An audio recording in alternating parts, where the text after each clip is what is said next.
She wore the title of mother, but played the role of your first enemy.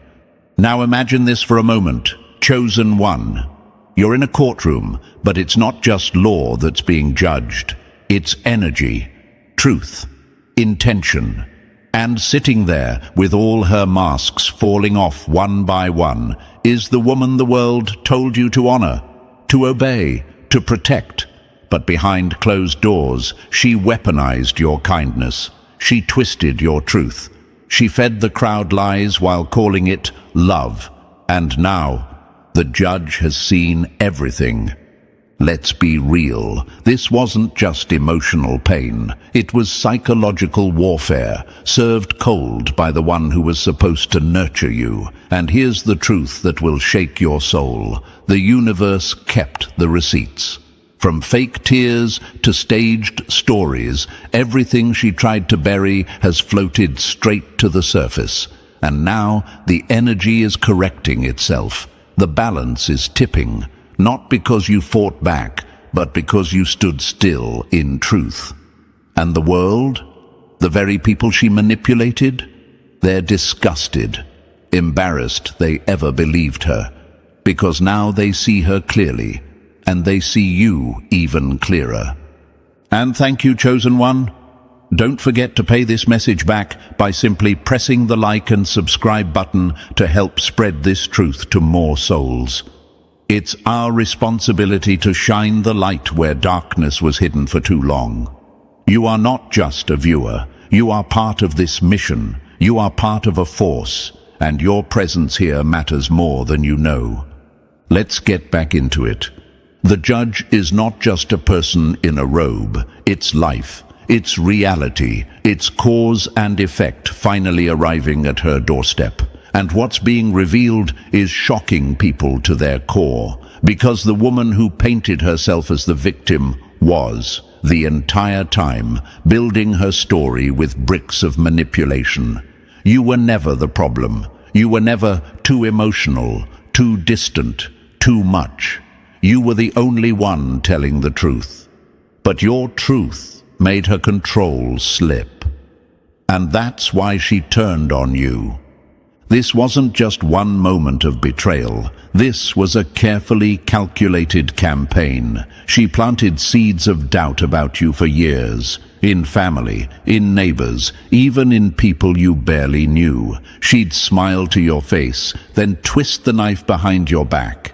And worst of all, she enjoyed watching you explain yourself, defend yourself, shrink yourself. But now the script is flipped. There are people sitting in silence right now, staring at the real story for the first time, witnessing who you actually are, not who she said you were, and it's breaking their hearts, because deep down, they always sensed something was off. They just didn't have the courage to look past her charm, her authority, her mask. But the evidence, the energy, it's undeniable now. She's not the mother figure they thought she was. And you're not the villain she tried to create. You are the truth bearer, the light she couldn't dim, the one she tried to silence with guilt, shame, and obligation. But you held your ground, even in your quiet moments, even when you doubted yourself, even when the whole room turned against you. And that's why the judge is blowing the roof off this illusion right now, because you've earned this moment of reckoning. What she did wasn't just personal. It was energetic sabotage. She attacked your name, your spirit, your path, and still you survived. Not only that, you thrived. Every attempt she made to break you only revealed more of your resilience. And the people who once stood with her, they're shifting one by one. Because when the truth shows up, it doesn't ask for permission. It just shows. So to anyone who's ever questioned their worth because of a toxic mother figure, to anyone who's ever been blamed, shamed, or scapegoated by the one person meant to protect you, let this be your confirmation. You weren't crazy. You weren't imagining it. You were targeted because you threatened the lie she built her identity on. And now the lie is crumbling, and you're rising exactly as you were always meant to. So, are you starting to feel it, chosen one? That inner fire, that silent confirmation that you were never crazy for sensing the betrayal long before anyone else saw it. If this message is pulling something real from deep within you, drop 777 in the comments to confirm your clarity has arrived. And if you feel led, bless this message with a like, a share, or even a super thanks, because messages like this aren't just videos, they're vindication, and it takes real energy to bring that kind of truth into the world. Whether it's a small gift or a simple comment, it all helps keep this mission alive and moving. You are part of something powerful now, something honest. And now, let's walk into the truth together, step by step. And believe me, if you really are one of the chosen ones, you won't be able to look away. Your soul will need to hear every word, because it's not just a message, it's a mirror. Let's get started. Number 1. She wore the mask of mother, but moved like your first enemy.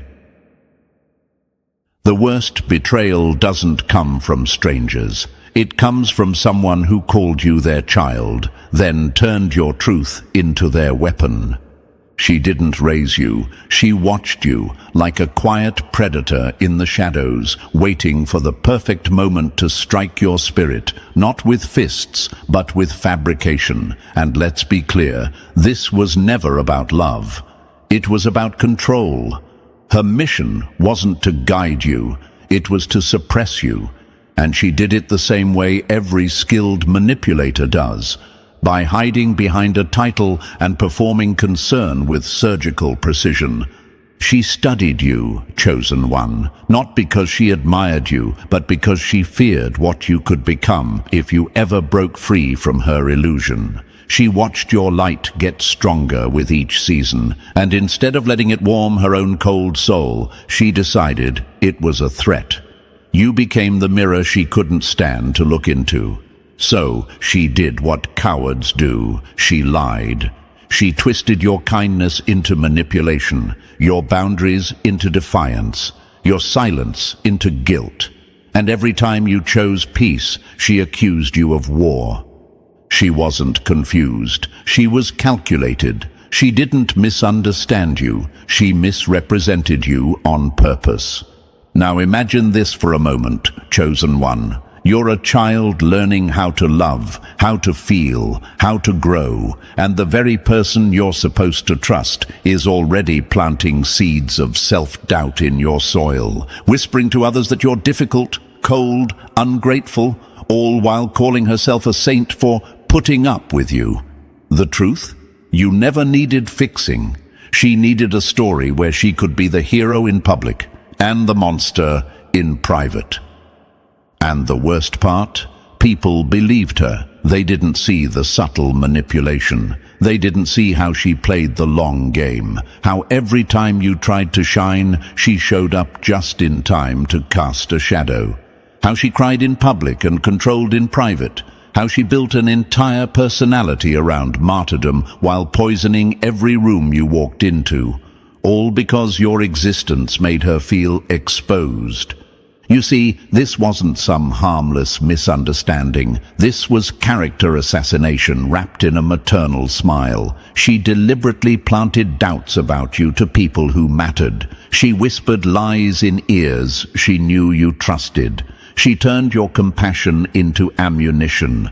And why? Because when people see you as difficult, they stop listening to your truth. That was the goal. Silence you by smearing you. They told you to love her no matter what, but no one asked what it cost to survive her. Now, chosen one, maybe right now you're wondering, was it really that bad? Was I just being sensitive? Was I the problem?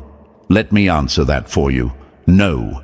You were gaslit into believing abuse was love, into thinking emotional sabotage was just how she is, into wearing guilt like it was a badge of honor. But now that the veil is lifting, you feel it, don't you? The rage, the grief, the clarity. And let me give you a fact they don't want you to know. These mother figures, the toxic, manipulative ones, know exactly what they're doing. They're not out of control. They're in control of everyone's perception of them.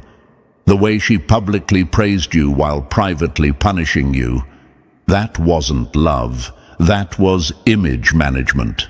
A long-running performance where you were cast as the rebellious child, just so she could stay the wounded queen. But not anymore. The judge has entered the room. The lies are surfacing. The false image she worked so hard to protect is now crumbling in real time. And guess what's being revealed? You, the real you. The you she tried to hide behind shame and distortion. People are waking up to the truth, and they're disgusted. Not by you, but by how she treated you. The mask is slipping, and what's underneath it? Jealousy, insecurity, and years of emotional sabotage disguised as concern. She didn't lose control, she lost access, and that's when she declared you dangerous. Her story is falling apart because your light no longer fits the role she assigned you. You're no longer playing the villain in her script. You're the truth that won't stay silent. And her manipulation, it's finally being met with accountability. You're no longer shrinking to protect her image. You're expanding, and every inch you reclaim is a brick pulled from the false temple she built. You see, when someone can't control the narrative about you, they'll try to control how others see you. But when truth starts moving, it doesn't ask permission. It doesn't knock. It kicks the damn door down. So let her rage. Let her cry manipulation tears to the same people who are now seeing through her. Let her panic as the truth floods every space she tried to dominate. Because you're not the villain. You're the verdict. Number 2. She tried to bury you in lies, but the universe wrote everything down. She twisted your truth in whispers, but the universe recorded every syllable in thunder. Every word she bent, every lie she spoke behind your back, every moment she pretended to be the victim while quietly turning others against you, it's all documented. Not in courtrooms, not in files, but in cosmic records so detailed they make her schemes look like the small, bitter games they truly were. She thought no one would ever know, but energy never lies, and now the universe is collecting. Imagine this, chosen one, a ledger written in vibration, not ink. A book that doesn't forget the sting of betrayal. One that holds not only what was said, but why it was said. Every fake smile, every backhanded compliment, every concerned conversation with others that was really just a smokescreen for jealousy. It's all been tracked, stamped, and stored. And now the bill is due. The universe doesn't operate on opinion, it operates on energy, and energy never forgets. Her greatest mistake wasn't just lying about you, it was doing it in the presence of a force she didn't respect. A force that saw through her mask from the beginning. That force, universal intelligence, it doesn't care about status. It doesn't care how long she's worn the title of mother or how many people she's convinced she's pure. It sees frequency. And her frequency, it stinks of fear, envy, and control. She didn't act from love. She acted from lack. She didn't want to guide you. She wanted to compete with you. And when she realized she couldn't steal your essence, she did what cowards do. She tried to steal your name. Not the one you write, but the one you carry, your character, your energy, the unshakable presence that made people trust you, love you, follow you. She saw it as a threat. And instead of rising to your level, she tried to drag you down to hers. Jealousy never wants to improve. It only wants to destroy what reminds it of its own weakness. Now maybe you're thinking, but why me? Why would someone so close, so trusted go this far? The answer is simple. You carry something she doesn't. Not money, not fame, but alignment. You walk in your truth. You shine without effort. And that kind of presence makes insecure people itch. It exposes what they've been hiding from themselves. Your healing made her feel unhealed. Your growth made her feel stuck. And your joy, that was the final trigger. Because in her world, love is limited, power is hoarded, and attention must be earned by suffering.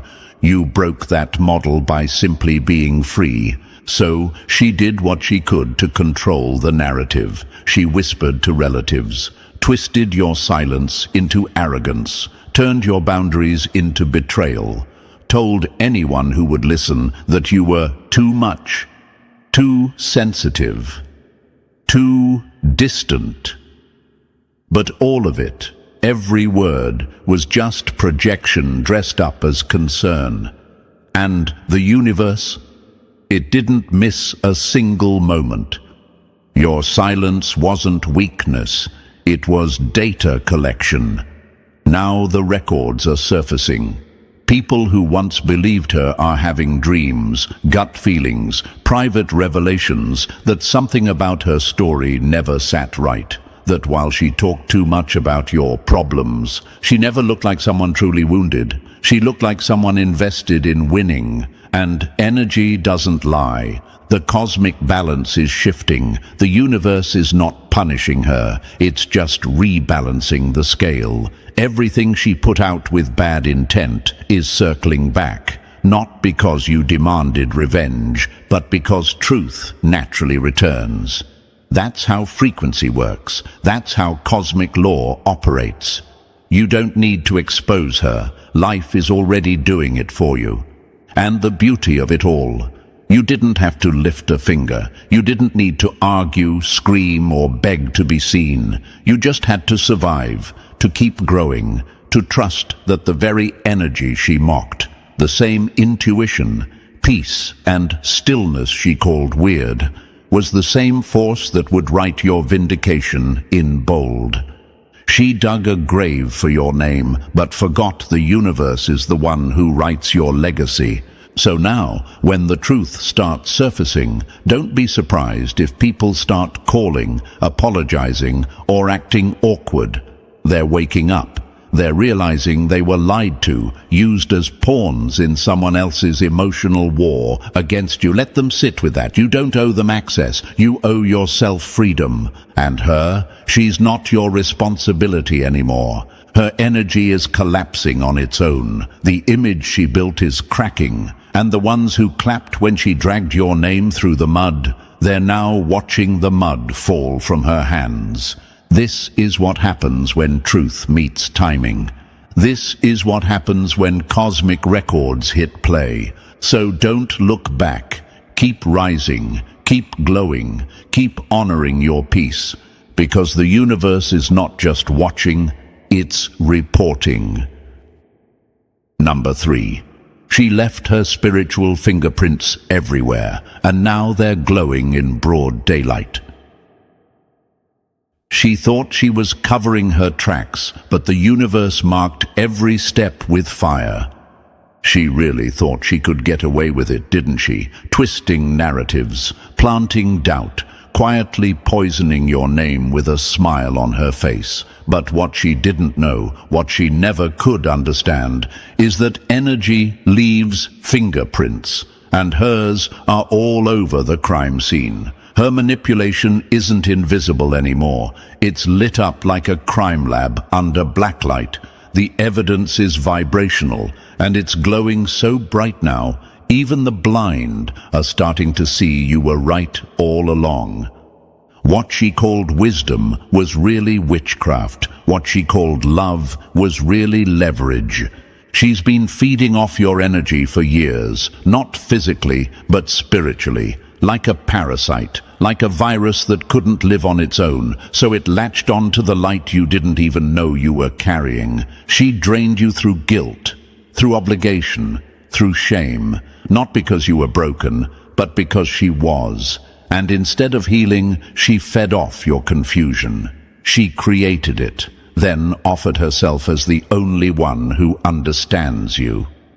Manipulation 101. Break them, then pretend you're the only one who can fix them.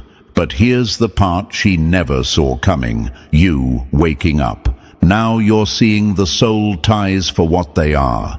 Energetic leashes disguised as loyalty. You're cutting the cords, and the moment you did, she panicked. Because her entire identity was built on feeding from your light without ever earning her own. She couldn't generate love, peace, or purpose, so she siphoned yours. She didn't want your freedom, she wanted your fuel. And now the universe has flipped on the forensic lights. Her spiritual fingerprints are everywhere, on the lies, the trauma, the sabotage. What she thought was subtle is now undeniable. Her energy betrays her before her mouth even opens.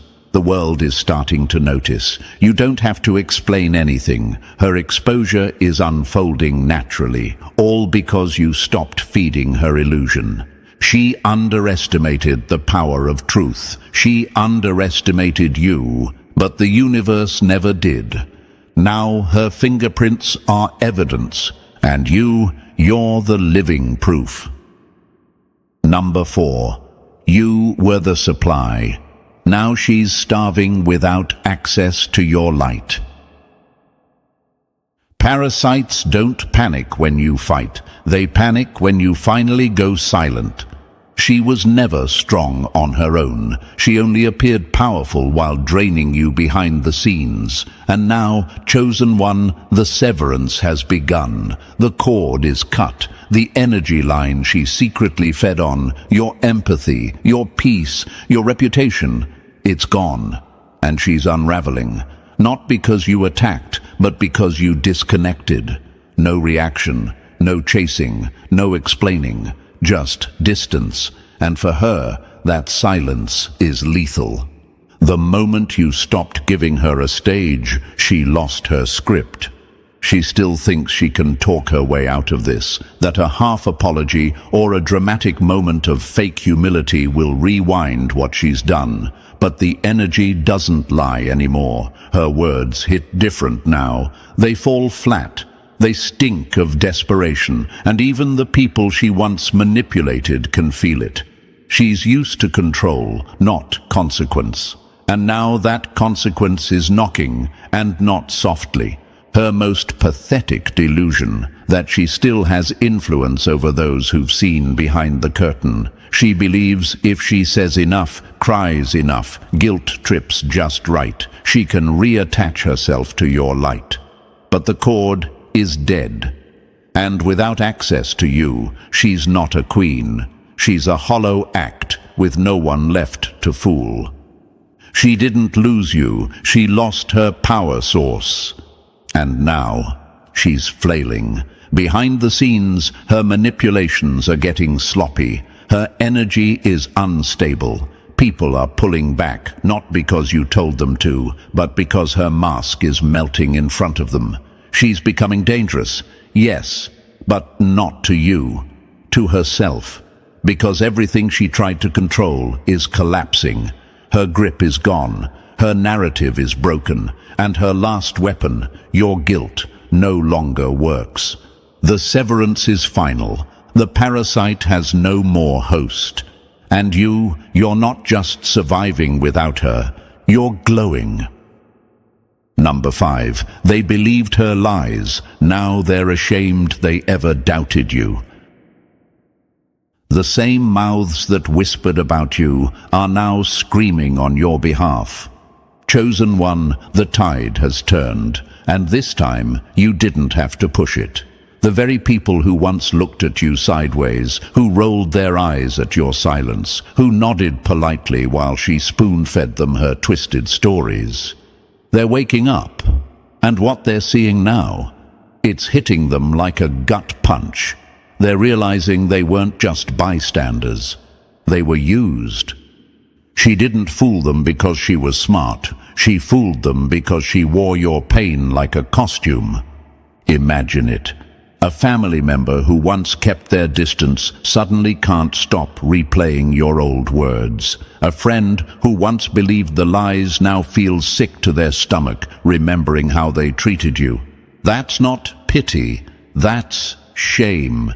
Deep, soul-level shame. Because they see it now. How she used them as pawns in her game, how she weaponized their love, their doubt, their loyalty, how she turned the whole room against you, while you sat there, calm, quiet, enduring what should have broken you. But you never broke. And now the same crowd that once gave her their ear is giving her their judgment. They're whispering behind her back, questioning her motives, side-eyeing her stories. Some are walking away, others are speaking up. But either way, she's losing what she valued most, control of the narrative. Her mask is cracked, and every lie she told about you is now echoing back at her. Loud, public, unstoppable. You don't have to defend yourself when truth starts doing the talking for you. These people aren't just turning away from her, they're turning against her, and not out of loyalty to you, but out of rage at themselves, rage at how easily they were played, rage at how blind they were to your pain, rage at how they contributed to your isolation without even realizing it. And now, that guilt, it's fuel. They want to make it right, to distance themselves from her, to stand with you, to speak the truth they once ignored. Let them. You don't need their apologies, but you deserve their accountability, because your vindication was never a matter of if. It was always just a matter of when.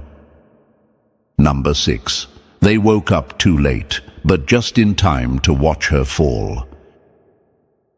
She built her kingdom on whispers. Now those same whispers have turned into war cries against her. Chosen one, the awakening has begun, and it's messy, it's loud, it's overdue. For some, the truth hit like lightning. One moment they were defending her, and the next. Everything clicked. The timelines didn't add up. The stories had too many holes. The tears looked rehearsed. The guilt she spread like perfume now reeks of manipulation. In one sharp moment of realization, they saw it. She was never the victim. She was the director of the entire performance. The moment they stopped listening with their ears and started listening with their gut, it all fell apart. Others took longer. They sat with the discomfort, the gut feelings, the glimpses of truth they ignored for years, the way she always made you the problem, no matter how calm you were, the way your voice was always too loud, too soft, too wrong, never enough. And little by little, their loyalty cracked, their denial thinned, until finally they couldn't protect her story anymore without betraying themselves. And now, the floodgates are open. People who once stood by her now recoil from her presence. Former allies are crossing the street to avoid being associated. Those who once repeated her lies like gospel are now shouting the real story from the rooftops. They're not just backing away, they're exposing her, confronting her, dragging her into the light she thought she could forever escape. She didn't lose their support, she lost their silence, and that's louder than anything she feared. The very hands that once helped carry her mask are now tearing it off her face, and the rage, oh, it's real, not just at her, but at themselves, because now they realize they helped bury you. They sat quiet while your spirit was slaughtered behind closed doors, and that guilt, it's boiling into something righteous, something loud, something that doesn't care about keeping the peace anymore. Let them yell, let them rage, let them burn the illusion they helped build. Because you never needed revenge. You just needed the truth to arrive, and now it has. Number 7. Her empire was built on unity, but that unity was glued together with lies. When the truth hits, the same hands that held hers now drop her mask to the floor. Chosen one, what you're witnessing now is the collapse, not just of her lies, but of the alliances those lies built. She didn't just manipulate people individually, she bonded them through a shared illusion. She created unity, yes, but it was the kind that grows in the shadows, a web of whispers, a network of nods and side eyes. They stood together against you. But now that the veil is lifting, that unity is fracturing fast. When a lie dies, so do the relationships built on it. Imagine her watching the very people she once confided in now standing on the other side, silent, ashamed, avoiding her gaze. Some are texting you, some are walking up to you, eyes full of regret, heart heavy with guilt. "I'm sorry. I didn't know. I believed her." Their words are clumsy, their apologies are late, but they're real, because the weight of the truth has cracked through their denial. Others won't say anything directly. They'll show up differently. They'll defend you in rooms where your name used to get dragged. They'll stop laughing at her jokes. They'll start talking about things they once avoided. That's not coincidence. It's conscious correction. The moment they realized they stood on the wrong side of your truth, they chose to change sides. And here's the part they'll never forget. It wasn't your revenge that woke them up. It was their own reflection, seeing who they became under her influence, realizing how far they strayed from their own values, just to stay in her favor. That kind of awakening hurts, but it also heals. So let them come. Let them own it. Let their shame become their teacher, because the truth doesn't just expose your enemies, it reforms your witnesses. And what was once a chorus of gossip is now a quiet crowd learning to speak truth, finally, with your name on their lips. Number 8. She divided to conquer, but now they're reuniting without her. She separated the room to make herself the center, but now the room sees her for what she is, the problem, not the glue. Chosen one, her power didn't come from truth, it came from division. She isolated you, not because you were wrong, but because you were right. She couldn't handle your light being seen clearly, so she turned the crowd away from you and toward her. Subtle digs, twisted stories, emotional manipulation disguised as concern. She made you feel alone in a room full of people who once loved you. That was her control. Her goal was never to be the hero, it was to be the only one believed.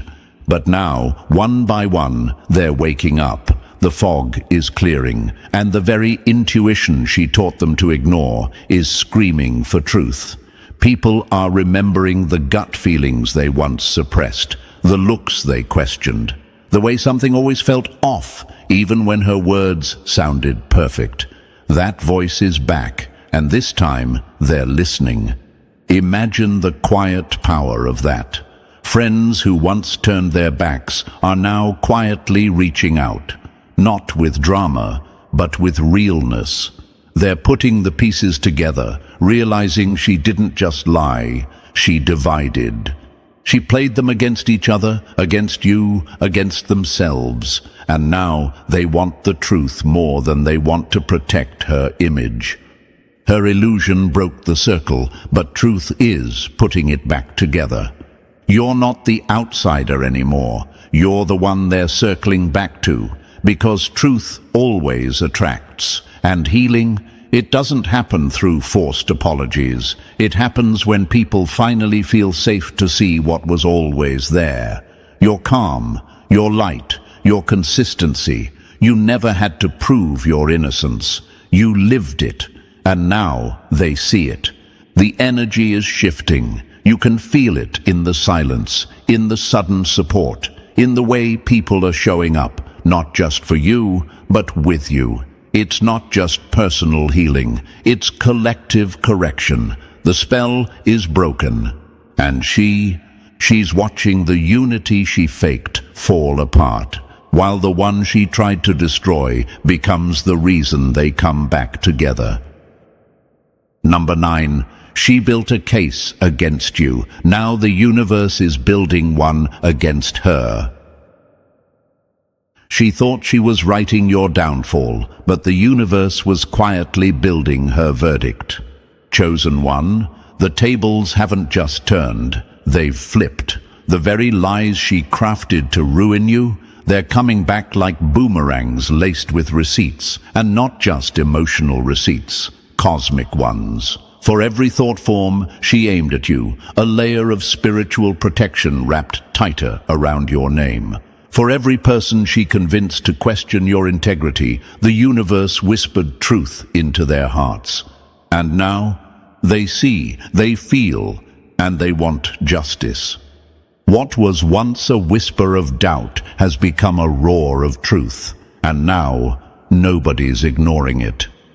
The community that once sat quietly in confusion is no longer silent. They're watching everything now, closely. They've moved from passive observers to active participants in your vindication. Their intuition is screaming, their memories are returning, and their eyes are finally on her. She's not the wounded mother anymore. She's the manipulator caught mid-script.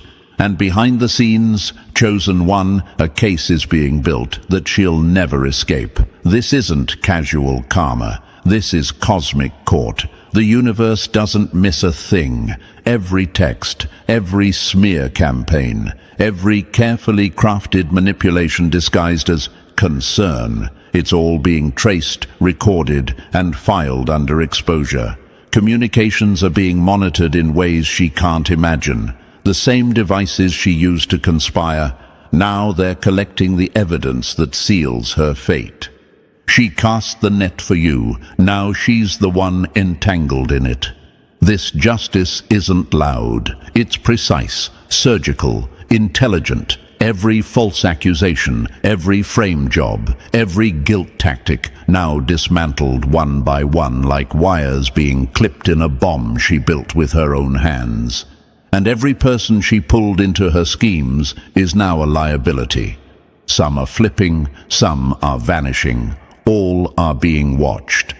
Because this time, the truth has backup. This isn't just emotional karma, this is a spiritual operation unfolding in real time. And she's not walking away untouched, not this time. She underestimated the one thing no manipulator can outwit: alignment. You didn't just survive the setup, you became the reason it's all coming undone. Number 10. She whispered in secret. Now the universe is screaming her confession for everyone to hear. They thought they were safe in silence, but timing is the universe's sharpest blade.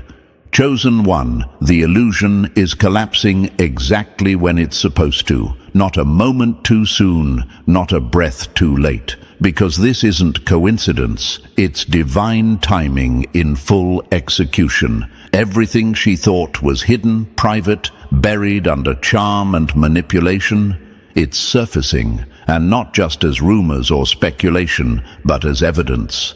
Hard, documented proof that her campaign wasn't random, it was premeditated, it was organized, it was malicious by design. They called it coincidence. The universe calls it perfect orchestration. Imagine this, documents emerging like lightning in the dark, messages, texts, call logs, voice memos, all aligned, pages that map out the very betrayal you tried for years to explain. These aren't just papers, they are physical manifestations of truth, cosmic receipts dropped into 3D reality. The same people who laughed behind closed doors now sit silent, realizing they were part of something criminal. What they thought was gossip is now evidence. What they thought was drama is now proof. And the timing. It's brutal in its beauty, because had it happened earlier, she might have twisted it, lied her way through, slithered into sympathy. But now, too many people are awake, too many are watching. Had it happened later, you might have lost more than you already did. Your peace, your mind, your reputation. But now, the gears of the cosmos have clicked into place. The exposure is unavoidable. The impact, unforgiving. The universe doesn't rush, but when it moves with thunder in its chest. She believed her whispers would stay buried, but now they echo louder than she ever imagined.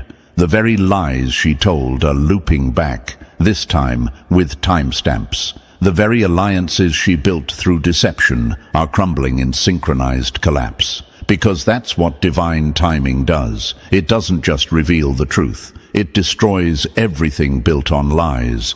So let her panic. Let her feel the weight of what she once laughed about in secret. Because what she set in motion is now being returned with perfect universal precision.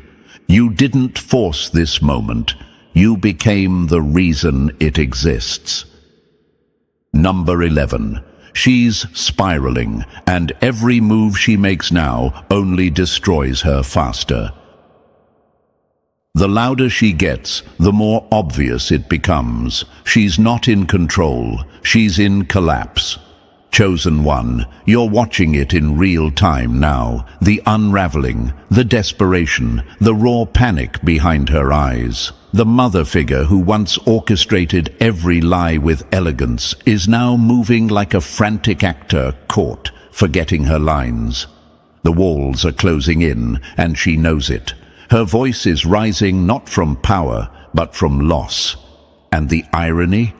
The more she tries to hold on, the more everything slips through her fingers.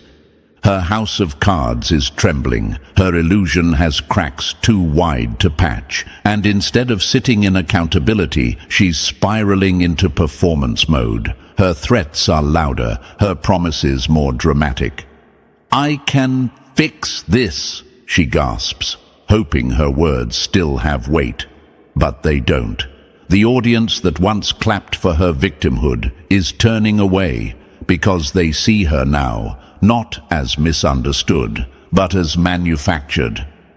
Her voice grew louder as her power disappeared, but everyone could feel it was already too late. "I just need time," she pleads, but time already made its decision. The cosmic cycle has closed. She had her window. She used it to manipulate, divide, destroy. Now the clock has struck zero, and no amount of crying, bargaining, or guilt-tripping will reverse what's already been set in motion. She's not negotiating with people anymore. She's negotiating with universal law. And here's what makes it all crumble faster. No one believes her anymore. Not her tears, not her panic, not her sweet, carefully scripted words. They ring hollow, like empty vessels echoing off walls she used to control. The very people who once amplified her voice now flinch when she speaks. And for good reason. Her tone isn't truth, it's terror.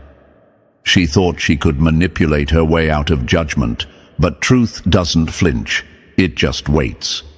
In her desperation, she's reaching into her darkest arsenal, not just emotional tricks, but energetic ones. She's trying to send new people into your life, fresh faces, coincidental connections, conversations that feel off.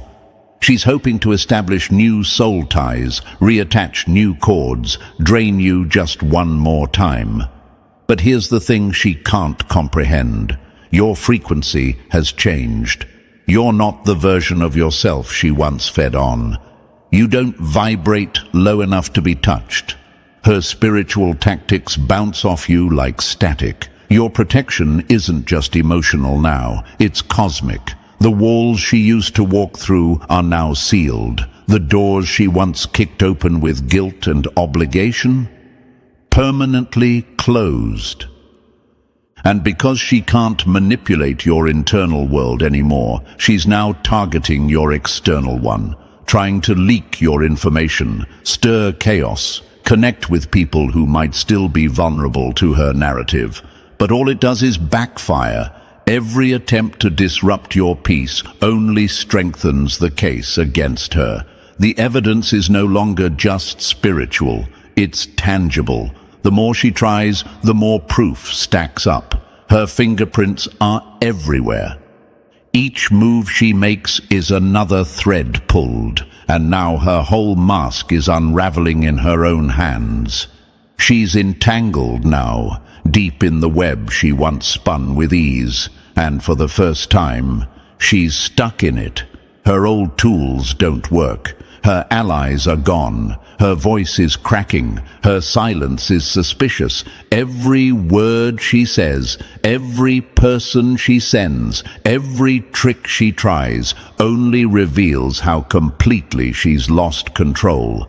And this is the part she never prepared for, you walking away without turning back. No reaction, no explanation, no rage, just stillness, power, closure, and that more than anything terrifies her, because your silence now says what her lies never could. You've won, and she can feel it. Number 12. Her collapse became your coronation. Now walk like the universe just crowned you. She built her story to bury you, but she didn't know. Your roots were divine. Chosen one, this is not just a victory, it's a coronation, and not the kind given by hands of man, but one delivered by the universe itself. While she fakes fragility in front of a now suspicious crowd, crying unfairness as justice knocks on her door, you stand unshaken. She's spinning the same broken script. I'm the real victim. But the world isn't buying it anymore, because what once passed for innocence now looks like the most desperate deflection of all. Her lies, transparent. Her tears, timed. Her excuses, exhausted. She's reached the final scene, and you, chosen one, are no longer cast as the villain. You are the central truth the entire narrative bends around now, because your vindication isn't just personal, it's cosmic, the kind that bends timelines and realigns realities. Every piece of evidence surfacing now doesn't just defend your name, it declares it. Every whisper she used to weaponize is now a megaphone for your integrity. Even those who doubted you the most, they're now your fiercest defenders, wondering how they ever believed anything different. That's how loud the truth is speaking now. It's drowning out the past. The universe never forgets who stayed silent, and it never fails to reward the one who stood in light when no one else could see it. Let's talk about the dignity you carried, the restraint you showed, how you chose elevation over retaliation. While others schemed, you stayed aligned. While they spread venom, you moved in silence. And the universe, it took notes. That patience wasn't passive, it was power. That discipline didn't go unseen, it created precedent. Your endurance wrote a spiritual blueprint. And now, the ripple effect of your grace is healing others who've suffered silently in similar storms. Financial restoration is coming, yes, but more than that, clarity is coming. Clean energy, uncomplicated opportunity. Your name, once dragged, is now rising through the ranks, enhanced by pressure, sharpened by injustice. And the lies she crafted? They're collapsing under their own weight. People are returning, not to judge, but to repair. Connections lost to confusion are being restored in truth. And the isolation she designed to break you, it's becoming the very foundation of a new, soul-aligned community. One that sees you now. One that's ready to walk with you, not out of pity, but out of respect. And while your world expands, hers contracts. Her supporters scatter, her story shatters, her influence dissolves. She's facing the same silence she once forced you into, and now she can't bear it. Because it's not quiet, it's accountability. She thought silence was her weapon, now it's her sentence. This is karmic poetry. The digital trails she thought were deleted, they're resurrecting. The evidence she tried to hide, it's not just surfacing, it's organizing itself against her. And as her legal defenses fail and her financial cushions vanish, the very system she once manipulated becomes her mirror. Meanwhile, your path is wide open, uncluttered, powerful. The same energy you used to survive her sabotage, now it's fueling your purpose. The attention you used to give to defending yourself, it's now fully invested in your expansion. New connections arrive with matching frequency, people who see you without needing you to prove anything. You don't have to convince anyone anymore. Your energy speaks for itself. Opportunities, they're lining up. Momentum, unstoppable. The universe is not just restoring what was taken, it's upgrading you, rapidly, relentlessly. And not because you begged for it, but because you became the version of you that could carry it with honor. The fire didn't consume you, it crowned you. You walk differently now, not out of arrogance, but with unshakable knowing. You don't chase validation, you radiate it. And that presence, it tells your story before your words ever could. You're not here to defend anymore. You're here to demonstrate. Your spiritual DNA has always held the blueprint, but now the world is ready to see it. And the timing? Not random. Astronomical alignments have conspired for this very window. Truth isn't trickling out, it's erupting. And every force that tried to sabotage you, they unknowingly sharpened your sword. They called it punishment. The universe called it preparation. You were chosen because you could carry this, because the assignment was heavy and not every soul could hold it without turning bitter. But you did. You turned betrayal into clarity, manipulation into wisdom, darkness into power. And now, it's time to rise without apology. You don't owe anyone an explanation. You owe the world you're becoming. So protect your peace, maintain your center. Watch the chaos around you not with anxiety, but with confirmation. Detach from their collapse. It's not yours to fix. It's your season to create. Let the cords fall. Let the guilt dissolve. Let the past burn and walk forward unchained. Because this is more than justice. It's a beginning, a birthright, a cosmic coronation. And chosen one, your crown is ready. And now, chosen one, as this storm settles and your crown is placed firmly by the universe itself, remember this: you didn't just survive the betrayal, you transmuted it into power. What they meant for destruction became your elevation. So don't look back. Walk forward in full alignment, full embodiment, full authority. If this message resonated with your soul, show love by dropping 777 in the comments, like, subscribe, and share this with another chosen one who needs to hear it. Because truth this loud, it was never meant to be hidden. It was meant to set the world on fire. The same hands that tried to strangle your destiny are now choking on your silence. Because let's be real, they did everything, didn't they? They lied on your name with no shame in their chest. They made sure to smile in your face while sharpening the knife behind your back. They slandered you, mocked your kindness, weaponized your vulnerability, and treated your love like it was disposable. They dragged your name through dirt that they walk in, and still thought they could outrun karma. But look at them now. Look what life is doing to the ones who couldn't keep your name out their mouth. Look what the universe is doing to the ones who made you their obsession. Before we go any further, like and subscribe if you're really one of the chosen ones. This ain't just a message, it's a spiritual call to arms. When you do, it tells YouTube to send this to more souls like you, the ones who've been targeted, betrayed, overlooked and underestimated, but never defeated. Let's amplify this truth.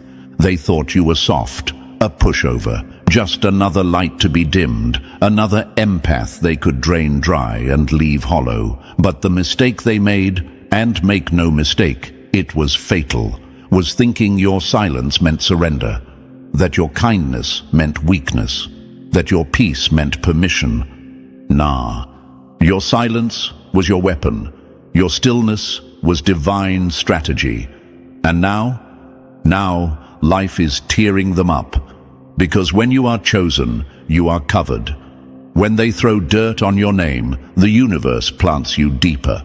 And when they pray for your downfall, they sign the permission slip for their own collapse. You were never the one to play with, but they played anyway. They tested you repeatedly. They studied your light like a predator studies prey, looking for any crack, any weakness. They got bold, didn't they?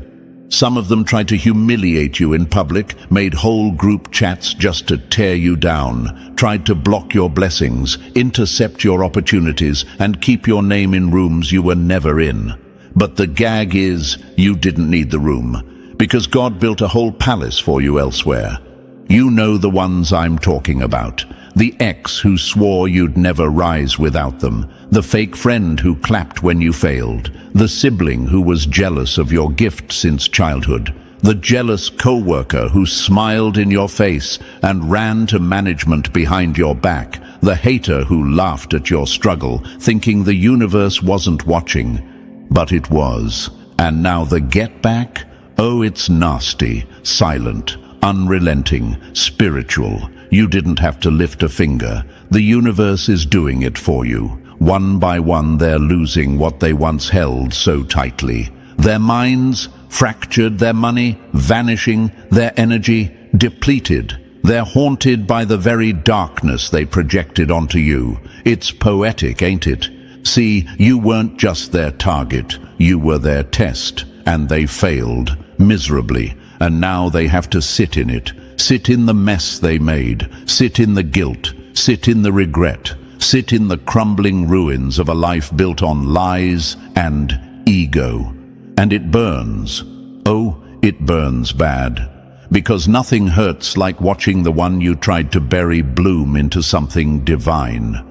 Let me tell you something real. God will never let someone break you and get away with it. Not when you're chosen. Not when your intentions were pure. Not when all you did was love them. They're out here screaming, life isn't fair. But baby, life is exactly fair. They're just finally getting their turn. The same way you had to cry in silence, pick yourself up off the floor, rebuild with scraps, and walk through hell without a map. Now they have to face the mirror. And the reflection, it's not pretty. That guilt is choking them. That shame is heavy. The same tricks they used to manipulate others, backfiring. The same lies they told on you, exposed. The same emotional damage they caused, now coming for their heart. They're unraveling, and it's not because of anything you did, it's because of everything they did. You hear me? You didn't lift a hand. The divine did. The get back wasn't a scandal. It wasn't messy. It wasn't loud. It was righteous. It was silent. It was spiritual. They're being punished in ways you'll never see, but they feel it every single day. And the worst part, they know it's because of you. They know the reason their life is falling apart is because they went after someone they should have left alone. So let them spiral, let them weep, let them feel the heat they asked for. Your job now is simple. Protect your peace, guard your light, and never forget who you are. You were never average. You were never soft. You were chosen. And They messed with the wrong one, and now life is tearing them to pieces. And listen closely, chosen one. Don't even think about clicking off now, because what you just heard, that was only the warning shot. The real unraveling, the full breakdown of how karma is breaking this person down piece by piece, is just getting started. We're about to go deeper into the exact reasons life is tearing them up and why they can't stomach the get-back you never even had to deliver yourself. So if you're ready to watch their mask slip and their lies eat them alive, drop the number 777 in the comments to confirm you're locked in. And if this message hits home, consider dropping a super thanks. Your support fuels this mission and helps get this truth in front of every soul who's been silently enduring spiritual warfare. And now, let's dive into the depths, step by step, layer by layer. If you're really one of the chosen, I promise, your spirit won't let you look away. Let's get started. Number 1, the obsession that backfired. They tried to ruin your name, but ended up erasing their own legacy. That's the truth. Let's tell it raw. They made you their full-time job. You were their obsession, their competition, their private war, and yet, somehow, they still lost. While you were focused on healing, they were focused on harming. While you were building quietly, they were destroying loudly. They put your name in rooms you'd never walked in, told lies with their whole chest, crafted gossip like it was a masterpiece. And for what? For nothing. Because none of it stuck. You were too anointed, too protected, too chosen. Chosen ones don't fall when people dig graves for them. They rise through the dirt and bloom wild. That's what makes them dangerous. You weren't fighting back with words. You weren't stooping down to their level. You let your silence echo through the universe, and the universe made it loud. Now look, they can't breathe without choking on your name. They can't sleep without dreaming of your glow. They can't stand the very thought of your elevation, because deep down they know your rise exposes their failure. And that, my love, is a spiritual gut punch they were never ready for. Let me ask you something. How many nights did they spend talking about you like you were nothing? How many people did they gather like a team, hoping their combined hate would outweigh your destiny? How many prayers did they whisper, not to lift themselves, but to block you? And still, here you are, winning, radiating, unbothered. That's what real power looks like. You didn't have to clap back. You didn't have to fight dirty. Your glow did all the work. Your progress is the revenge. And baby, it's got them spiraling. The same mouth that cursed you is now dry from gossip. The same eyes that rolled when you walked in are now watching your every move. And the same people who tried to pull you down are asking how you're still standing. How? Because you're chosen. You ever wonder why certain people made you the center of their hate campaign? It's because you reminded them of everything they aren't. You exposed their lack of discipline just by showing up with integrity. You made them insecure by simply existing. You don't even have to try. Your presence disrupts demons. Your energy causes chaos in fake people. You walk into a room and every hidden snake in the grass starts hissing. That's the price of being marked by light. Let's talk examples. You think it was a coincidence that people hated on Kobe or Tupac or Nipsey or Malcolm or Muhammad Ali. People hated their confidence, their boldness, their presence. People always fear what they cannot control. And you, my love, are uncontrollable. That's why they obsess. That's why they gossip. That's why they can't sleep unless they're plotting. Because your very existence is a threat to every mask they wear. And here's the kicker. They knew. They knew who you were long before you did. That's why they tried to dim you so early. They saw your potential before you even saw it yourself. That ex that belittled you, they saw your power. That friend that suddenly turned snake, they saw your destiny. They all felt it. And instead of healing themselves, they declared war on someone who never needed to swing a sword. But the obsession backfired. What they meant to destroy you only trained you. Every rumor made you stronger. Every betrayal taught you boundaries. Every rejection redirected your path. You leveled up on their curses. You glowed up on their gossip. And now, they're sitting in rooms full of people they gossiped with, and not one of them can help them breathe again. They're haunted by the person they tried to break. You're not a memory, you're a mirror, and that reflection is burning them alive. Let's make it clear, they tried to end you, but all they did was introduce you to your higher self.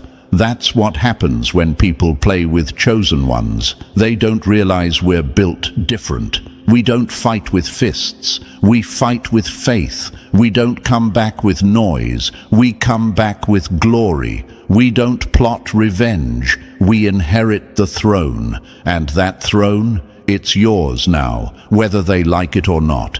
So let them choke on your name. Let them feel your absence like a wound that won't close. Let them whisper your story with cracked voices and jealous eyes, because their obsession gave birth to your resilience. And now, you're untouchable, elevated, feared. They can't copy it, they can't block it, and they definitely can't handle the get-back that's already ripping their world apart. This ain't about being petty. This ain't about vengeance. This is about balance. The scales have shifted, and now the same energy they spent trying to break you, it's bouncing back like a boomerang from hell. They're confused why their life feels cursed, but the truth, it's just karma, divine, relentless, personal.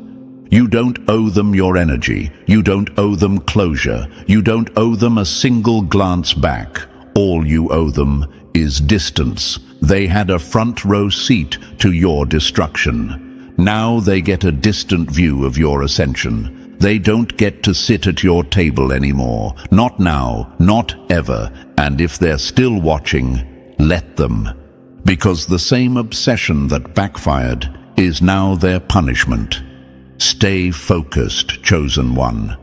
The get back is already in motion, and life is doing the talking for you. Number 2, the spiritual law they forgot. You never needed revenge. The universe has a memory sharper than any sword, and karma never forgets a name. That's what they forgot. They forgot the law that governs this entire realm. The one rule even demons can't outrun. What you put out will come back. And now, the curses they whispered behind your back are sitting in their house like uninvited spirits. The lies they told are hanging over them like a storm cloud. The pain they caused you, the nights you cried alone, the betrayal you couldn't explain, the silence you endured, has returned with interest, multiplied and magnified. They laughed at your tears, didn't they? Smirked when you fell, mocked your struggle like it was entertainment. They treated your breakdown like a punchline. They turned your pain into gossip. They said things like, "She's too emotional. He's not strong enough. They'll never bounce back." But now they're the ones waking up in cold sweats. They're the ones afraid to pick up the phone, afraid of what's coming next, because they forgot the spiritual law. The energy you release is the energy that returns. And baby, it's returning with a vengeance. This isn't superstition. This isn't fear-mongering. This is spiritual physics, universal law. Even the stars obey it. You think you can sow betrayal and harvest peace. You think you can bury people with lies and expect flowers to grow in your life. Nah, that's not how any of this works, and they knew better, or at least they should have. You ever wonder why certain people who seem so powerful on the outside suddenly fall apart behind closed doors? Why their smile fades when no one's looking? Why success slips through their fingers like sand, no matter how hard they try to hold it? That's karma, love. And it doesn't care about status, looks, or fake apologies. It only cares about balance, and it will collect. You didn't ask for justice. You didn't beg for revenge. You didn't curse them back. That's why the universe is handling it for you. Because the energy you held, it was sacred. Even in your pain, you never tried to destroy.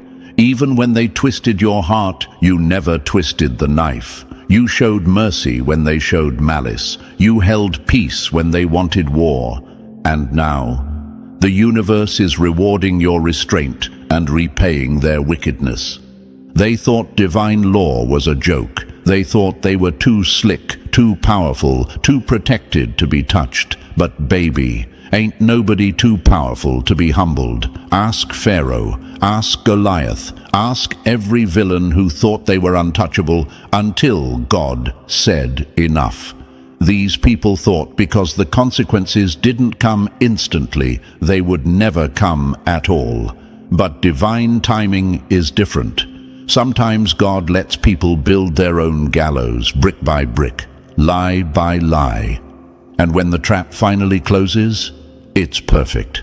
That's where they are now, in the trap they built for you. Let me break this down even deeper, because I know some of you are still healing, still confused about how people who did you wrong are suddenly pretending to suffer.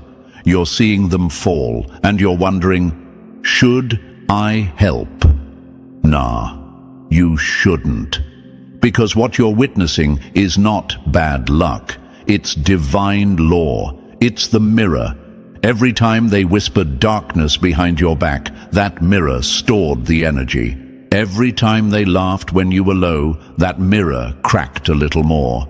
And now, it's shattered in their face. They see the truth now. Not your truth. The truth. That you were protected the whole time. That your heart wasn't weakness, it was evidence of your divinity. That your light wasn't just brightness, it was judgment. They stood in front of a chosen one and thought they could spit in your face without consequence. But you don't play with light and walk away clean. You don't slap divine favor and not expect a reaction. Now their words are devouring them, their lies are closing in, their intentions are folding back like a snake eating its own tail. They cursed you, but cursed themselves. They plotted on your downfall, but planned their own destruction. And the wildest part? Some of them still don't get it. They're blaming everyone but themselves, blaming their boss, their ex, their bad luck. But deep down, they know. They feel it, that invisible hand pressing down on their chest, that constant sense of dread, that paranoia when nothing seems wrong on the outside. That's karma knocking. That's the universe collecting. Let me remind you, you don't have to lift a finger. You already won. The get back is already written, and that guilt they're drowning in, it's custom made. Tailored by their own actions. That's what makes divine justice so poetic. It doesn't just hit them, it teaches them. Every sleepless night, every failed plan, every blocked blessing is a lesson, and they earned every second of it.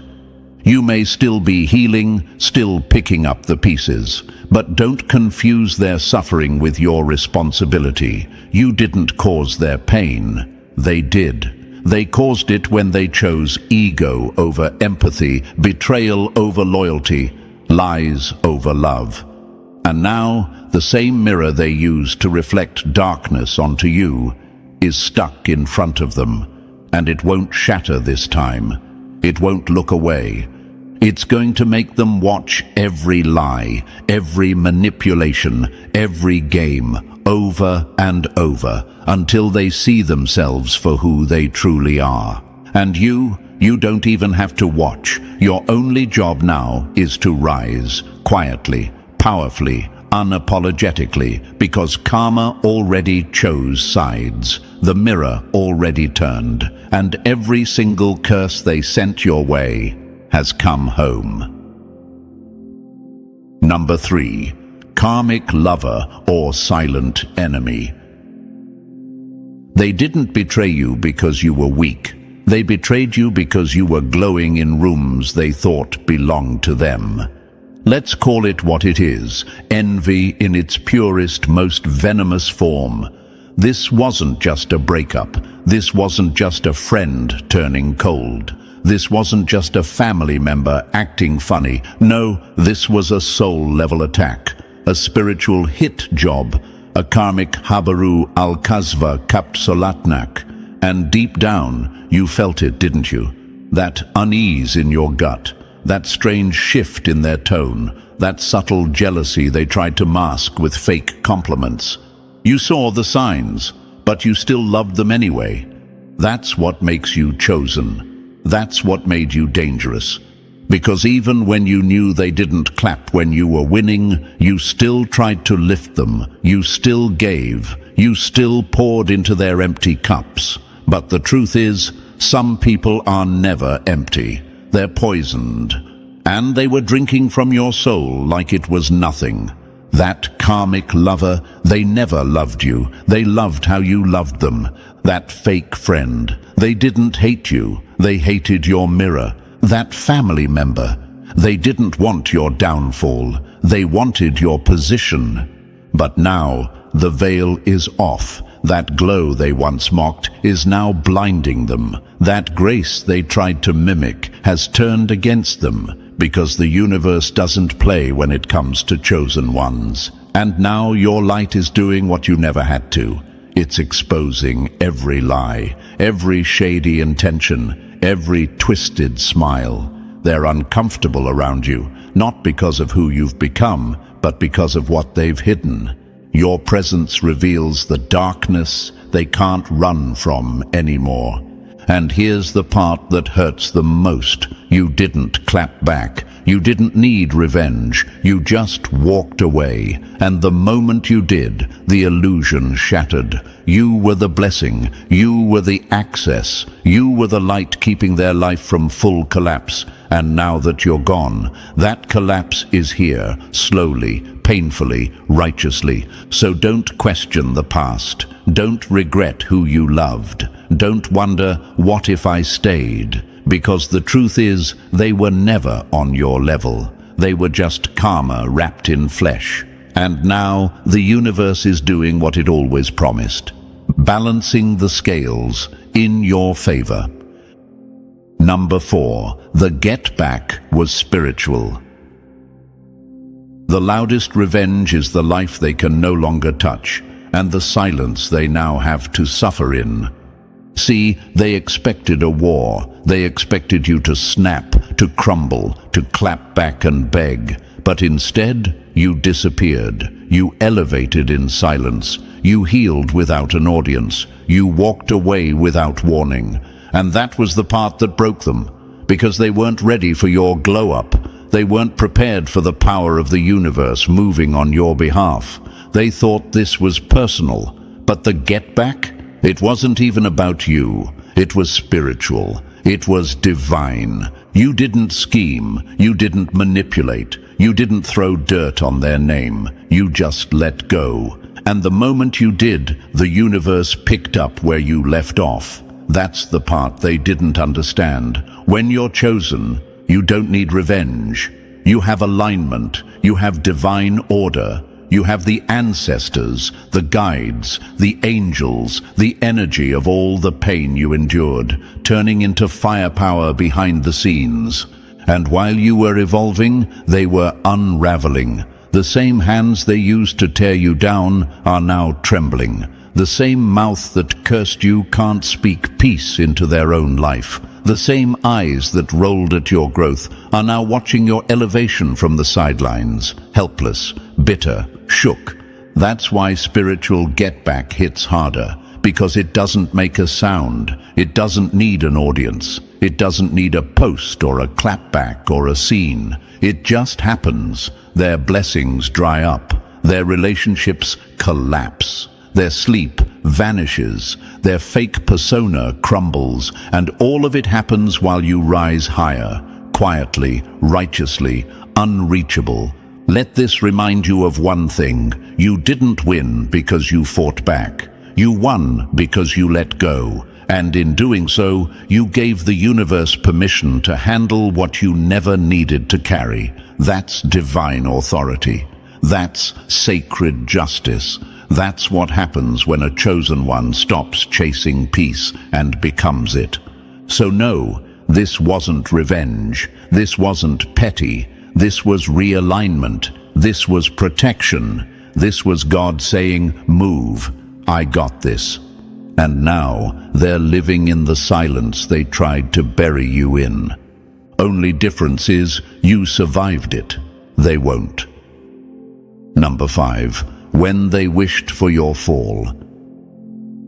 You can't bury a chosen one and expect peace. All you do is invite the grave into your own life. Let's speak it plain.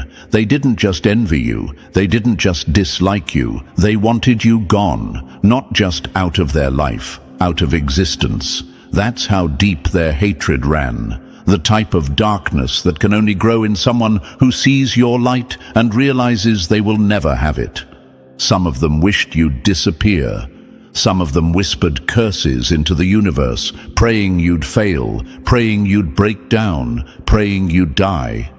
They didn't say it out loud, but their spirit screamed it.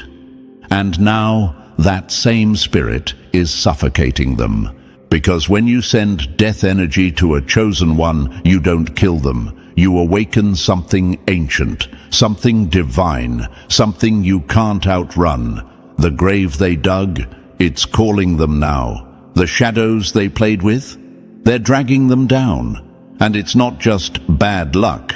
It's spiritual torment. It's sleepless nights. It's hearing whispers when nobody's there. It's feeling watched. It's waking up with dread, haunted by the energy they unleashed. Because every curse has a cost. Every wish for your downfall was a contract they signed with karma. And now it's time to pay up. Let me be clear, what they sent was never light. It wasn't just gossip. It wasn't just betrayal. It was spiritual violence. And you felt it. You felt the weight, the sudden heaviness, the strange darkness that lingered even after you walked away. That wasn't imagination. That was warfare. You were under attack, energetically, emotionally, spiritually. But because you are chosen, you survived what was designed to destroy you. And that survival triggered the return. Now they're paranoid. Why? Because they know. They know what they did in the dark. They know what they spoke over your life. They know the intentions they buried under fake smiles and half-hearted apologies. And the silence? It's screaming back at them now. The walls feel closer. Their breath feels shorter. That darkness they sent out, it's sleeping in their bed, riding in their car, following them in every mirror. And the wildest part? You didn't even retaliate. You just stood in your truth. You just kept rising. And that's what haunts them most. You didn't die like they prayed you would. You didn't collapse. You ascended. And now, while you walk in peace, they're trapped in the spiritual consequence of their own hatred. Because the grave meant for you became their final address. Number 6. Self-destruction disguised as bad luck. It's not falling apart by accident. It's the price of playing God in someone else's story. See, they'll tell everyone life is just hard right now, that they're having a streak of bad luck, that they're under attack. But what they'll never admit is that they attacked first. They sabotaged first. They betrayed first. And now, they're simply choking on the poison they mixed for you. The universe didn't curse them. You didn't hex them. This isn't magic. This is math. Every lie, added weight, every betrayal, another crack in the foundation. Every manipulation, theft, backstab, smear campaign, or fake tear. A slow leak in their destiny. And now, everything's caving in. Their money's gone, their energy's drained, their relationships are imploding, and they swear it's the devil. They swear it's witchcraft, but the truth, it's justice, divine, delayed, but never denied. They wore your downfall like a trophy. They bragged about how they got over on you, how they left you broken, how they won. But what they didn't realize was, the game wasn't over. And now they're watching every door close, every friend turn cold, every dollar slip away. Not because of bad luck, but because spiritual law doesn't play favorites. When you cross a chosen one, your actions come back with interest. This is the part where they start spiraling, where the guilt creeps in, and their mind begins to fracture. They can't focus, can't rest, can't create, because the storm they unleashed has finally found its sender. And you didn't have to say a word. You didn't have to lift a hand. You just walked away. That's why it stings so bad. Because the storm didn't start until you left. And now they know they weren't cursed. They were covered by you. You were the blessing. You were the anchor. And the second they dishonored you, they cut their own lifeline. That's not a curse. That's consequence. So let them blame the stars. Let them burn sage in panic. Let them call it karma, when really it's just the return policy on spiritual theft. They robbed you of time, energy, love, and trust, and now the universe is taking everything they stole and more. This isn't bad luck. This is their own storm, and it's only just begun. Number 7. Mental collapse. The silent breakdown. You don't have to put hands on someone to destroy them. Sometimes all it takes is their own reflection. That's what's happening now. Their greatest enemy isn't you. It never was. It's the person staring back at them in the mirror, and they can't stand the sight. The mask is slipping. The lies are too loud. The guilt, unbearable. You see, when they projected darkness onto you, they were trying to dump their own self-hatred onto a soul that was never built to carry it. And the universe, it rerouted that energy straight back to sender. Now, they're stuck in the same shadows they tried to bury you under. They're not okay, not mentally, not emotionally. The mind games they played with others are now playing themselves, looping, torturing, echoing. You remember those nights you couldn't sleep because your spirit was heavy for no reason. That was their energy. The confusion, the anxiety, the self-doubt, that was the darkness they leaked into your field. But you healed, you elevated, you returned to light. And now, they're stuck in the very mental pit they tried to drag you into. This is the part they never saw coming, the silent breakdown. No screaming, no explosion, just a slow, private collapse of the soul. They can't fake it anymore. They can't distract themselves with gossip or noise. Because the silence, it's deafening, and it's not peaceful, it's punishment.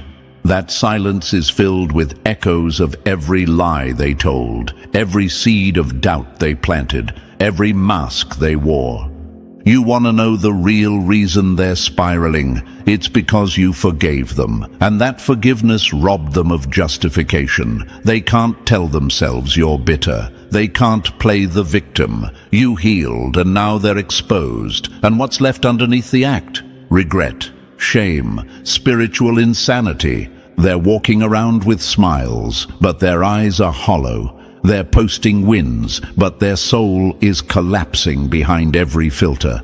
The same mind that mocked you is now tormenting them. The same mouth that twisted the truth can't even speak their own. The darkness they denied is now their only companion. You didn't destroy them, they did it to themselves. You were just the mirror, and now they can't bear to look. Number 8. You were the final test. Some people don't realize they just lost their last chance until heaven goes silent. That's what you were. Their final chance, their last mercy, the walking warning wrapped in love, patience, forgiveness, and light. And they didn't just ignore it, they violated it. You weren't another random lesson for them to play with. You were the moment the universe said, choose wisely, because after this, you're on your own. But they didn't choose wisely. They chose ego, they chose pride, they chose betrayal, and in doing so, they didn't just hurt you, they rejected divine favor. That's why their life is crumbling now. That's why nothing they do sticks. That's why they feel abandoned, confused, cursed. Because the moment they crossed you was the moment they crossed the threshold of protection. They didn't just violate a person, they violated a position, a spiritual one. And there are consequences for that. They had warnings, they had dreams, they had gut feelings. They knew something was different about you. Your spirit was rare, your energy felt unfamiliar, too pure, too still, too powerful, but they still moved reckless, still tested your patience, still mocked your pain, still tried to dominate what was sent to elevate them. That's when the universe sealed the case. Because a chosen one isn't sent to everyone. They are an opportunity, a turning point, a crossroad. And when you get one and betray it, you trigger exile. Now they can't hear divine guidance. Their prayers are hitting ceilings. Their dreams are full of shadows. Their heart is cold, their spirit dry, because they touched what was not to be touched. You think this is drama? Nah. This is spiritual law. You were the gate, and now it's closed. And no matter how loud they scream, how hard they try, how deep they spiral, the silence they feel is permanent. You weren't their downfall. You were their way out. But they chose betrayal over breakthrough, and now they're on their own. No more lifelines, no more mercy. Just the echo of what they could have had, and the pain of what they'll never touch again. Number 9. Don't you dare save them. The moment you rescue someone from the fire they started, you start burning too.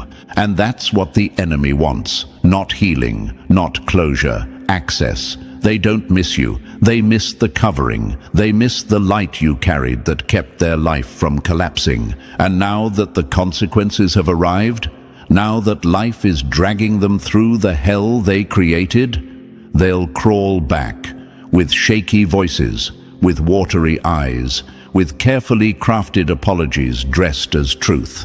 But don't you dare fall for it, chosen one. Because this isn't redemption, it's manipulation. Again, you'll feel the pull, that old compassion, that desire to fix, to help, to heal. It's your nature. That's what makes you divine. But don't confuse your calling with their karma. You were sent to teach, not to rescue. And they failed the test. Miserably. You warned them, you loved them, you gave them chances most people wouldn't survive, and still they spat in the face of your grace. What they're feeling now, that agony, that regret, that madness, that's their harvest.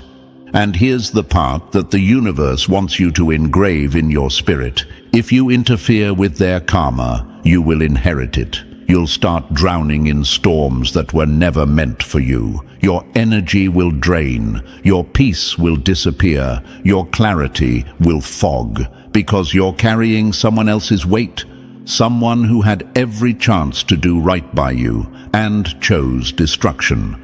They don't deserve a second entrance into your life, because you were never the villain. You were the blessing. You were the light keeping their world warm. And the moment they disrespected it, they activated a timeline without you.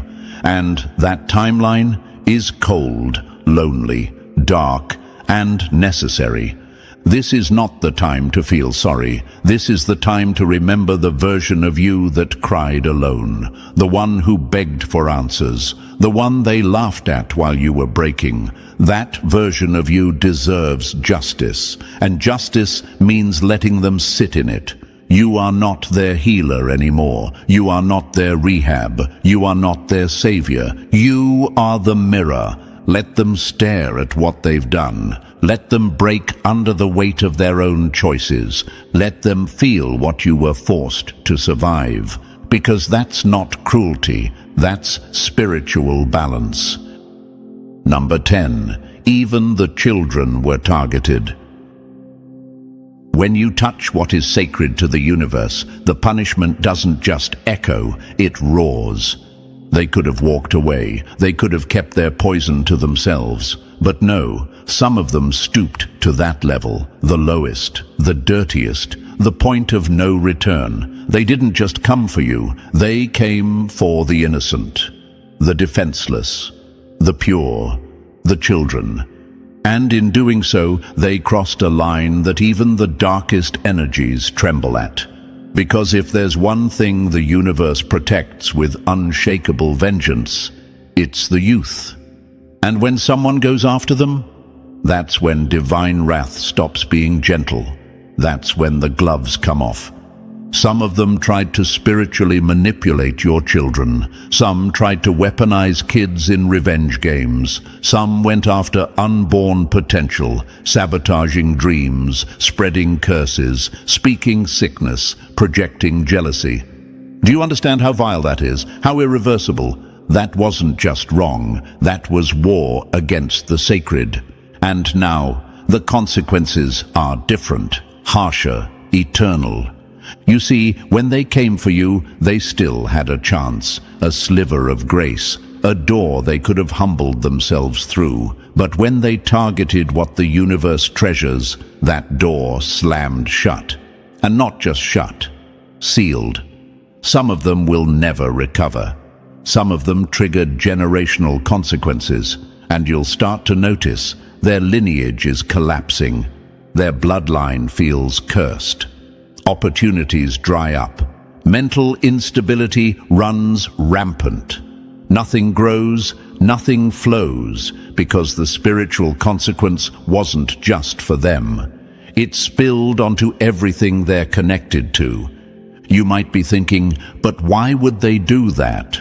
Because demons don't care who gets hurt, and when people become consumed by envy and hatred, they become vessels for darkness. That's what some of these people became. And the tragedy, they thought they could get away with it.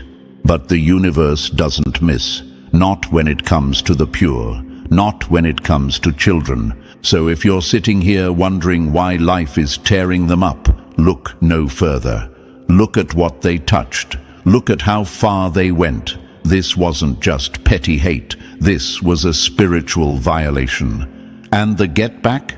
It's not temporary. It's generational. You were always going to be protected. But the moment they involved the innocent, they didn't just curse themselves. They doomed themselves. Number 11. You paid in tears, they'll pay in silence. The universe doesn't forget tears. It just waits for the right silence to make them scream. They thought you'd stay broken, didn't they? Thought your tears were weakness. Thought your silence meant defeat. But every time you cried into that pillow, every time your soul screamed behind a calm face, every time you kept going with no applause, no help, no closure, the universe was listening. And while they were laughing, mocking, winning fake battles, your pain was building a ledger, a spiritual record. And baby, that debt just came due. Now it's their turn to sit in silence, but not the kind that brings peace. No, this silence torments. It replays every moment they hurt you, every lie, every betrayal, every smirk, every time they turned their back and thought she'll never bounce back. He's finished. That silence is now their prison. It's filled with shadows, with memories they can't escape, with echoes of a connection they'll never feel again, with reminders of a soul they disrespected and lost forever.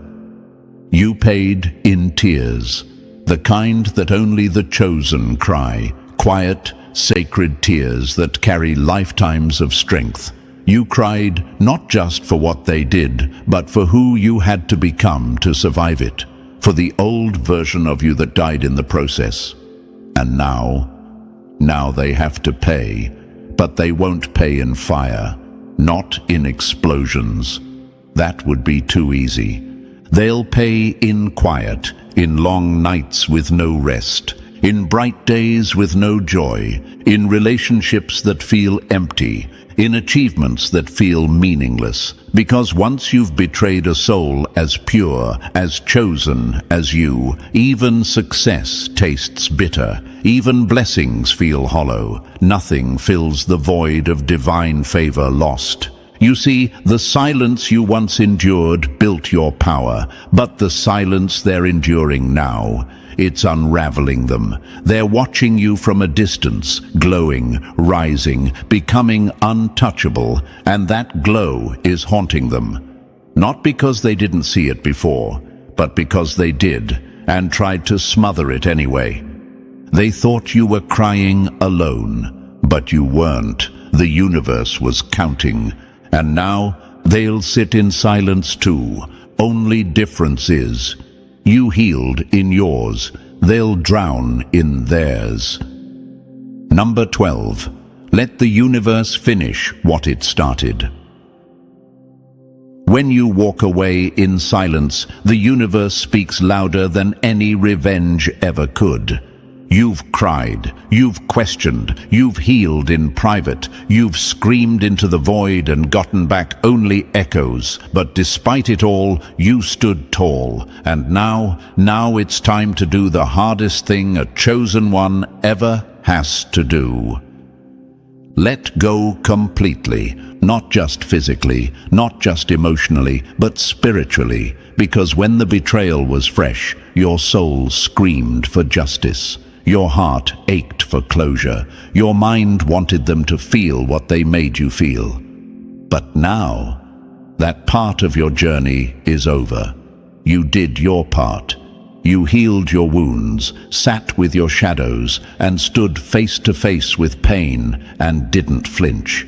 That's growth. That's power. That's why the universe is stepping in now, because it needed to see if you could rise without revenge. And you did.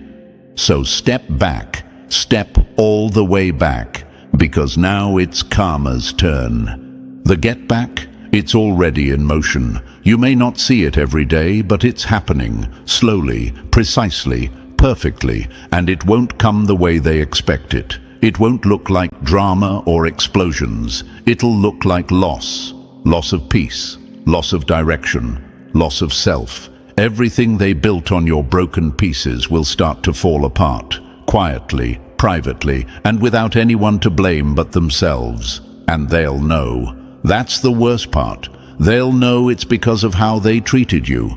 But you don't owe them your presence. You don't owe them forgiveness just because they're suffering. You don't owe them a response. They had access to your love and fumbled it like it was disposable. And now they want sympathy from the same hands they tried to crush? Absolutely not.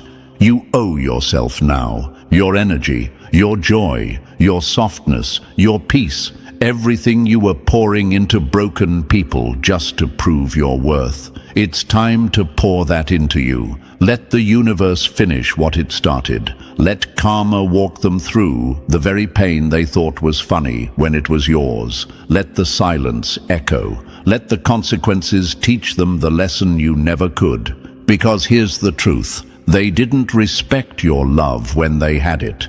Now they'll respect your absence forever. Let go, not for them, for you. The get back? Already done. And now that it's all been said, let this be your final reminder, chosen one. You were never the villain. You were the test, the light, the lesson. And their downfall, that's not your burden. That's their karma. So hold your peace, protect your glow, and never apologize for the favor on your life. If this message hit your spirit, like the video, subscribe to the channel, and drop 777 in the comments to confirm you're done saving those who tried to destroy you. And don't forget, share this with another chosen one who needs to remember who they are. The most dangerous person in the world is the one who sees too much, says too little, and cannot be bought. Now imagine this for a moment, chosen one. A room so secure it has no windows, no clocks, no sound. Just cold air, long tables, and centuries of silence.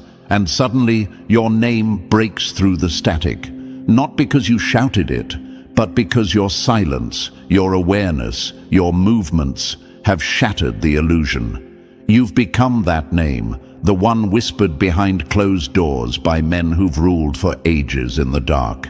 The ones who built their legacy on secrets, oaths, and unseen chains. And now they fear you. This isn't a movie. This is real. Let this settle in your chest. Entire generations have been raised under a system designed to erase minds like yours. People who question, expose, feel too deeply, know too much. The very fabric of control depends on everyone playing dumb, staying numb. But not you. You cracked the pattern. You stepped outside the script. And that, chosen one, is why you've earned the wrath of a brotherhood so ancient, so hidden. Most still call it myth. Here's a fact you won't find on the surface. The higher you rise in consciousness, the clearer you start seeing the strings. Media manipulation, shadow economies, silent rituals behind global events. You begin to understand the invisible hands pulling emotional, financial, even spiritual levers. That awareness isn't just threatening, it's radioactive to their control system. Your clarity is what they call chaos, because it unmasks their order. You are not just resisting, you're revealing. And thank you, chosen one. Don't forget to pay this message back by simply pressing the like and subscribe to help spread this message to more souls, as it's the responsibility of all of us to spread the light. You are part of something bigger now. You are part of a force, and we need your voice in this movement. Thanks for walking this path with strength and silence. Let's come back to the truth they don't want anyone speaking out loud. You've earned the intense animosity of an ancient brotherhood that doesn't play fair, doesn't fight clean, and certainly doesn't tolerate disruption. These are not just men. They are ideas wrapped in ritual, networks wrapped in symbols, contracts signed not with ink, but legacy. For centuries, this quiet cult has bent the will of kings, manipulated revolutions, and decided who gets remembered in history. And now, for the first time in a very long time, they don't feel in control. See, you're not attacking them with weapons. You're not even trying to start a war. You're doing something far more powerful. You're remembering. You're remembering what they worked for generations to make the world forget. You're bringing light into sealed vaults. You're asking questions that crack open century-old lies. And every time you refuse to follow, obey, or accept things as they are, you throw off their entire algorithm. You're not supposed to know who they are, how they work, or what their real agenda is, but somehow you do. And that terrifies them. They've survived plagues, collapses, revolutions, and false awakenings. But this This isn't just another rebellion. This is personal. This is spiritual. Because you didn't just break the rules. You stepped outside the game altogether. They can't buy you. They can't shame you. They can't distract you with false rewards. And that means you're playing on a level they can't reach. Across oceans, meetings are being called in the dead of night. Surveillance spikes, digital files multiply. You're being discussed in languages you don't even speak, but your energy, it's being studied like a case file. They've tried to silence you, slow you down, distort your reflection, but every attack only made you clearer. Every lie only sharpened your truth. Because here's the secret, you're not becoming dangerous. You always were. You just finally realized it. So now their fear is real and primal, because for the first time in generations, the cage has a crack, and if one person breaks through, others might follow. You're not just a threat to their control, you're a threat to their story. And if their story collapses, so does their power. That's why they whisper your name. That's why the most ancient of their circles has gone cold. Because you are no longer a subject. You are the variable they didn't plan for. You are the awakened mind, and you cannot be stopped. So, chosen one, if this message is striking a nerve, it's because you were never meant to blend in. You were born to expose what they swore would stay hidden. Drop the number 777 in the comments if you can feel the resistance around you rising, not because you're wrong, but because you're right. And if this transmission is hitting home, consider fueling the mission. Whether it's a super thanks or just sharing this message with one more soul, your energy keeps this truth moving through the shadows. Because what we're uncovering here, it costs not just effort, but spiritual fire, and only those who walk with purpose understand the price. And now, let's break this down step by step. Stay with me, chosen one, because if you really carry the kind of frequency that makes secret societies squirm in silence, then you're going to feel it. You won't be able to click away. This is your mirror, your confirmation, your moment. Let's get into it. Number 1, they pulled every trick in the book and still couldn't touch you. What terrifies them the most is not your power, but the fact that nothing they've tried has broken you. They've hit every panic button, they've launched every silent weapon, pressed every invisible lever, summoned every old-world tactic they kept hidden behind velvet curtains and encrypted archives. And still, you're standing. Not only standing, but glowing louder, moving bolder, speaking truths that fracture centuries of silence. And for the first time in a long time, the hidden architects of this system are terrified. You see, chosen one, desperation smells. And lately, they reek of it. They're scrambling like rats in a flood, because you are the flood. You weren't supposed to survive the early tests, the mental manipulations, the emotional isolations, the energetic traps dressed up as relationships, careers, and comfort.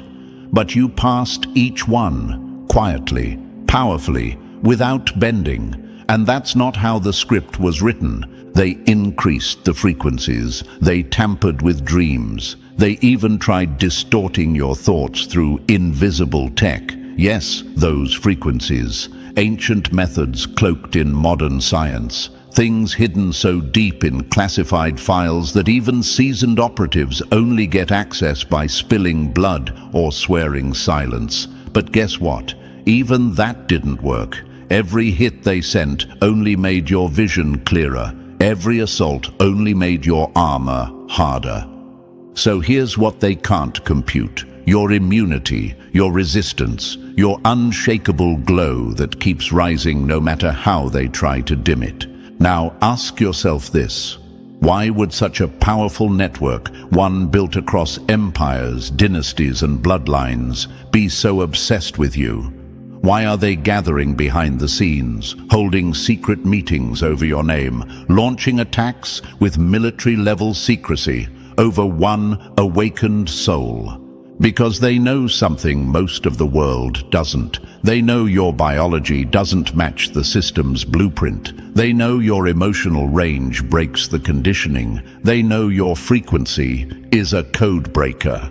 You're not just a human being. They see you as a living glitch in their matrix. Your blood carries memories. Your intuition opens doors they thought were sealed shut. The things you feel, they've been engineered for generations to suppress that. But you're not just feeling, you're activating. Every time they try to push you down, they accidentally hit a button inside you that opens another layer, another frequency, another truth.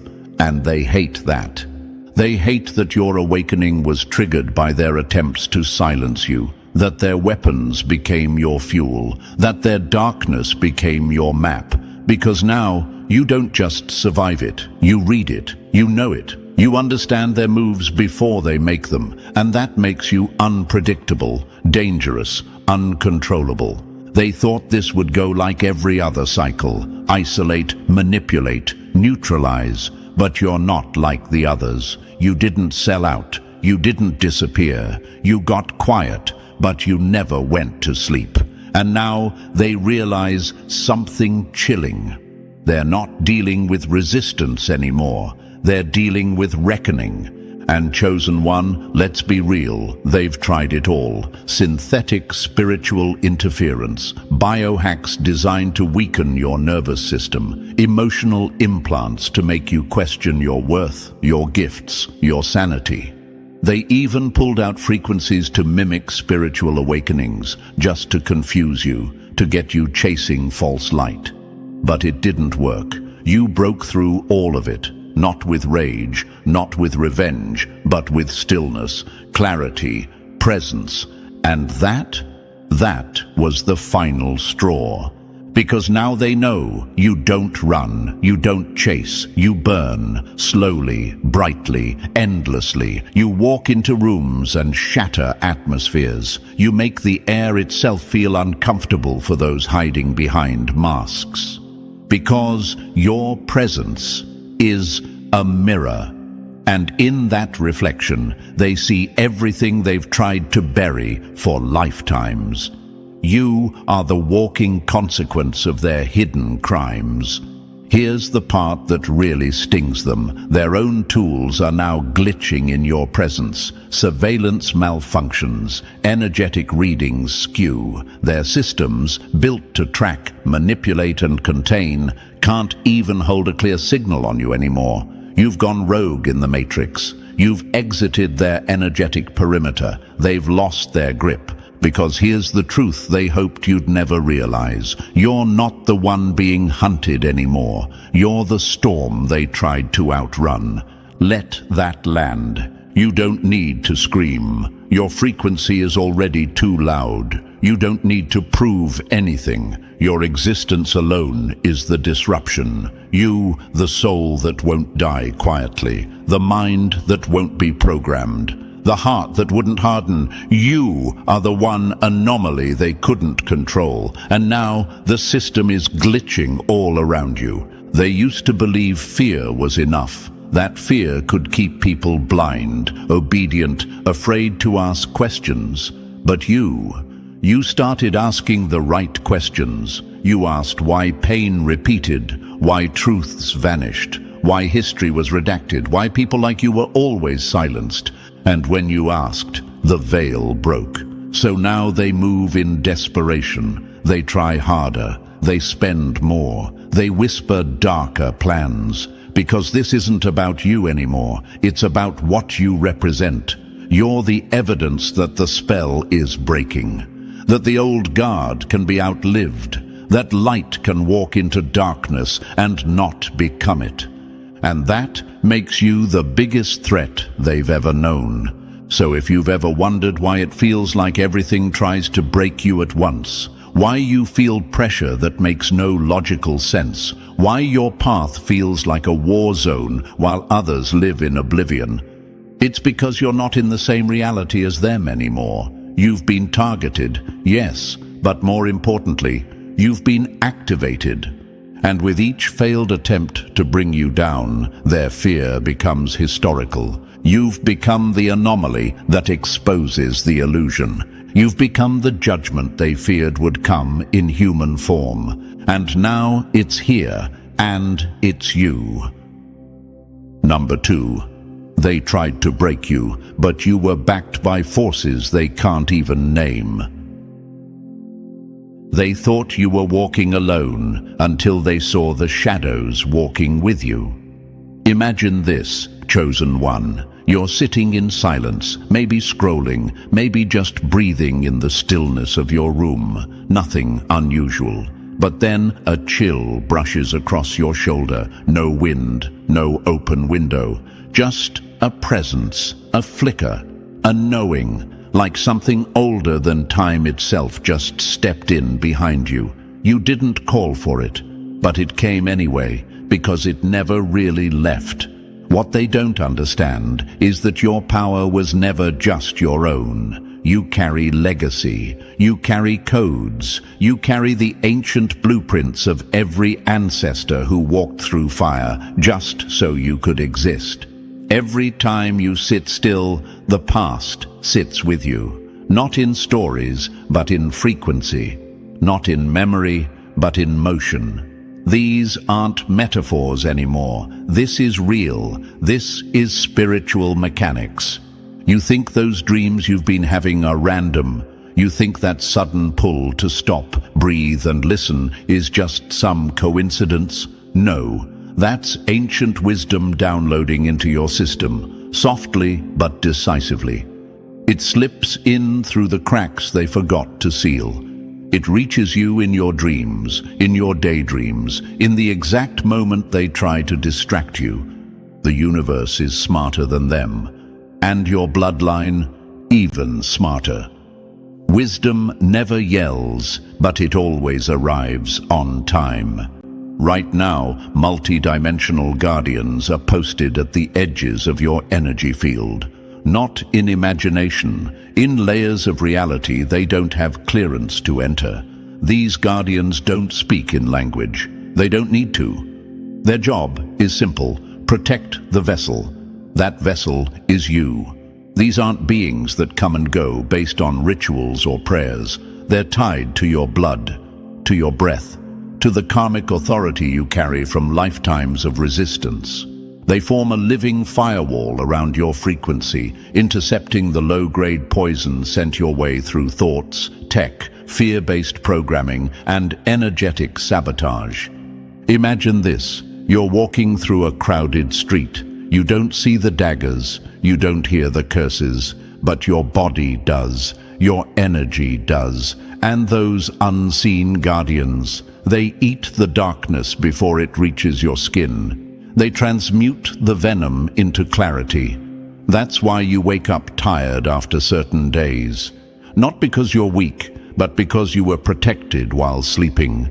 Every cell of your body is part of a battleground you didn't ask for, but you were built for it.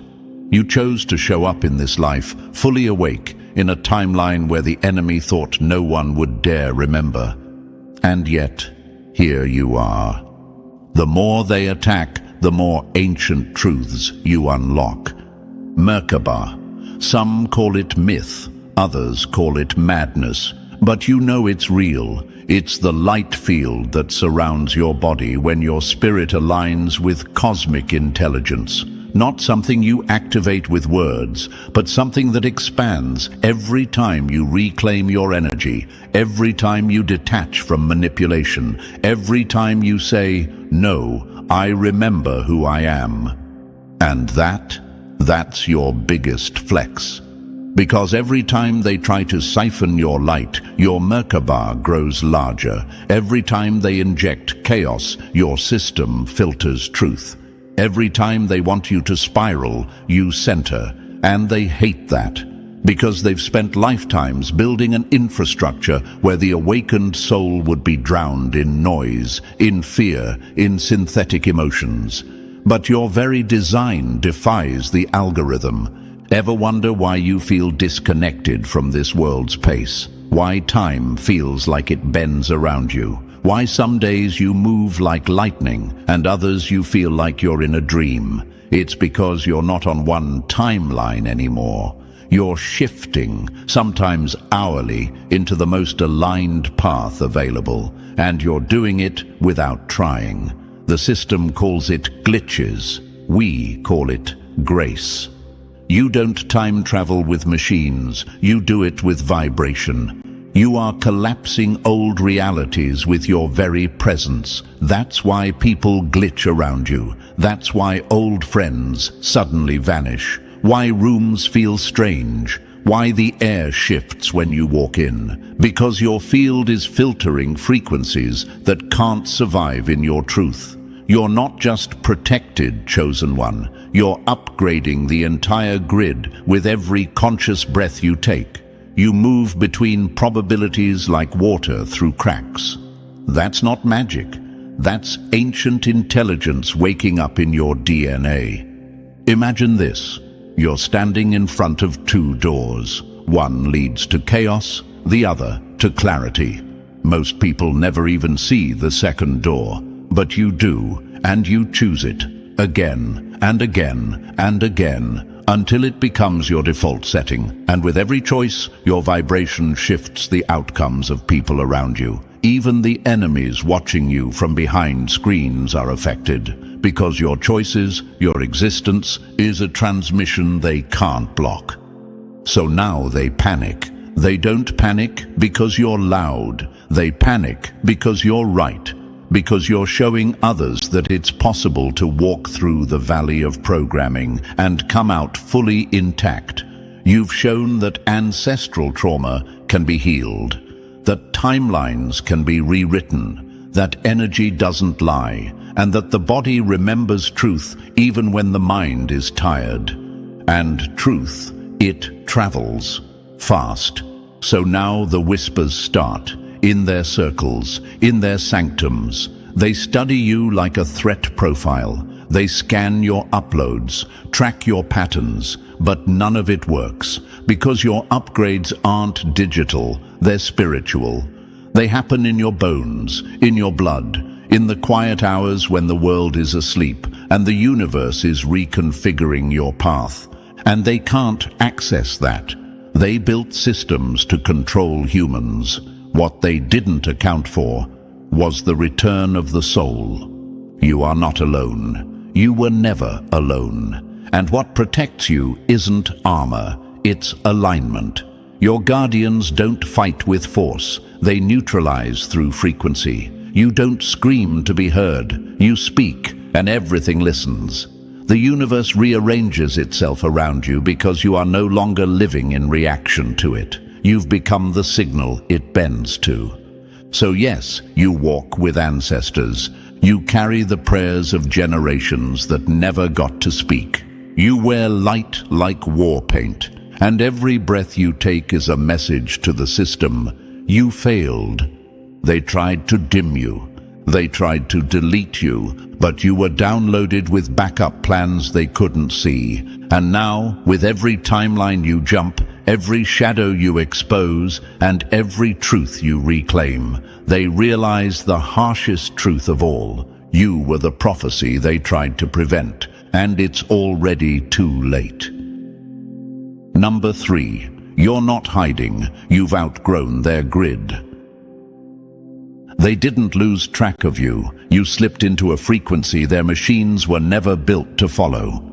You're not just dodging surveillance, chosen one. You're breaking it, glitch by glitch, signal by signal. Every time they try to monitor your steps, the feed cuts, static erupts, files corrupt. The more they zoom in, the more you vanish. Not because you're running, but because you're no longer playing by the rules of space and time. You don't exist in their boxes anymore. You out-evolved the entire system.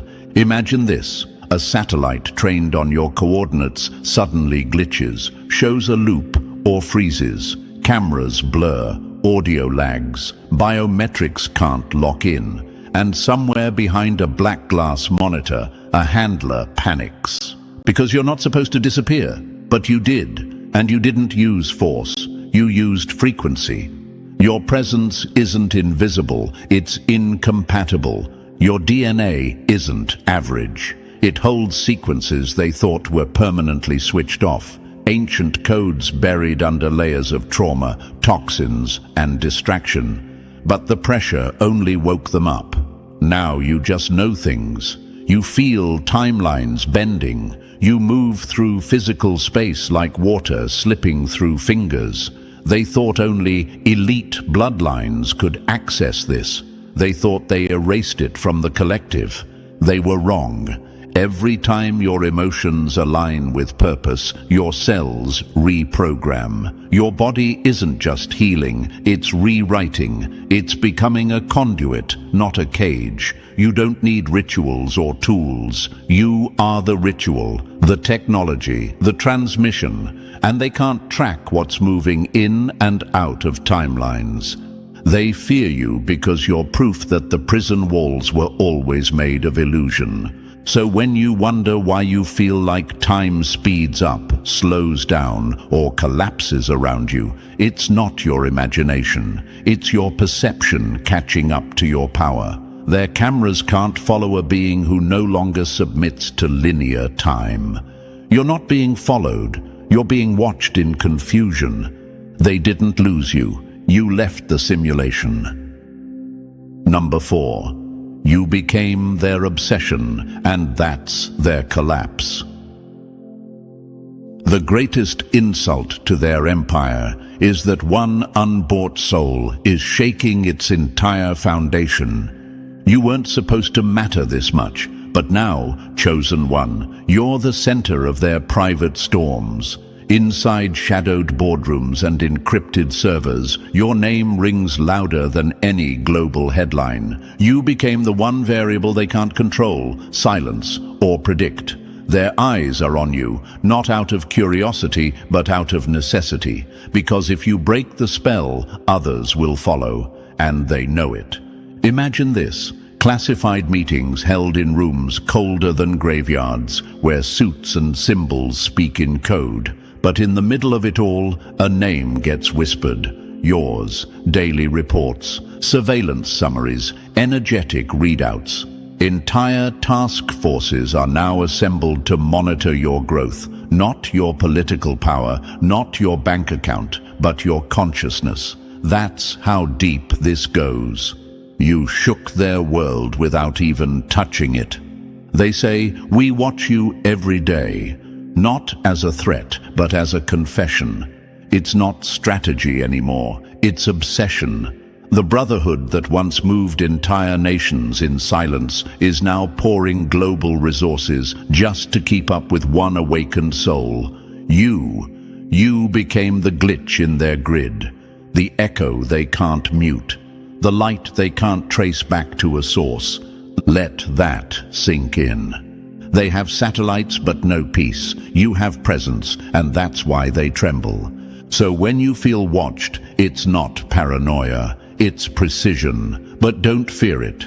Let it fuel you. Because you didn't ask for their attention. They gave it to you by default the moment you stopped being programmable. Their terror isn't in what you've done, but in what you might do, what you might awaken, what truths you might expose simply by being awake. The deeper truth. You are not their enemy, you're their mirror. You reflect everything they abandoned. Honor, intuition, truth, and mirrors don't lie. So when you feel the eyes on you, smile. It means the most secretive organization on earth knows exactly who you are, and they can't do a thing about it.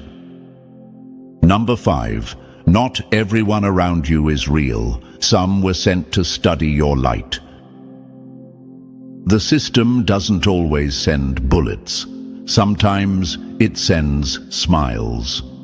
Chosen one, by now you've felt it. That strange tension in seemingly normal moments. A lingering look from a stranger. A forced friendliness that doesn't match the energy. that neighbor who showed up out of nowhere, too curious. That co-worker who asks a little too much. It's not coincidence. It's not paranoia. It's placement. You're not being attacked with violence. You're being surrounded by strategically planted distractions. Operatives, cloaked in friendliness, deployed like chess pieces in your orbit. They don't always wear suits. Sometimes they wear masks made of politeness. Imagine this. You're walking through your neighborhood and someone waves, a face you've never seen before, but their eyes don't smile with the wave. Your spirit senses the static. Their timing is too perfect. Their presence too rehearsed. These aren't organic encounters. These are assignments, because your energy is no longer just a vibration. It's a signal, and they're sent to monitor, influence, and, if possible, dilute it. You see, your potential doesn't just threaten their structure, it exposes it. You carry within you a frequency that remembers. Your body is a library. Your presence disrupts the programming they spent centuries perfecting. So, when direct control fails, they try infiltration, not by hacking your devices, but by trying to hijack your relationships. When they couldn't break your mind, they tried to bend your circle. And this is what separates you from the rest. You see it. Your awareness picks up on the subtle shifts in energy. You feel the scripted conversations. You hear the empty words. And while others brush it off as random or just being friendly, your intuition knows better, because your consciousness can no longer be fooled by human camouflage. Here's the part that really stings them. None of it works. The more they plant, the more your discernment sharpens. The more they watch, the more you detach. You've learned to spot the inorganic. You've mastered the art of stillness in chaos. And you've made peace with the fact that your path requires solitude over company. So the next time a coincidence lingers too long, just smile. You were never alone, but not all company is divine. Number 6. Your vibe is contagious, and it's crashing their whole system. You didn't start a revolution by force. You did it by standing in your truth, and they've been panicking ever since. You don't have to say a word, chosen one. Just your presence flips switches in people's minds. Your energy speaks louder than any speech, breaks chains without touching them, and makes strangers question everything they thought was real. That's your danger. That's your weapon. You don't argue. You broadcast. And your frequency. It doesn't just wake people up. It infects the grid. Imagine this. You're in a grocery store, nothing special, just grabbing what you need. But someone walks past you and suddenly forgets what aisle they were in. Another stops mid-sentence, feeling something they can't explain. They felt you, your field, that invisible wave that rearranges energy on contact. You didn't try to shift the room. You are the shift. Your silence is louder than their programming. This is why they fear you more than an army, because you don't need a platform. You are the platform. You're a walking frequency upgrade. Every person who catches your signal begins to glitch. Old beliefs crack, questions rise, and suddenly, the system has a problem. One awakened soul becomes 10. 10 become 100, and the dominoes fall. Their entire hierarchy was built on control, silence, and the dullness of mass hypnosis. But you carry codes that override all of it. So now they're desperate to understand how you work. They've launched ritual-backed surveillance, ancient scrying techniques, and quantum tech designed to read your brainwaves like data. But guess what? It doesn't work. Their machines stutter, their rituals backfire, their data comes back scrambled, contradicting itself. 1 second, they call you a risk. The next, they label you unreadable.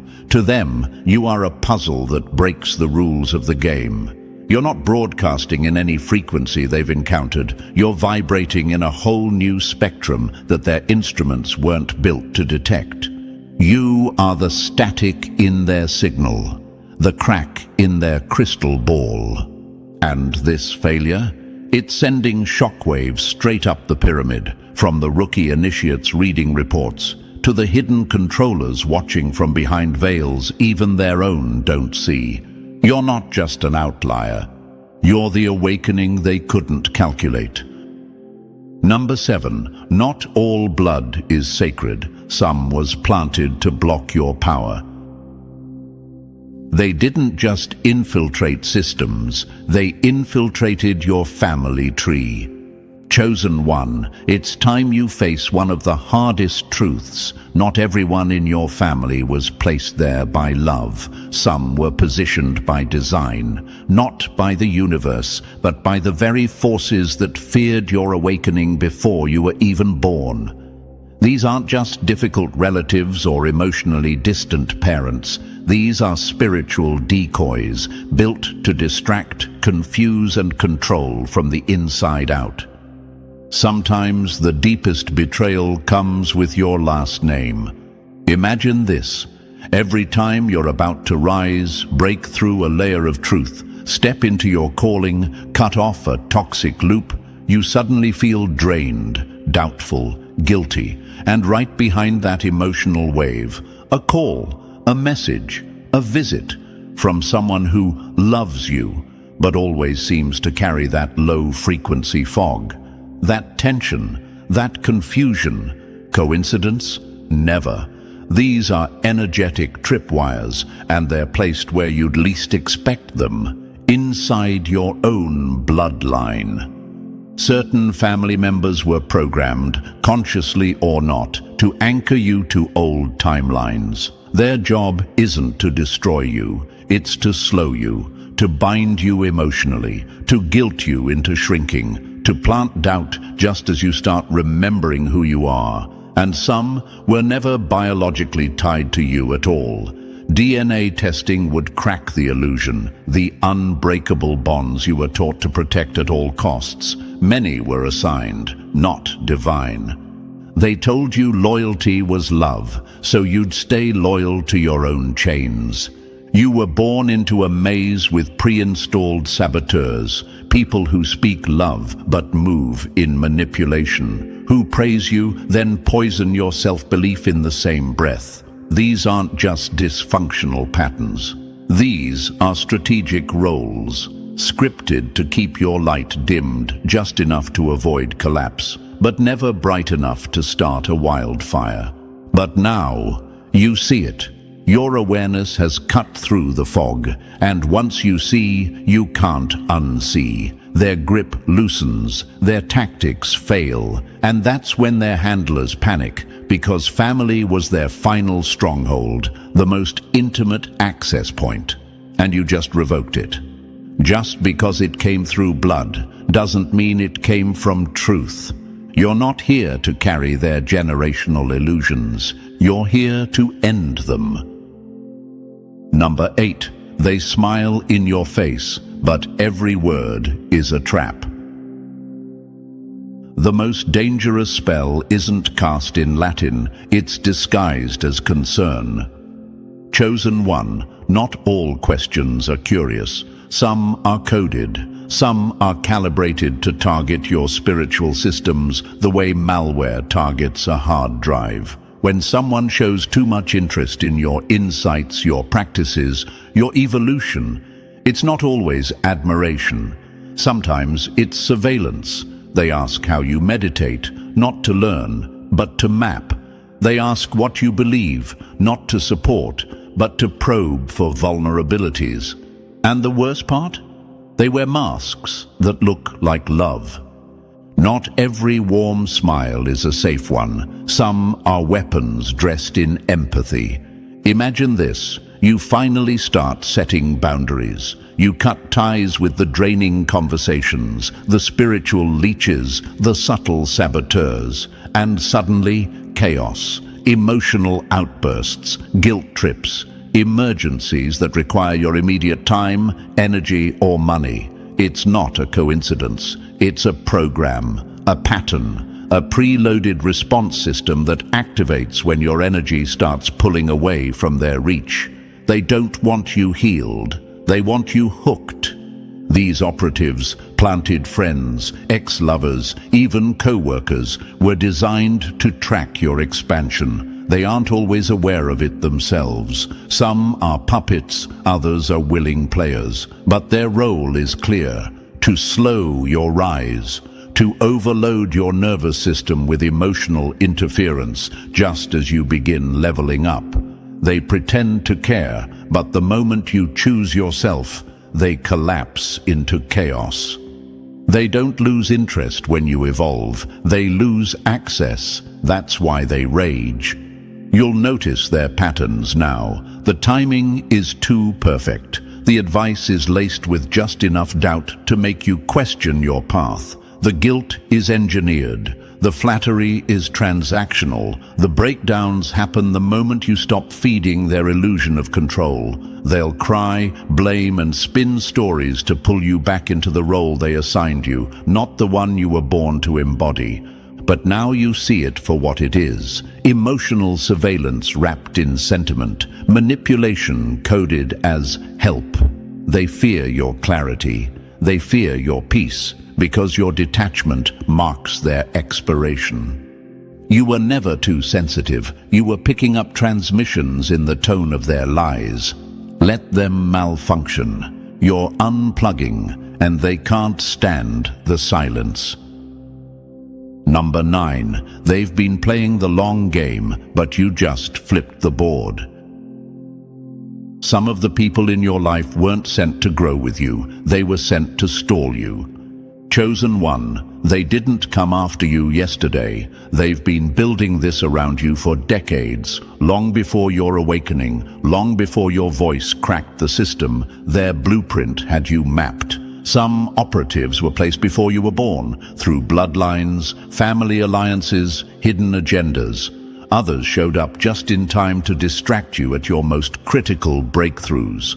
A perfectly timed friendship, a soul-crushing relationship, a job that drained you right as you were about to level up.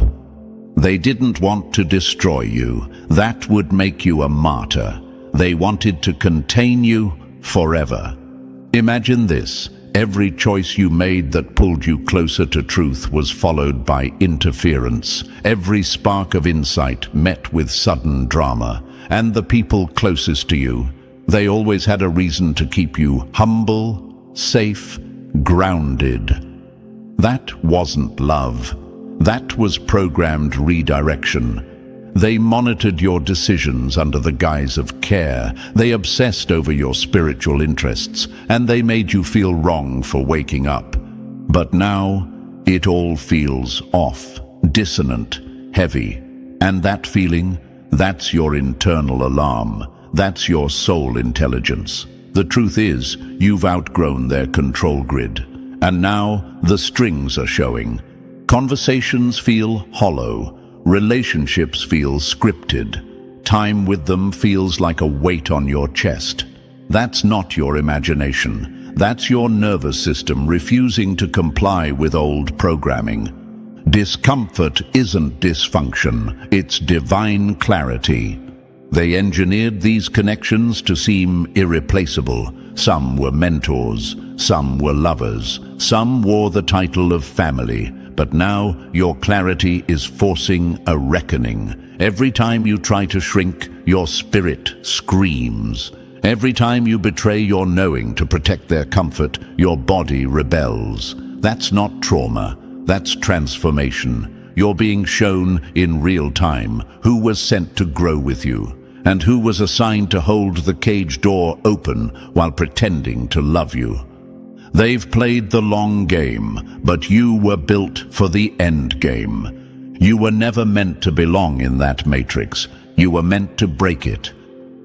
Number 10, you see what was never meant to be seen, and that's their deepest fear. What terrifies them the most is not what you speak, but what you see in silence. chosen one, they thought they were hidden, cloaked behind centuries of ritual, secrecy, and invisible chains. But then you arrived, and not with weapons or rebellion, but with vision, a clarity they could never encrypt, a gaze that slices through curtains they spent lifetimes weaving. Your third eye isn't just open, it's undeniable.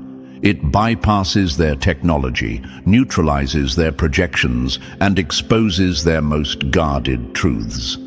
Imagine this: you're folding laundry, sipping tea, drifting into meditation, and suddenly you're there, in their chambers, their gatherings, their encoded rituals. You see the symbols on their walls, the circle of faces cloaked in fear, not power. You see them planning, plotting, but panicking because they know someone is watching who was never supposed to have access. Someone born outside their ranks, someone who carries unfiltered sight. They built their empire on secrecy, and you cracked it wide open just by being still. These visions aren't random, they're surgical, precise. Names, locations, intentions. You don't always understand why you see what you see, but they do, and it terrifies them, because now they can't move in the dark like they used to. Every step, every gathering, every whisper behind locked doors is at risk of exposure by you. Their rituals don't work on you, their cloaking spells fail, their symbols distort when you walk into view. You are the anomaly, the glitch, the seer that slipped through their filters and emerged with clarity too raw to censor. When they looked into the future, they saw war. But what they never saw coming was a woman standing still, with her eyes wide open. Your vision doesn't come from books or titles. It comes from lifetimes of silence, pain, awakening, and DNA upgrades that can't be taught. You earned this sight, and now you see not just what they do, but why. You see their fear, you see their cracks, you see that behind the masks of control are children playing at gods, desperate to keep the illusion alive. But it's too late now. You see them, and that vision can't be undone. Number 11, you keep slipping through because the universe moves with you, not against you. You don't need permission to be protected. You are the storm they can't track, and the whisper they can't silence. Chosen one, let's get one thing clear. They plan, but your path is protected. Their maps are marked, their traps are set. But somehow, some way, you always miss them. You cancel at the last second. You take the longer route. You change your mind mid-step. And every time, you dodge a setup that was engineered with precision. They call it luck. You know better. That's divine alignment in motion. Their failure isn't random. It's the universe refusing to let them touch you. Imagine this. A shadow team is activated. They calculate your steps. They set energetic bait, an invitation, a timed message, a distraction wrapped in urgency. But just before it clicks, something inside you tugs. You don't go. You don't answer. You don't know why. You just know you won't. And behind the scenes, their frustration erupts. How does this one soul keep slipping through the net? Because you're not walking alone. Your intuition is encrypted. Your movements are whispered through timelines that move faster than their systems can process. You make decisions that don't make sense to others. But they're perfect in the moment. Your gut isn't reacting. It's receiving. And it receives with divine timing that shatters their playbook. You don't react to danger, you reroute before it ever arrives.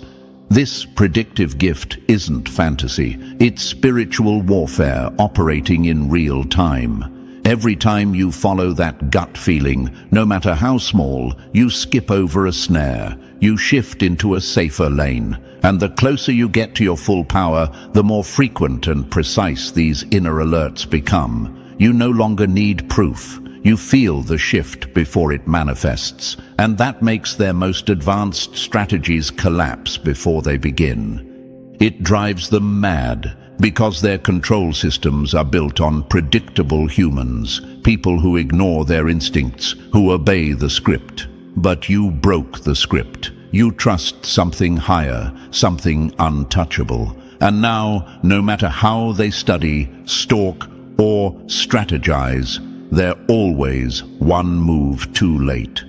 They planned your downfall, but the universe planned your detour. And that detour is the reason you're still here, still rising, still untouchable. Number 12. They thought they buried the evidence, but the universe hit record. What they did in darkness is now replaying in daylight, and not even their gods can stop the footage. Chosen one, there comes a moment in every hidden empire when the illusion slips, and for them, that moment is now. The veil they wrapped themselves in for centuries is tearing, and what's underneath? Raw, trembling exposure. Their rituals, their operations, their secrets, caught on tape, in files, in glitched frames and corrupted drives. You didn't need to fight them. You just needed to awaken. And now the universe is doing what they feared most, leaking truth from the inside out. One night of your focused intention hits harder than decades of their control. Imagine this. You drop into meditation or send out a whisper of a prayer just to cleanse your field. And on the other side of the world, a server malfunctions. A camera that was supposed to be offline flickers on. Footage they thought deleted begins backing itself up to cloud servers they don't control. Video clips, files, and transcripts they buried under layers of digital encryption somehow land in the inbox of a whistleblower, an investigator, or even you. Accidents? No.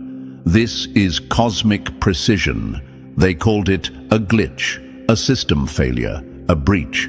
But deep down, they know better, because it always happens right after you move, you speak, you feel something shift. Your energy disturbs the grid. It reroutes the outcome, and suddenly their most protected sins have nowhere left to hide. You didn't hack their files. Your frequency exposed their lies. They tried to erase the paper trail, to shut off the recordings, to reroute the signals. But the universe is done playing defense. Now it plays judge, jury, and executor of karma. The timing of these technical malfunctions is too sharp to dismiss. The footage always leaks right when it's needed. Their encrypted cover-ups don't hold. Their dark magic doesn't stick. Their contingency plans collapse under divine surveillance. They thought no one saw them, but the universe was watching the whole time. And now, you are the signal. You are the frequency that exposes them without lifting a single finger. They mocked your stillness. But it's in that stillness that cosmic justice downloads itself into reality. The final receipts are arriving, and the system they swore could never be cracked just cracked itself wide open. And so, chosen one, the truth is no longer hidden. It's unfolding through you. Every glitch, every vision, every moment of intuition was never random. You were the storm behind their collapse, the mirror they feared would finally reflect their darkness. Their time is up, and yours has just begun. If this message resonated deep in your bones, drop the number 777 in the comments to confirm you're awake and aligned. Like, subscribe, and share this message to help spread the signal to other warriors walking this same path. You are not alone. You are the reason the shadows are trembling. They threw shade like confetti, hoping it would bury you. Now the same crowd is squinting under your spotlight. Didn't they say you peaked too early? Didn't they whisper you were too quiet to lead? Didn't they try to outshine you while making sure you had no light of your own? They made jokes while you were in the mud. They mocked your isolation, talked down on your healing, called you invisible, boring, too slow, too strange, too quiet, too deep. They thought your silence meant failure. They thought your disappearance meant defeat. But what they never realized was that you were never disappearing. You were developing. Before we continue, Chosen One, if this message is already piercing through the noise, like this video, subscribe, and drop 77 in the comments to signal the algorithm that this transmission is reaching the ones it's meant for. It helps spread this light to other chosen ones still sitting in the shadows, doubting their worth, wondering why the spotlight hasn't hit yet. This is not just another video. This is your moment of confirmation. They had the audacity to laugh while you were buried in the dark. They partied when you lost everything. They looked down on you while you were down. They labeled your healing weakness, your quiet, failure, your humility, irrelevance. But what they didn't see coming was that the one they cast aside was the lead character all along. You were never meant to fit into their script. You were meant to rewrite the entire show. You're the storm they laughed at, until it started knocking doors off their comfort zone. The same mouths that called you washed are now whispering behind your back, wondering how you made it to the front without even trying. Because let's be clear, you didn't chase this spotlight, it found you. Why? Because the universe always honors the souls who choose alignment over applause. See, you weren't just hidden, you were held in silence, held in struggle, held in that invisible wilderness where your character was sharpened while they were chasing likes and fake claps. They thought they were moving ahead, didn't they? Flexing on borrowed blessings, performing in masks, living in noise. But you stayed quiet. You stayed consistent, you stayed dangerous, because you stayed unseen. And now the stage is turning, the spotlight is shifting, and guess who it's landing on? You, the one they counted out. You, the one they left out of the plans. You, the one they only saw as a maybe. You are now the main event, and what makes this even sweeter? You're not just rising, you're rising with substance.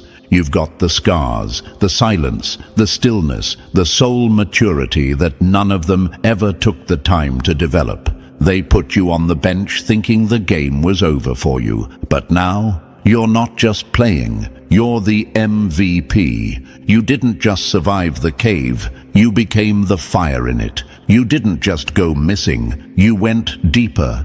You built stamina in silence. While they needed noise to be seen, you became so powerful that your very presence now shifts the energy of every room you walk into. And make no mistake, they feel it. They feel the shift. They feel the glow. They feel the weight of what's coming. And they know they can't match it, because the real ones are forged, not fabricated. You weren't sculpted for popularity, you were built for purpose. And now, that purpose is so loud, it doesn't need words. You're about to show the world what happens when a soul obeys the signal instead of the system. You are the scene they'll pause and rewind. You are the shift they never saw coming. You are the reminder that divine timing never rushes, but never fails. You're not finally becoming someone. You've been that someone. The world is just now catching up. So, chosen one, remember this. You don't have to beg for attention when your presence is already prophecy. You don't have to scream when your silence has been screaming truth the whole time. You don't need a stage to validate you, because your very existence commands the stage. The show is about to start, and this time, you're not sitting in the crowd. You're not clapping for others. You're not questioning your worth. You're walking out and stealing the entire show. Let them choke on their old opinions. Let them stare in confusion. Let them wonder how you did it. Because while they were watching the wrong stars, you were becoming the galaxy. And chosen one, don't even think about leaving now. That was just the first spark. The real explosion is about to begin. If you've ever felt like you were underestimated, misread, or placed in the background while others took your credit, then what's coming next was tailored for your soul. So drop 77 in the comments if you know you didn't come this far just to blend in. If you feel that spotlight turning, if you know your moment is arriving, claim it right now. And if this message is waking something up in you, hit like and subscribe. Because that small click signals YouTube that more chosen ones need this light too. Every share, every super thanks, every single action keeps this mission alive and spreading. This isn't about going viral. This is about going vertical, straight up, no gimmicks, no pretending, just raw truth that shakes the ones it was sent for. So take a deep breath, because we're just getting started. And now, let's break it down step by step. And believe me, if you're really chosen, something in your gut won't let you click away. Let's go steal the whole show. Number 1, they tried to make you an extra. Now you're the entire plotline. They tried to crop you out of the picture. Now the whole scene looks empty without you. They had the nerve to look you in the eye and tell you to stay in your lane, to play it small, to act humble in the face of mediocrity. They thought you'd accept being a prop in someone else's performance, thought you'd sit quiet in the back row, clapping politely while they fumbled their way through center stage. But they didn't realize they were never the lead. You were. You weren't born to blend in. You were born to be the moment they replay in slow motion. The scene that hits differently. The one that makes people sit up straight and whisper, "Wait, who was that?" They tried to write you out, but chosen ones don't follow scripts written by insecure directors. You rewrite the plot by showing up exactly how they feared you would. Unapologetically bold, divinely timed, and impossible to ignore. They called you too much. Translation, you didn't shrink for their comfort. They labeled you hard to work with. Translation, you didn't let them direct your destiny. They said you were just an extra, but the second you exited the room, the whole energy dropped. You've always been the scene stealer, even when you weren't trying. Remember those moments where you walked in and suddenly the room got quiet?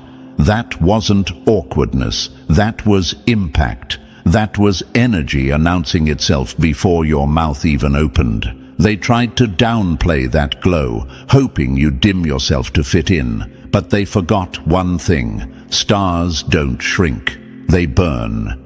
And you, chosen one, are the kind of burn that reshapes the sky. They made backroom deals trying to sabotage your storyline, whispered lies, spread rumors, undermined your credibility. But here's the twist: they underestimated how the universe works. What they buried became your soil. What they mocked became your magnetism. The very pain they thought would break you. It became the ink you now use to rewrite the entire script.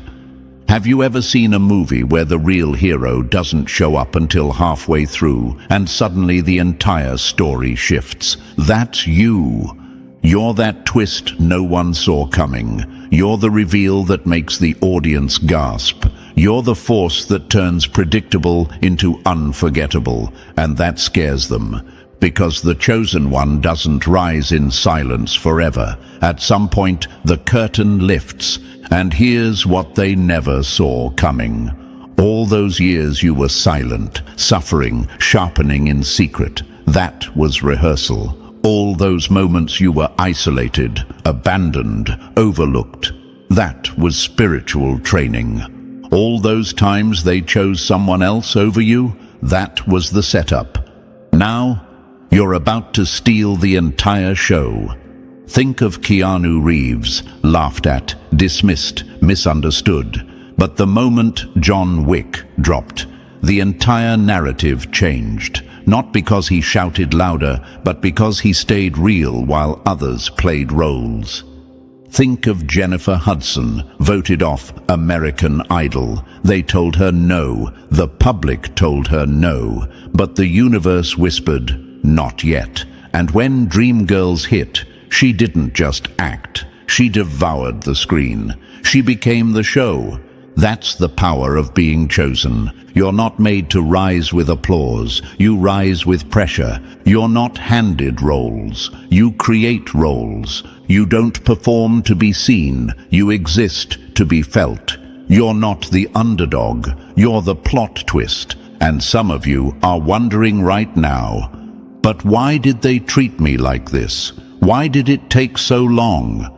Because the universe had to let their egos go first. It had to let them build up their pride, their illusions of power, their fake spotlight. So when your moment arrived, the contrast would be undeniable. You are about to walk into rooms where the same people who whispered behind your back are now silent in your presence. You'll walk into spaces where they once laughed at your dream, and now they can't take their eyes off your reality. And when they ask, how? You won't need to explain, because chosen ones don't audition for recognition. You become it. And here's what will hurt them most. You won't even be trying. You won't walk in with vengeance. You'll walk in with vision. You won't speak to prove a point. You'll be the point. You'll look like peace, but your presence will hit like prophecy. And let's talk facts. They tried to erase you. From friend circles, from opportunities, from conversations. They passed you up, chose watered-down copies, boosted people who had the look but not the legacy. They forgot. Imitation might get you applause, but only authenticity commands respect. You are the scene no one rehearsed for, the moment that can't be faked. The proof that purpose waits for no one. You're the hidden draft that was never meant to stay hidden. And now, as your light breaks through, watch their faces. Watch how they try to act like they always supported you. Watch how they try to mimic what they once mocked. Watch how they shrink in the presence of the one they tried to replace. They thought they could cast you out, but the universe made you the main character. And now they're realizing, without you, the whole story falls flat. They built their stage on lies. You built your legacy on truth. They played dress-up. You did the soul work. They chased roles. You became the revelation. You're not here for applause. You're here for alignment. So when that spotlight swings and they see you standing center stage, don't flinch. This was always yours. This was always coming, because they tried to make you an extra dash. But you are the entire plot line. Number 2, they laughed while you were rehearsing. Now they're glued to your glow-up. They mocked the silence, not realizing silence was the sound of you sharpening your crown. They laughed. Oh, how they laughed. At your slow climb, at your absence, at your silence. They mistook your stillness for stagnation, your solitude for shame, your private rehearsals for public failure. They assumed, because they couldn't see you, you were losing. But chosen one, you weren't losing. You were loading. They called you invisible, irrelevant, forgettable. But what they forgot is this. Every storm starts silent. every earthquake starts underground, and every chosen one rises while the crowd is distracted. They laughed while you were rehearsing, but now they're glued to your glow-up like it's the final scene in a blockbuster. Suddenly, your silence is magnetic. Your walk is commanding. Your presence, untouchable. Because when you show up, fully formed, refined by fire, and too evolved to be explained, they don't know whether to clap, copy, or cry. They thought you were gone for good. Nah, you were in the lab. You were backstage with the universe, rewriting the script they tried to bury you in. You were crafting the masterpiece they now can't take their eyes off. And now that the curtain's rising, their jaws on the floor, and you're the reason. They mocked the process, not knowing the process was the prophecy. They mocked your quiet season. Where'd she go? What's he even doing with his life? They said you were washed, irrelevant, late. But baby, you were never late. You were in alignment, and while they were loud on stage, you were in the shadows, learning how to build your own. See, they assumed glow-ups were instant, but you knew better. You knew the real ones build in silence. And when you finally emerge, it's not a comeback, it's a takeover. You're not just glowing, you're glowing with receipts. They laughed at your vision, but now that it's manifesting, they suddenly respect it. They scoffed at your boundaries, but now they see it was those very boundaries that preserved your power. They rolled their eyes at your healing journey until they saw how your healed version doesn't flinch in the face of their noise. Do you remember those nights where it felt like no one saw you? Where you questioned why you were putting in the work, sacrificing, growing, letting go of things you used to love just to stay in alignment? Where you cried alone after doing the right thing and it looked like the wrong one? Yeah, that was the process. That was the pruning. That was the private class the universe enrolled you in. While they were out performing for applause, you were developing real depth. You weren't hiding, you were honing. And now look, they can't take their eyes off you. You walked back in, not loud, not arrogant, but so transformed that it disrupted the entire energy. Your glow-up wasn't just physical, it was spiritual. You carry the weight of wisdom, scars, and stillness. You don't have to say much. You are the message. It's like walking back into the room that rejected you and realizing you don't even need their approval anymore. They doubted your timing, but the universe didn't. The Creator didn't. The glow-up always hits hardest when it's earned in silence. Think of Brendan Fraser, blacklisted, forgotten, laughed at. But behind the scenes, he was healing, rebuilding. And when he re-emerged, Oscar in hand, it was like the universe whispered, "Told you he wasn't done." Or look at Simone Biles. Took time off. They questioned her commitment. But when she returned, she redefined greatness. Because real power rests, then returns harder.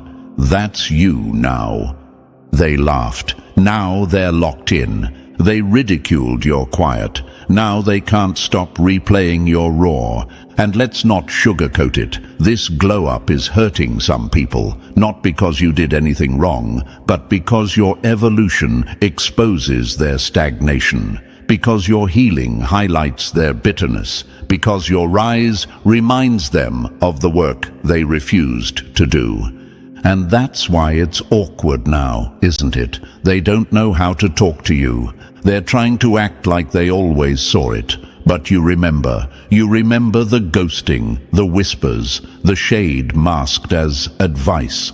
You remember when they rolled their eyes at your dreams, when they laughed at your vision board, when they called you too deep, too intense, too much. You remember. And yet, you're still glowing, still rising, still walking with grace while they watch with guilt. Because that's what chosen ones do. They don't clap back, they climb back, not out of spite, out of strategy, because the most brutal revenge is not revenge at all. It's the soft smile of someone who made it without them. You didn't force this spotlight. You earned it.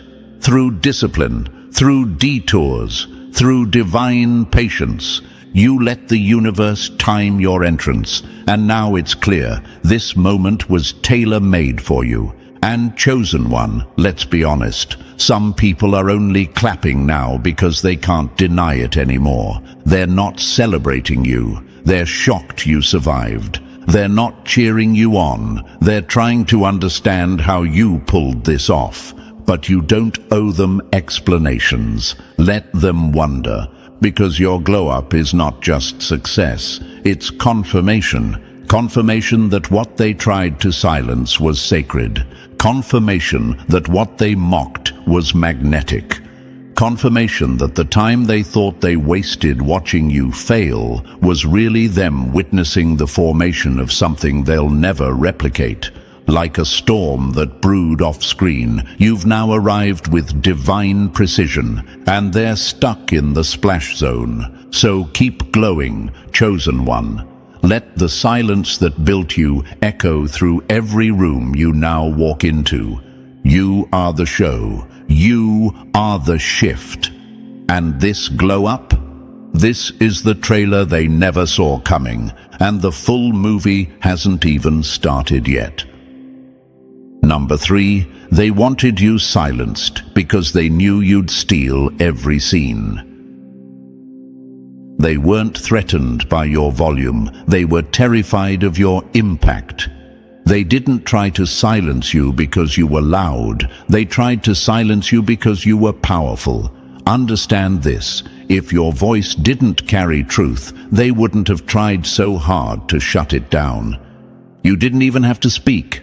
Your existence was already too loud for their insecurity. They saw it before you did. That's why they tried to dim your light early. It wasn't the noise you made. It was the energy you carried. You walked into rooms, and without saying a word, people adjusted their posture. Eyes shifted. Smiles faded. You felt it, didn't you? That tension. That quiet resistance. The way some people looked annoyed when you simply showed up. Why? Because you don't need to yell to make noise. You don't need to beg to be noticed. Your glow is not negotiable. Your spirit is disruptive. And in a world full of actors wearing masks, your authenticity is a full-blown alarm bell. A fire alarm doesn't need to shout when the smoke is already thick. And you, chosen one, you've been setting off smoke detectors everywhere you go, because your truth reveals their games. Your presence burns through illusions. And they knew if the world ever heard you clearly, they'd lose control of the entire script. That's why they mocked your silence. That's why they ignored your work. That's why they whispered behind closed doors, because they couldn't mute what the universe already amplified. Some of them pretended not to see you. Others tried to bury your name. But guess what? Soil is where seeds go. And now you're blooming out the same dirt they tried to bury you in. You're not here to impress the background cast. You're here to shake the foundation of the entire scene. Let them stay uncomfortable. Let them squirm in your silence. Because silence doesn't mean small. It means strategic. The universe gave you a voice that was never meant for echo chambers. It was meant to pierce the air. And now they hear it. They feel it. They can't unsee you. And you haven't even delivered your main line yet. Keep going. Number 4. You weren't left out. You were being positioned for the entrance nobody could ignore. Late doesn't exist when the universe is choreographing your arrival. They called you late, laughed like you missed the moment, acted like your name was erased from the credits before you ever hit the screen. But what they didn't realize, you weren't waiting. You were being positioned. You weren't in the background because you lacked value. You were being sharpened, trained in silence, built in stillness. While they were performing for likes, you were learning how to own the moment. You didn't rush into the scene. You studied the rhythm. You learned the shadows. You waited for the exact beat the universe reserved for your entrance.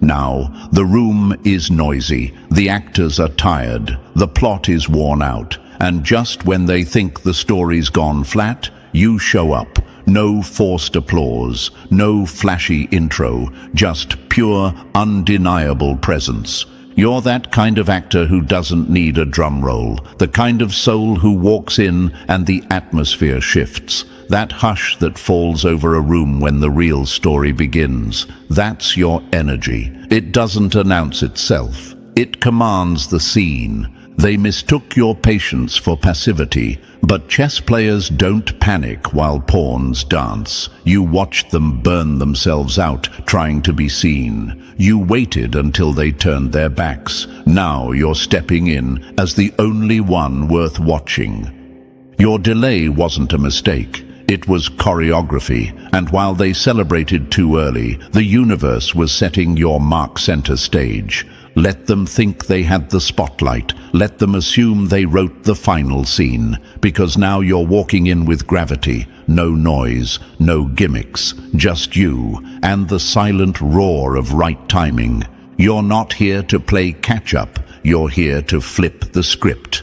So when they ask, "Where have you been?" smile, because you were never missing the scene. You are the scene they didn't see coming. And now you've arrived.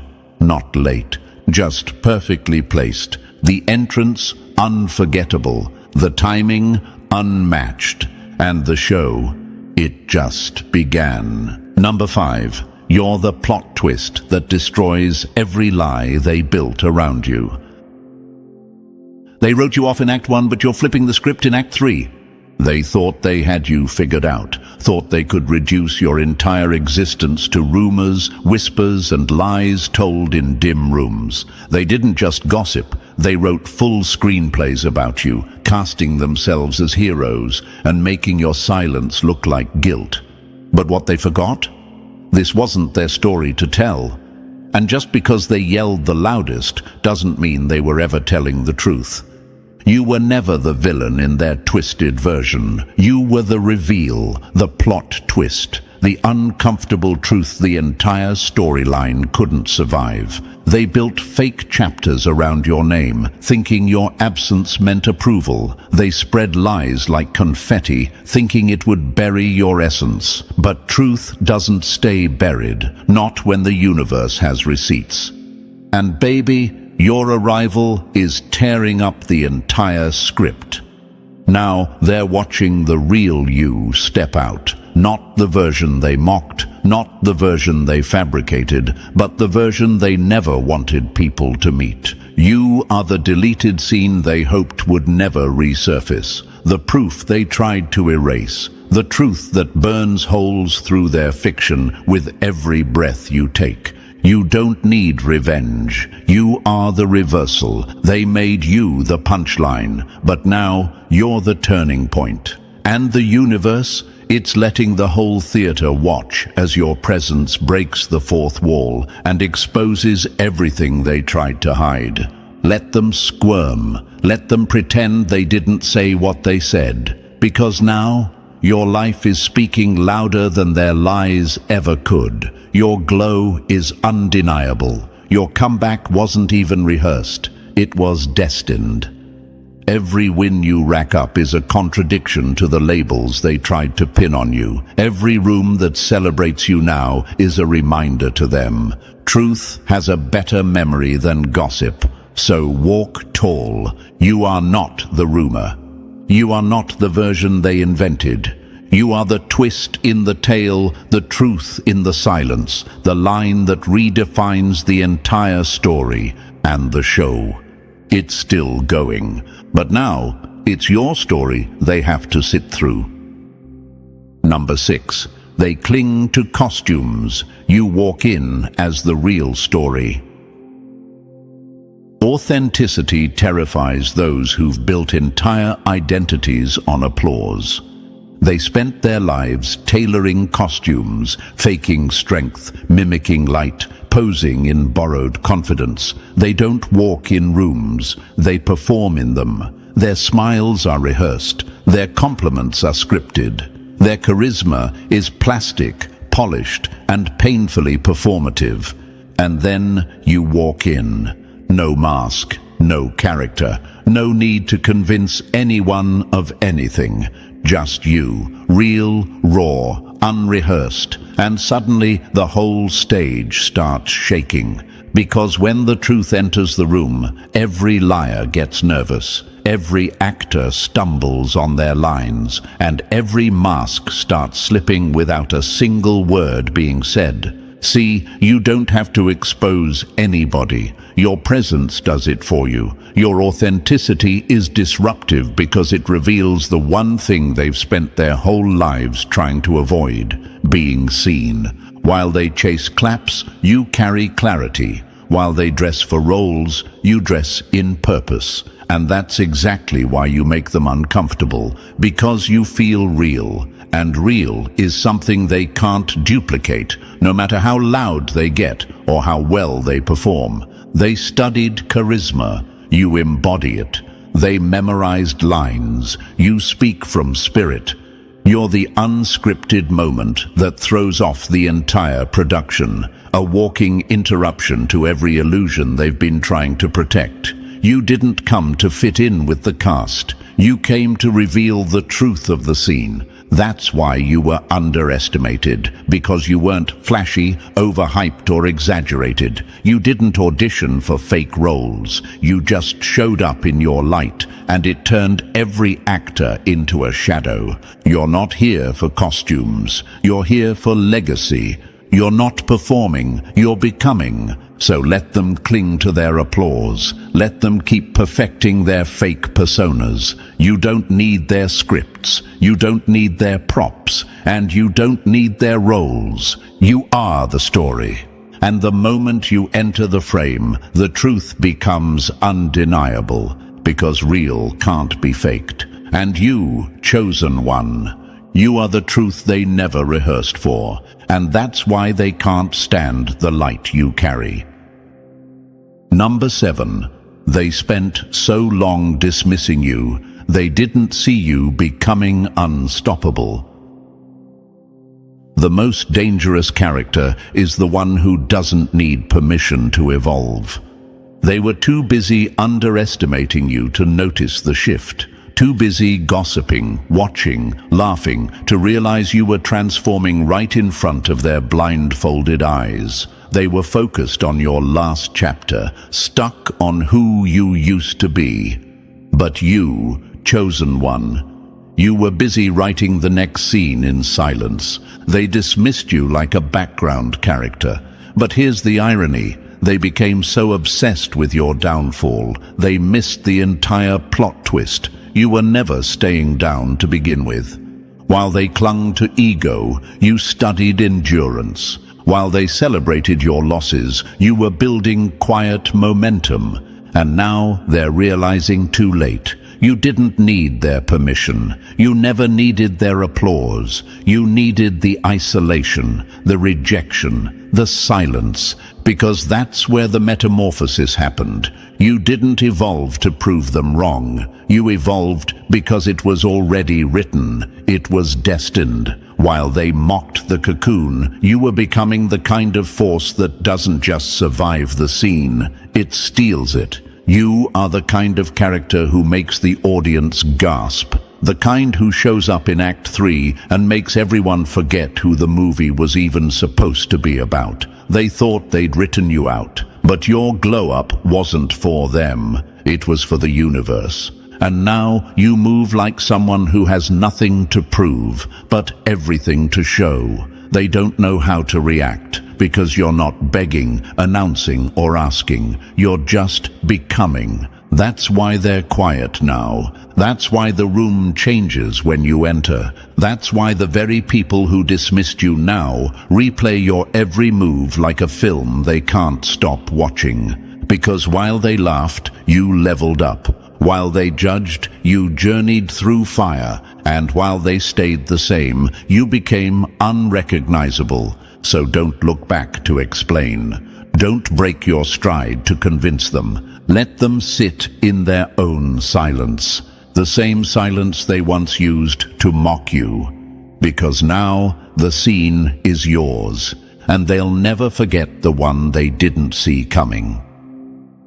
Number 8. You're not competing. You're commanding attention without even trying. Presence beats performance, and your presence just stole the scene. They tried to make it a race, a contest, a game of noise and numbers, but you weren't even playing. You were never competing. You were commanding. And the moment you stepped in, without effort, without announcement, the whole room shifted. Because energy like yours doesn't ask to be seen, it demands to be felt. While they rehearsed the perfect lines, you became the unscripted truth. While they polished their performances, you walked in raw, real, and untouchable. And the crowd, they didn't cheer for the one who begged for the spotlight. They froze for the one who was the spotlight without trying. You're the stillness in the storm, the moment in the movie where the music drops and everyone leans in. You don't need lights to shine. You're the reason the lights matter in the first place. Let them keep trying to go viral. Let them chase applause, awards, aesthetics, because no filter can replicate presence, no stage trick can mimic depth, and no performance can compete with someone who moves in alignment with the universe itself. This is why you've always felt different, why people stare without knowing why some love you instantly and others hate you without cause, because your energy exposes. It highlights the fake. It reveals the empty. It makes people look at themselves. And that kind of impact? That can't be copied. The ones who always needed the mic suddenly feel invisible next to your silence. The ones who sought validation now scramble to compete with the vibe you carry just by breathing. That's the kind of weight only a chosen one can hold. You were never meant to outshine them by force. You were meant to outclass them by simply being. That's why people talk when you leave the room. That's why you trigger envy from those who've spent years trying to master what you were born with.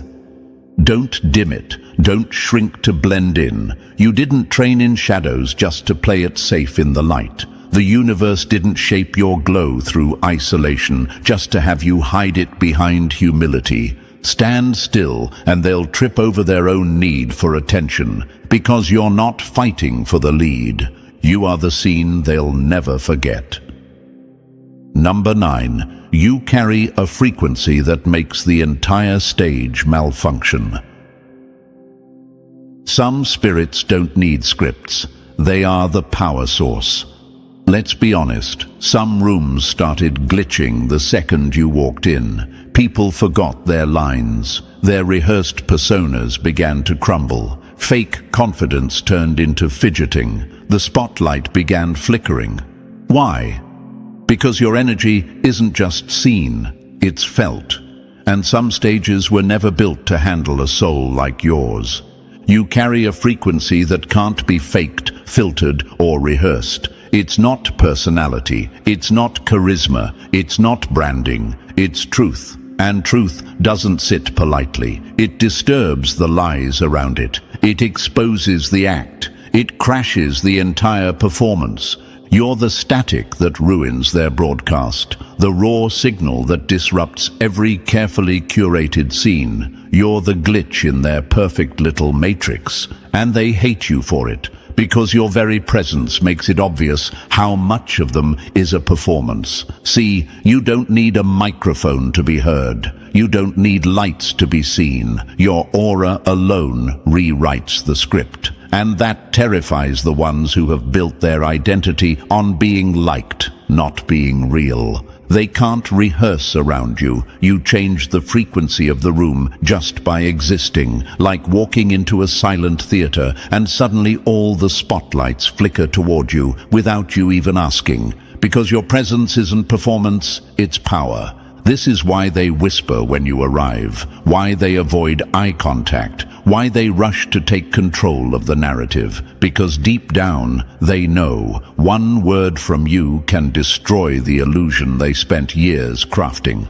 One look from you can unravel their entire script.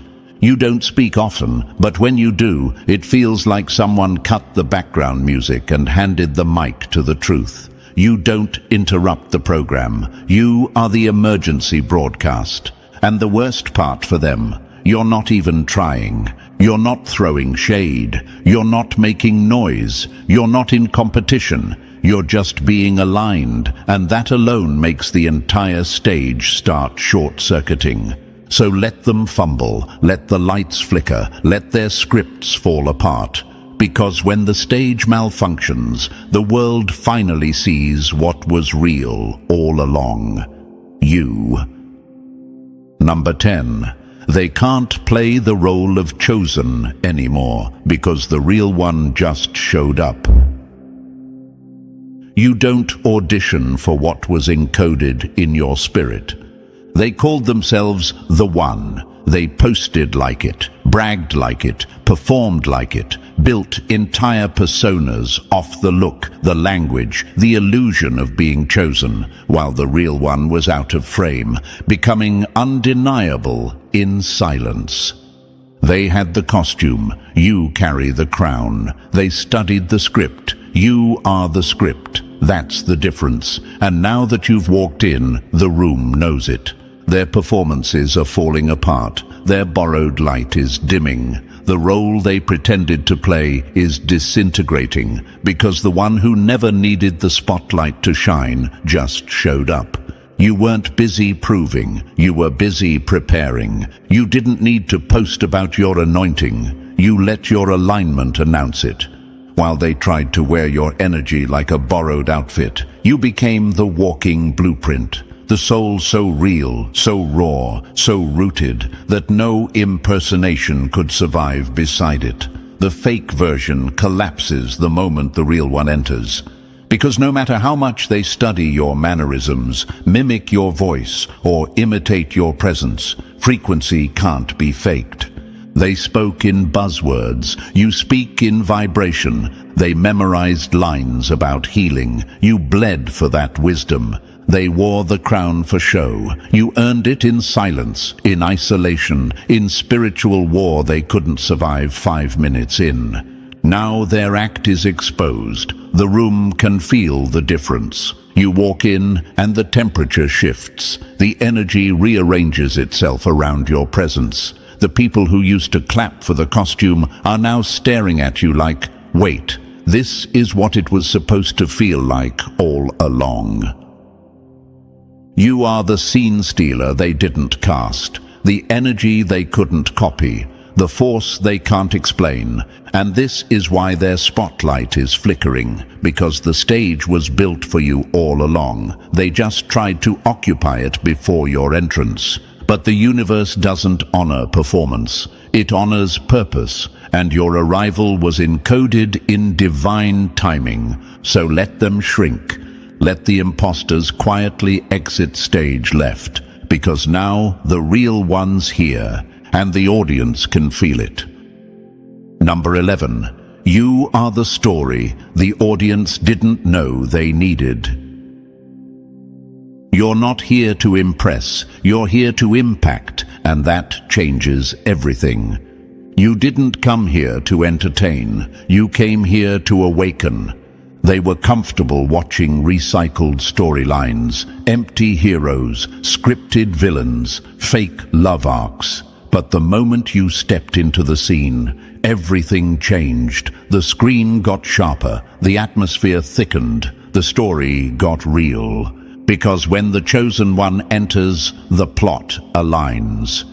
You don't have to yell to be heard. Your voice vibrates. You don't need a crowd to feel valid. Your spirit echoes.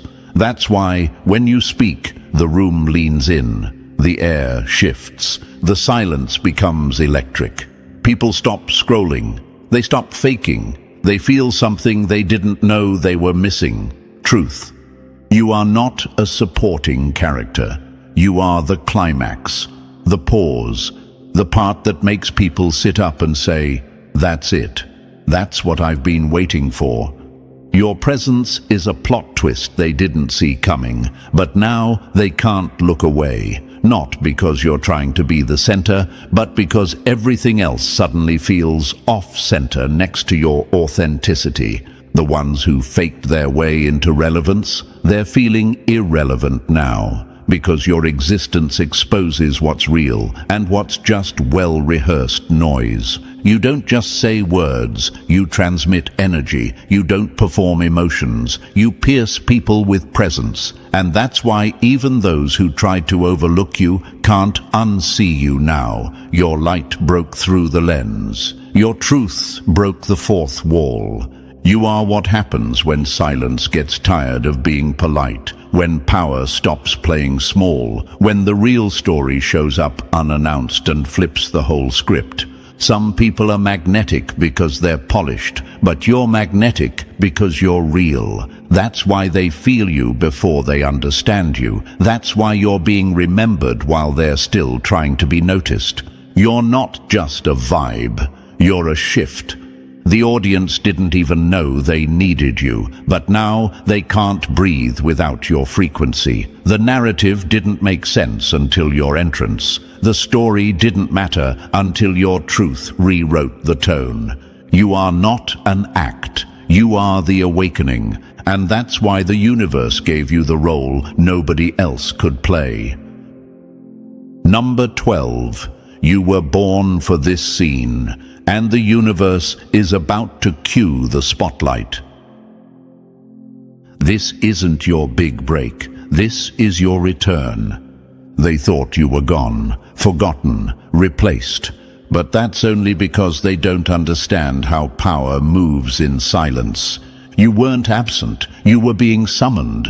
You weren't overlooked. You were under divine construction. The truth is, they built the whole stage thinking they were the star. They rehearsed, they performed, they tried to steal scenes that were never theirs to begin with. But now, the house lights are dimming, the room is getting still. The crowd can feel it. Something real is about to walk in. Chosen one, this is the part the universe saved for you. You're not walking in trying to make it. You are it.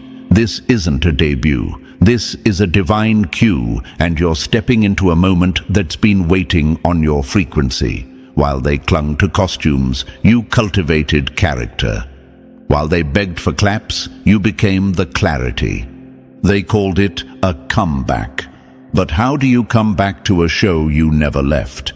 You were always the storyline. They just didn't have the eyes to see it. And now, the lights are shifting, the universe is pulling the curtain, and you are standing center stage, not by accident, not even by effort, but by alignment.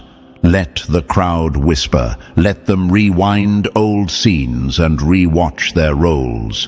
Because the moment you speak, the whole production shifts, the real narrative begins, the script flips, and the illusions fall apart.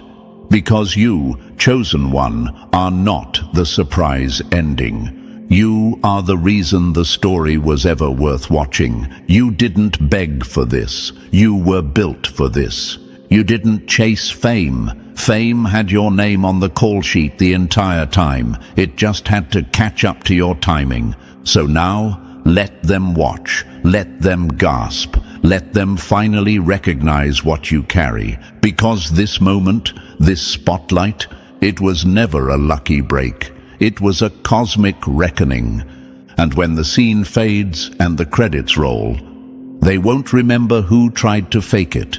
They'll remember you. And now that the curtain's closing on this message, let the truth settle in your spirit. You were never a side character. You are the story. They tried to write you off, silence your power, and dim your glow. But the universe just flipped the spotlight, and all eyes are exactly where they belong, on you. This is your time, your energy, your era. Let it be known. If this message hit your soul like it was written just for you, drop 77 in the comments, like this video, subscribe, and share it to help awaken more chosen ones. The stage is yours now. They buried you in whispers, now they mourn in silence, because what they thought was your end just became their turning point into regret.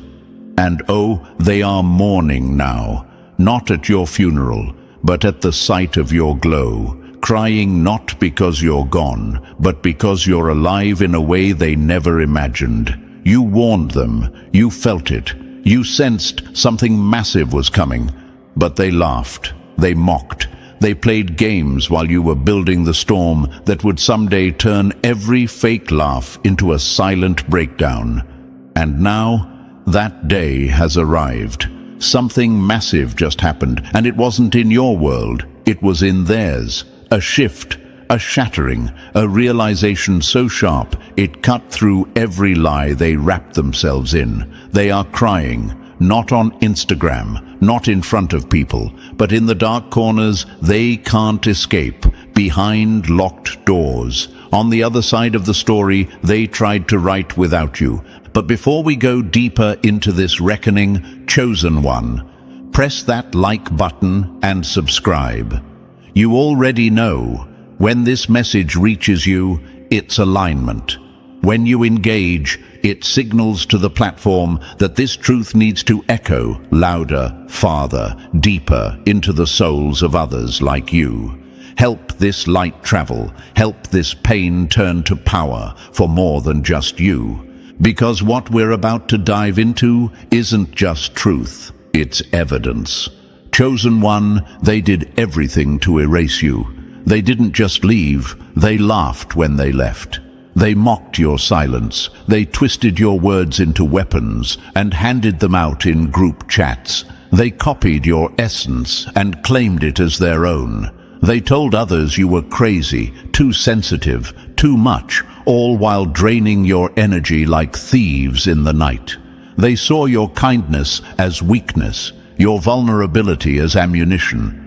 And when they finally cut you off, they didn't walk away with grace. No, they walked away with pride, head held high, thinking they had won. But now, that pride is choking them, because something massive just happened, and it had nothing to do with what you said, and everything to do with what you became. You became untouchable, you became elevated, you became everything they said you couldn't be, and then some. And what they once dismissed now follows them around like a shadow. Your name lives in rooms you've never walked into. Your energy echoes in spaces they thought they'd own. They're scrolling in silence, watching everything unfold. And the worst part? They remember. They remember what they said, what they did, what they denied. And that memory, it's eating them alive. They cry now not because they miss you, but because they mishandled you. They didn't just fumble a connection. They fumbled their own peace, their own elevation, their own access. You weren't just someone passing through. You were the access point to everything they claimed to want, and now they watch it grow without them. They cry behind closed doors because pride won't let them say, "I was wrong." Because ego won't let them admit, "I lost something sacred." Because now they realize you didn't just glow up, you grew beyond recognition, beyond reach. They used to pray for peace, and now they remember you were it. They used to crave loyalty, and now they realize it lived in your presence. They wanted success, growth, alignment, but they burned the very bridge that led to it. And the universe? Oh, the universe has a way of turning the volume up when it's time, a way of making sure they hear the silence they created. Every blessing in your life now, every new opportunity, every beam of light you walk in. It screams the truth they tried to bury. You were never the problem. You were the passage. And now their regret isn't poetic. It's personal, not the kind they write about, but the kind that wakes them up at night. The kind that makes them scroll through your profile without reacting. The kind that rewatches old messages, hoping for a crack in your armor. The kind that keeps them quiet, because speaking would mean admitting you were always right. They called your glow arrogance. Now they call it unreachable. They said you'd never be anything without them. Now they're nothing like they were with you. They thought they were cutting dead weight. Now they're suffocating in their own stagnation.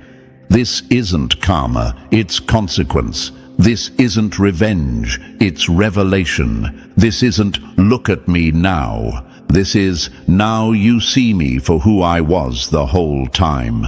So let them cry, let the tears water the seeds of truth you planted when they thought you were just noise. Let them sit in the silence they swore they wanted. Because, chosen one, something massive just happened, not just in your life, but in theirs. And now they know you weren't loud because you were desperate. You were silent because you were being positioned. And now you're the headline they can't escape. The name they can't unhear, the light they can't dim, and the cry they can't stop. So, chosen one, if you're still breathing steady after that opening truth bomb, then trust me, you're built for what's coming next. That wasn't even the storm, just the thunder before it, because we're about to go deeper into every cry behind every closed door that once slammed in your face. Drop 999 in the comments if you feel this shift in your bones. And if this message is speaking what your silence couldn't, consider fueling this mission. A like, a share, a blessing to this platform. It's not support, it's strategy. Every ripple you create helps awaken another chosen one. Number 1. They thought you were done, but you were just delayed. They didn't pause you, the universe did, not to protect them, but to prepare you. They thought it was over for you. Be honest, they celebrated your downfall, quietly, maybe even loudly behind your back. They whispered things like, "See?" Told you they were nothing. They mistook your stillness for surrender. They misread your pause as permanent. They confused your silence with shame. But what they didn't know was that your delay wasn't death. It was divine design. And now, that delay has become their worst nightmare. Because you didn't stay buried. You rose. They danced in your absence, posted subliminal jabs, shared fake smiles with others like them who couldn't stand your light. And you said nothing. You let them have their moment. But silence doesn't mean surrender. A storm doesn't make noise while it's gathering power. And that's exactly what was happening. You were being built in the dark, layered in silence, and protected by something bigger than their gossip. Now they're crying, not because they lost you, but because your presence has become proof that they never had the authority to call the end of your story. You see, they thought you were paused by failure. But the universe, it pressed pause on you like a general holds back his sharpest weapon until the battle is desperate enough for something game-changing. That's you. You were the final move, the reserved strike, the storm waiting on divine timing. You weren't behind. You were being aligned. They just couldn't see it, because low vision can't recognize high purpose. Let's be real. There were moments when you questioned it too. Moments when you thought, maybe they're right. Maybe I'm not who I thought I was. Maybe I did fall off. And that's what they wanted. They wanted you to doubt yourself so much that you'd walk away from your own calling. But here's the thing about the chosen. You can't quit what you were born to carry. You might pause, you might cry, you might bleed, but you don't break. And when you rise harder than they ever imagined. Look at every giant who ever made impact. Oprah was fired and told she was unfit for TV. Steve Jobs was pushed out of his own company. Michael Jordan didn't make his varsity basketball team. What happened? They didn't crumble. They delayed. And that delay became the perfect storm. You are not late. You are not behind. You are not broken. You were being reserved for a time when your presence would be undeniable. Your enemies are crying because they realize they celebrated too soon. They raised their glass to a funeral that never happened. They forgot the seed doesn't die underground. It roots. And now that you've bloomed, you're swallowing every lie they planted. Some of them even prayed for your downfall. Let's not sugarcoat it. They disguised it as distance, called it cutting you off, acted like you were toxic, when really they were terrified. Because even in your stillness, they felt your power. You didn't have to do anything. You just had to exist. And that made them uncomfortable. But now, it makes them cry. Cry in silence. Cry in private. Cry in shame.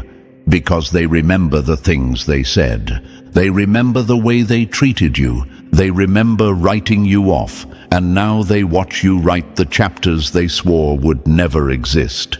And chosen one, here's what I need you to know. They didn't delay your glow. The Creator timed it for maximum impact. Your story isn't late. It's arriving exactly when it needs to, for you, and as a consequence for them. This isn't coincidence. This is alignment, strategic, cosmic, powerful. You were being sharpened while they were celebrating your silence. You were being made bulletproof while they thought you were bleeding out. And now you're not just healed, you're dangerous. Not because you fight like they do, but because you move like truth. And truth doesn't beg to be heard. It walks in and commands the atmosphere. Let them cry. Let them sit in the silence they thought would kill you. Let them scroll through your presence and choke on the glow. Because what you are now, you didn't just become that overnight. You became that in the dark, in the stillness, in the doubt. You became what they could never fake. They thought you were done. They thought you were finished. They thought you were another person they could cross off and feel nothing. But they forgot. Chosen ones don't disappear. They resurface, louder, stronger, unshakable. The delay they celebrated became the gap that let you become unstoppable. Now they whisper again, but it's not with confidence, it's with regret. They study your every move. They mimic your presence. They look for your essence in people who don't even know how to carry it. They cry not just because you made it, but because they realize you were always going to. They just didn't believe it until it was too late.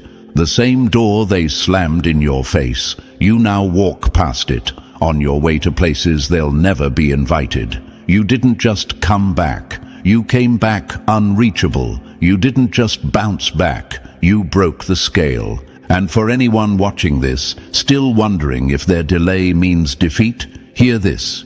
You are not falling behind. You are being positioned. You are not being ignored. You are being refined. And when you rise, it won't be for applause. It will be as evidence that no weapon formed ever wins. It only warns the enemy that the chosen one is near. They thought you were done. Now they cry, knowing you were only just getting started. Number 2. Your name now echoes in the same rooms they used to mock you in. They erased your name from their circle, but now your success has become the center of every conversation. You were once the punchline in rooms you never entered, the subject of side eyes and sarcastic grins, the ghost they mentioned only to dismiss. They talked about you like you were nothing, a phase, a failure, a forgotten file in their memory. They crossed your name out in group chats, behind locked doors, through passive posts, through subtle digs masked as advice. They laughed when you weren't around, celebrated when your name stopped trending in their tiny world. And now, they're choking on that same name because it refuses to disappear. Your name is louder than it's ever been, and you haven't even spoken. That's what burns them. You didn't clap back. You didn't return to throw dirt. You didn't argue your way into respect. You earned it by surviving what they said would destroy you. You walked through their ridicule like a storm with no fear of thunder, and now every room that once mocked you echoes with your name, not in shade, but in awe, not as a warning, but as a standard. They can't believe it, but they feel it. Their pride won't let them say it out loud, but they're studying you, following in silence, taking notes from the same presence they once tried to erase.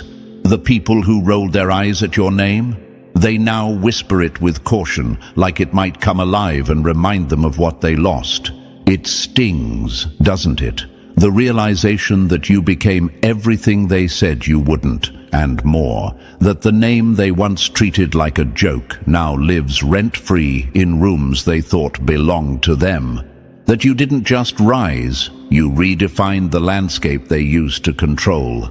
You were the one they uninvited, blocked, talked about, and tried to outgrow. But the universe has a way of placing the chosen one in conversations that can't happen without them. You were the name they crossed off the list. Now, you are the list. They tried to ignore your presence, and now it's inescapable. You became the blueprint they have to explain around. The standard they pretend not to see while secretly comparing themselves to it. Let's get real. They didn't just erase you. They enjoyed doing it. They thought they were powerful when they shut you out. They felt big when they joked about your downfall. They loved the sound of your name when it was attached to struggle, pain, or isolation. But now, that same name brings discomfort. Your glow disrupts their comfort zones. Your wins interrupt their small talk. Your name brings silence, not peace, but the kind of silence that screams, "We were wrong." And the best part, you never had to fight your way in. You didn't push for their validation. You weren't even trying to impress them. That's what cuts the deepest. You weren't chasing approval. You were just aligning. You didn't show up to prove a point, but now your existence has become the point. You didn't have to tear anyone down. You just built yourself so high they can't avoid looking up. Your name is now on tongues that swore they'd never speak it again. You're the example in their conversations, the comparison in their insecurities, the reference in their regret. You're the proof they wish didn't exist. Because it confirms that they bet against the wrong soul. This is bigger than revenge. This is divine demonstration. This is what happens when the universe lets the real ones shine on their own timeline. Not for fame, not for applause, but to expose the ones who used rejection as entertainment. You were the name they silenced, and now you echo louder than ever. You're not just being talked about, you're being remembered, and not in pity, but in reverence. Because while they were busy throwing dirt on your name, they didn't realize they were planting the seed of your reputation.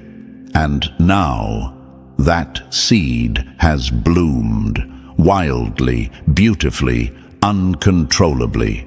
And their only choice? Watch. It's funny how life works. The ones who blocked you now follow you from fake accounts. The ones who laughed at your ideas now hear them quoted in the same rooms they sit in. The same people who told others you were doing too much are now wondering why everything they try feels like it's not enough. Because your name has become a frequency, and if you're not on it, you feel the distance. You're not just in rooms now, you are the room. You're the voice in the board meeting, the topic at the dinner table, the case study in success. You're what they use to measure growth, even when they pretend they're not watching. They don't want to admit it, but they're learning from you. They study the timing of your moves, the poise of your silence, the strength of your return. And every time your name comes up, it reminds them of what they tried to erase and failed. And chosen one, don't let their silence fool you. Silence is the heaviest sound when it's carrying guilt. Every pause when your name is mentioned is them remembering how they treated you. Every awkward shift, every change of subject, every fake smile, that's not peace, that's pain, that's unspoken regret. That's them realizing the person they buried was the person the room was waiting for all along. So let them talk, let them mumble, let them sit with the echo of your name, louder than their approval ever was. Because now you don't need them to say anything. Your presence is loud enough. Your results are proof. Your consistency is the mic drop. You were the name they crossed out on the invite. Now you're the name on the banner, the guest of honor, the headliner. They couldn't keep you out of the room because you were the reason the room existed. Let that echo. Number 3, they pushed you out and pushed peace out with you. They didn't just lose you, they lost what only came with you. They thought they were doing themselves a favor when they pushed you out, told themselves they were removing drama, cutting off distractions, protecting their peace. But here's the twist. You were the peace. You were the reason the chaos didn't swallow them sooner. You were the anchor they never thanked, the clarity they never valued, the favor they never recognized, until it walked out the door with you.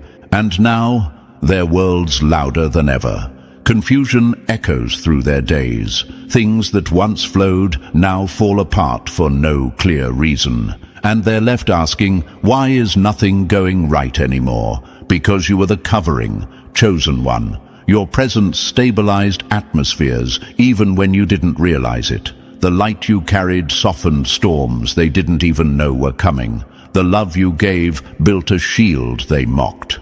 Until the moment it vanished. Let's get one thing straight. They didn't push you out to protect themselves. They pushed you out to feed their ego. They mistook your emotional maturity for weakness. They mistook your calm for control. They mistook your silence for surrender. But you weren't trying to dominate anyone. You were trying to keep the roof from falling in. And now the ceiling's cracking, piece by piece, and they can't fix it. Because the glue was you. It's like removing the battery from a clock because you didn't like the sound, only to realize later that now nothing works. The timing is off, the rhythm is broken, and the thing they tried to silence was actually the one keeping everything aligned. They're crying behind closed doors, not just because they miss you, but because they miss the version of life they had when you were in it. The clarity, the focus, the quiet strength, that energy that used to keep their life balanced. They're feeling the void now, and no matter how many people they bring in, how many distractions they chase, nothing feels right anymore. Because what you carried wasn't replaceable, it was divinely assigned. And chosen one, don't regret leaving. Don't question if you should have stayed longer, tried harder, explained more. The truth is, you were never meant to babysit broken energy. You were meant to be light, not beg to shine. The universe didn't separate you from them to punish them. It did it to preserve you. It saw the shift before they did. It saw the cracks in their character. And it moved you for your own expansion. Let them sit in the confusion, let them sit in the storm, because the peace they once had was walking beside them, and they pushed it out the door. Number 4. They used you as a joke. Now you're the lesson they can't unlearn. You were the punchline. Now you're the punctuation mark that ended their delusion. They didn't just laugh. They mocked. They didn't just talk. They twisted. Every move you made, every dream you shared, every stumble you endured was turned into their personal comedy show. You were the meme in the group chat, the whispered joke at the table, the reason they rolled their eyes when your name came up. They turned your struggle into entertainment. They thought they were clever, but all they did was become background noise. In the story they didn't understand was legendary from the beginning. And now, that joke has turned into a full-blown life lesson, one they can't escape. You didn't just bounce back. You became everything they swore you'd never be, and the punchline they once used to belittle you. That's the last sentence in the story of their ignorance. Because your glow now ends conversations. Your presence shuts down gossip. Your evolution rewrites the script. And their laughter? It's stuck in their throats now. They laughed at the caterpillar because it crawled, mocked it because it was slow, weak, unsightly. But now they're choking on the wings of your return. Because you didn't just survive the cocoon, you outgrew the garden. You didn't transform for applause. You transformed because staying small was killing your spirit. And the universe, it saw you, it preserved you. It let them laugh while it prepared your rise. Now they don't talk about you with jokes. They talk about you with tension, with silence, with swallowed words and nervous glances, because your life now exposes everything fake in theirs. You became the walking proof that power doesn't need to announce itself. It just arrives and forces everyone to reevaluate what they thought they knew. They didn't expect you to rise. They expected you to break. That's why the regret runs so deep. That's why they cry behind closed doors, because they can't unsee what you've become. They can't go back to the illusion that you were nothing, because every success you step into reminds them you were never the joke. They just didn't understand the setup. And chosen one, don't shrink to make them comfortable now. Don't play it down. Don't hide your shine. Because this is justice. Not the kind that comes with revenge, but the kind that comes with fulfillment. The kind that turns laughter into silence and mockery into mourning. You are the lesson now, and no matter how much they wish they could unlearn it, you live in their memory like a bold period at the end of their loud, wrong sentence. Number 5. You were the warning. They thought you were a threat. You didn't show up to scare them. You showed up to spare them, but they chose pride over protection. You came into their life with light, with truth, with an energy that could have healed them if they had let it. You weren't there to dominate, control, or compete. You were there to help shift the room, shift the direction, shift the mindset. But they didn't want clarity. They didn't want alignment. They didn't want to evolve. They wanted comfort. And comfort hates disruption, even when that disruption is trying to save them. You were the warning they prayed for, but couldn't recognize, the wake-up call they ignored because it came without a title or a spotlight. You didn't scream, you didn't force, you just showed up. But your presence exposed their patterns. Your energy disturbed their chaos. You didn't bring pain, you brought truth. And truth is the only thing more terrifying than lies when someone is still in love with their illusion.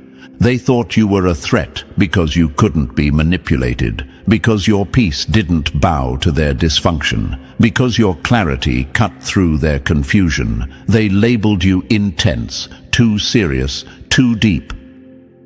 Anything to avoid facing the mirror you held up to them. But what they didn't realize is that you weren't there to expose them. You were there to warn them. And now, every consequence is screaming your name. They're crying behind closed doors because the very things you tried to steer them away from have hit. The chaos you sensed, the betrayal you tried to shield them from, the cycles you urged them to break. You didn't come to bring destruction. You came to prevent it. And like fools ignoring the storm siren, they chose pride. And now they're drenched in the consequences of their own delay. They're drowning, not in water, but in the regret of ignoring the one soul who saw it all before it came. You, the one who spoke gently, who walked humbly, who loved honestly. And that's what hurts them now, because deep down, they know you were right. You weren't dangerous. You were delivered. You weren't the threat. You were the lifeline.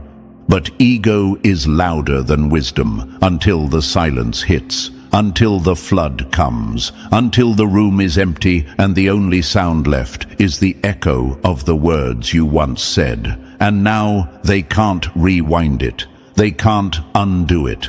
The storm didn't come because of you. It came without you. Chosen one, don't let their regret pull you back. You did your part. You offered the light. You tried to lift them. But not everyone is ready to be saved. Some people will choose their sinking ship over your helping hand. Because their pride needs the control, even if it costs them their peace. Let them cry now. Let the silence scream, because the storm was never your fault. You were the siren, and they'll never forget it. Number 6. They cheered for your fall. Now they can't stand your rise. They clapped when you crumbled. Now their hands shake when they scroll past your glow. They didn't just walk away quietly. They celebrated your fall. Behind fake smiles and shallow silence, they threw invisible confetti when you hit the ground. They were the first to believe the worst about you. The first to spread what sounded like truth but was rooted in envy. They didn't help you when you were down. They whispered, "Told you so." Not to your face, of course. Cowards never confront. They just clap when no one's looking. You were their secret wish to fail. Your struggle was their entertainment. Your fall was their favorite episode. But here's what they didn't plan for. Your comeback had no sound, but it shook the ground. You didn't post revenge. You didn't rant. You didn't beg to be seen. You healed in silence, worked in shadows, and moved with purpose. And now, they can't scroll in peace without your name, your face, your elevation slapping them with the truth. You didn't just survive. You transcended. And now their hands shake. Not out of fear, but out of exposure, because every win you walk in is proof that their clapping never stopped your calling. Every new level you reach is a reminder that grace doesn't need noise to be powerful. They mocked your silence, but silence became your shield. While they talked, you transformed. While they laughed, you labored. And now you've risen into a version of yourself they can't even stand to look at, because it reflects everything they'll never become. You were the silent wish they made at your lowest. Please don't rise. And now you're the loudest proof that the universe always hears what's done in secret and flips it into justice. Because chosen one, you didn't just rise, you rose without needing to destroy them to do it. That's what they hate most. You didn't clap back. You didn't drag them. You let the universe do what it does for those who walk with intention, turn pain into presence. Now they sit behind screens, trapped in their own shame, pretending they're not watching.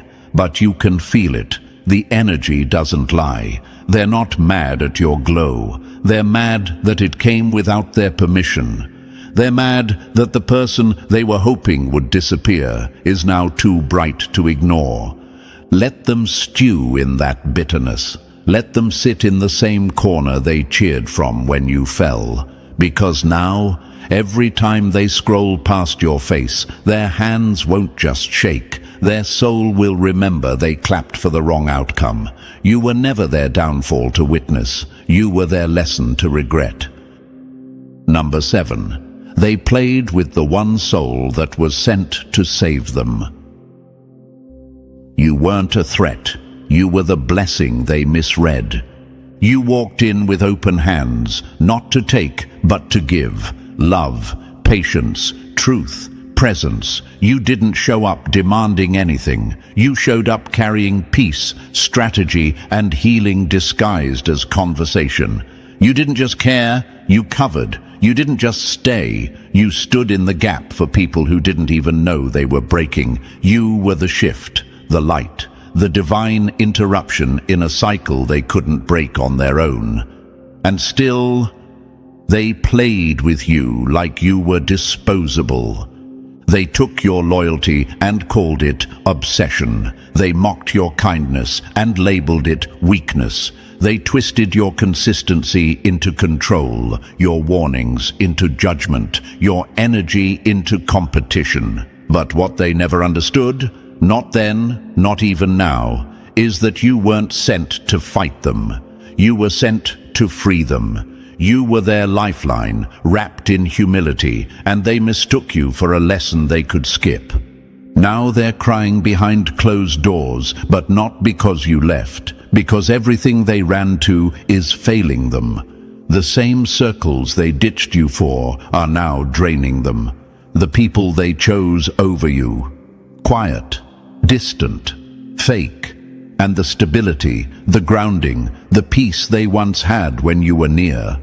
Gone, because it was you. It always was. They just didn't see it until it vanished. It's like setting fire to the only bridge over the flood, and now they stand there, soaked in chaos, wondering why the water won't stop rising. You were the bridge, the answer, the covering they never thanked.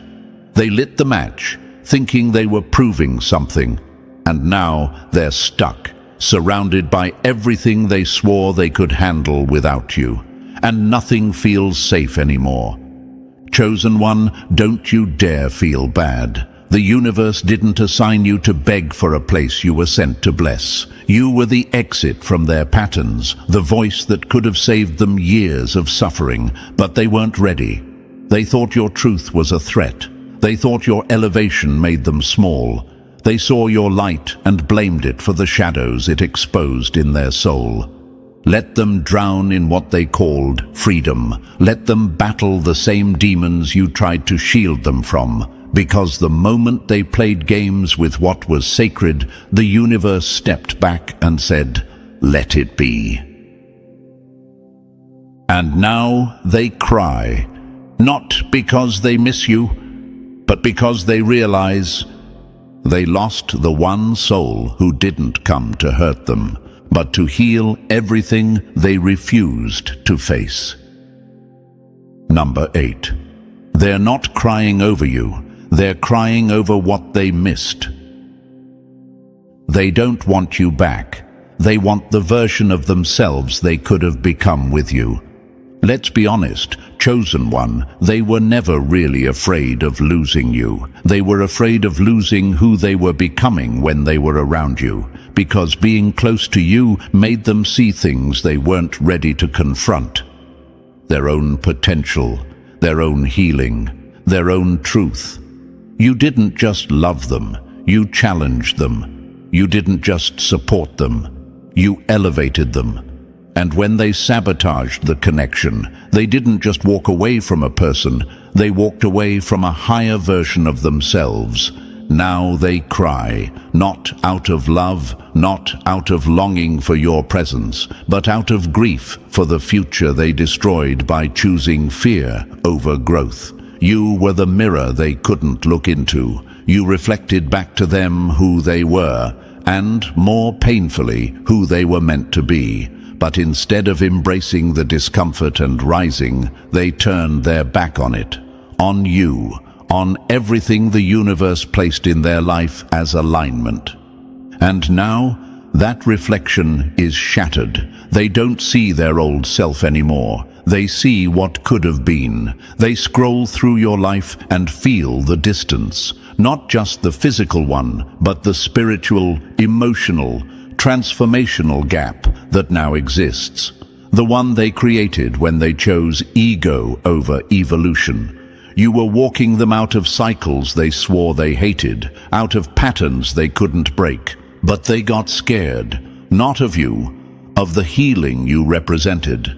They're not crying over you. They're crying because they missed it, the opportunity, the shift, the breakthrough, the life that was unfolding right in front of them until they slammed the door shut. They thought they were setting boundaries, when really they were blocking blessings. They thought walking away made them powerful, but now they sit in silence, haunted by the version of themselves that only existed when you were around.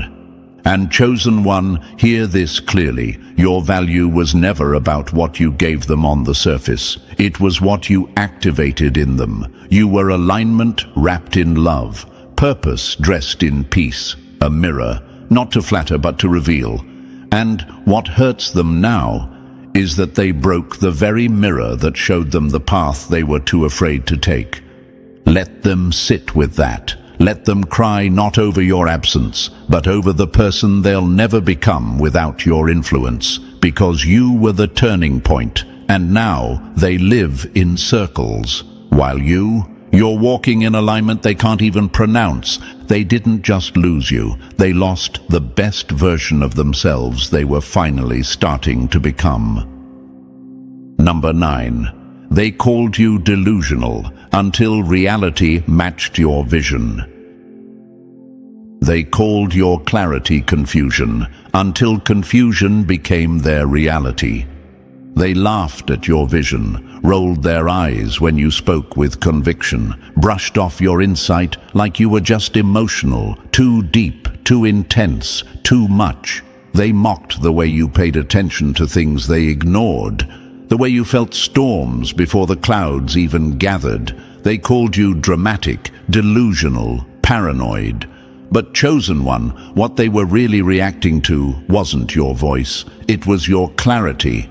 And now, that same clarity they dismissed has become the roadmap of their downfall. You told them, not out of ego, not to control. You felt it. You tried to steer them, warn them, protect them. You saw the patterns. You read the energy. You recognized the subtle shifts. But they couldn't hear you over the sound of their own ego. They thought your discernment was dysfunction, that your insight was instability. But now the very things you said would happen are happening, and they're not laughing anymore. Because it's hard to laugh when you're drenched in the very storm you mocked. Like laughing at someone who packed an umbrella, and now you're standing soaked in the rain, shivering, knowing they tried to tell you to prepare. You weren't being negative, you were being real, and now they're stuck in the flood, watching you walk through dry ground like you always knew the forecast. They're confused, but not because life is suddenly hard. They're confused because they can't figure out how you saw it coming. How did you know? How did you speak it before it showed up? How did you move in ways that now look prophetic? They don't understand that being chosen doesn't mean you're better. It means you're aligned. It means your sensitivity isn't weakness, it's access. And now they sit with their regret, quietly, bitterly, because your delusions are now their lived experience. They remember every time they called you crazy, every time they said you were overthinking, every time they laughed at your sensitivity. But now they feel it too late. The chaos you sensed, the fallout you tried to prevent, the fake connections you tried to expose, all of it, unfolding like a script they never read, but you always knew was coming. Chosen one, you were never delusional. You were just early. You were tuned in while they were tuned out. And now the volume's up, and the static they used to ignore is now screaming in their reality. Let them drown in the confusion they said didn't exist. Let them struggle to piece together a future they broke by ignoring your clarity, because you weren't born to be understood by the blind. You were born to see ahead. And now they cry, not because you were wrong, but because you were exactly right. Number 10. They can't hate you out loud, so they cry in private. Their silence isn't peace, it's punishment. You know they feel it. You can sense it in the way they lurk, but never engage. How they scroll past your success like it's invisible, even though it's burning holes in their chest. They won't comment, won't like, won't repost, won't reach out, because silence is their last weapon. And now, even that is backfiring, because the truth, chosen one, is this. They can't hate you out loud anymore, because they're too busy crying in private. They can't deny your rise, can't argue with the glow, can't twist the narrative anymore. The results are too loud. Your elevation is too obvious. The very person they dismissed, ignored, and disrespected has become the blueprint. And it's eating them alive. They're quiet, not because they're at peace, but because their pride can't handle the sound of your name echoing louder than ever, without them in the story. Their silence isn't strength. It's not moving on. It's not unbothered. It's shame. It's the weight of knowing they threw away something real and now have to watch you rise without their fingerprints anywhere near it. And that silence, it screams. It screams guilt. It screams regret. It screams, I messed up and I can't fix it. They won't say it. They won't admit they were wrong. But chosen one, their absence speaks louder than their words ever did. Because truth doesn't need applause. Truth doesn't need noise. Truth walks in unannounced and changes the temperature of every room. And right now, your presence makes their comfort zone unbearable. Every time your name comes up, they flinch. Every time someone congratulates you, they shrink. They can't hate you in public because the world is starting to see what they tried to bury. So instead, they hate in silence, in solitude, in slow, internal breakdowns that sound like regret at full volume. You don't need their validation anymore. You never did. What you needed was separation, and the universe gave it to you. Now they're stuck watching what they lost multiply. They thought they could handle life without your presence. And now they can't even handle the silence you left behind. Let them stay quiet. Let them pretend they're unaffected. But know this, the silence is the confession. The silence is the punishment. The silence is the sound of their ego crumbling under the weight of your evolution. Number 11. You outgrew the rooms that couldn't contain you, and now they can't breathe without you. They tried to shrink you to fit. Now they suffocate without your presence. They didn't want to grow with you. They wanted to control you, wanted you small, manageable, predictable. They needed your light, but only if it didn't shine brighter than their shadows. So they tried to box you in, dim you down, mold you into someone safe for their ego. But you outgrew that space, and when you left, you took the atmosphere with you. Now they're gasping in silence, wondering why the energy feels heavy, why the room feels colder. Because you were the sun, the source, the spark that made everything feel alive, and now it's gone. They used to brag about keeping you close. Now they bury your name beneath forced smiles, hoping no one notices the shift.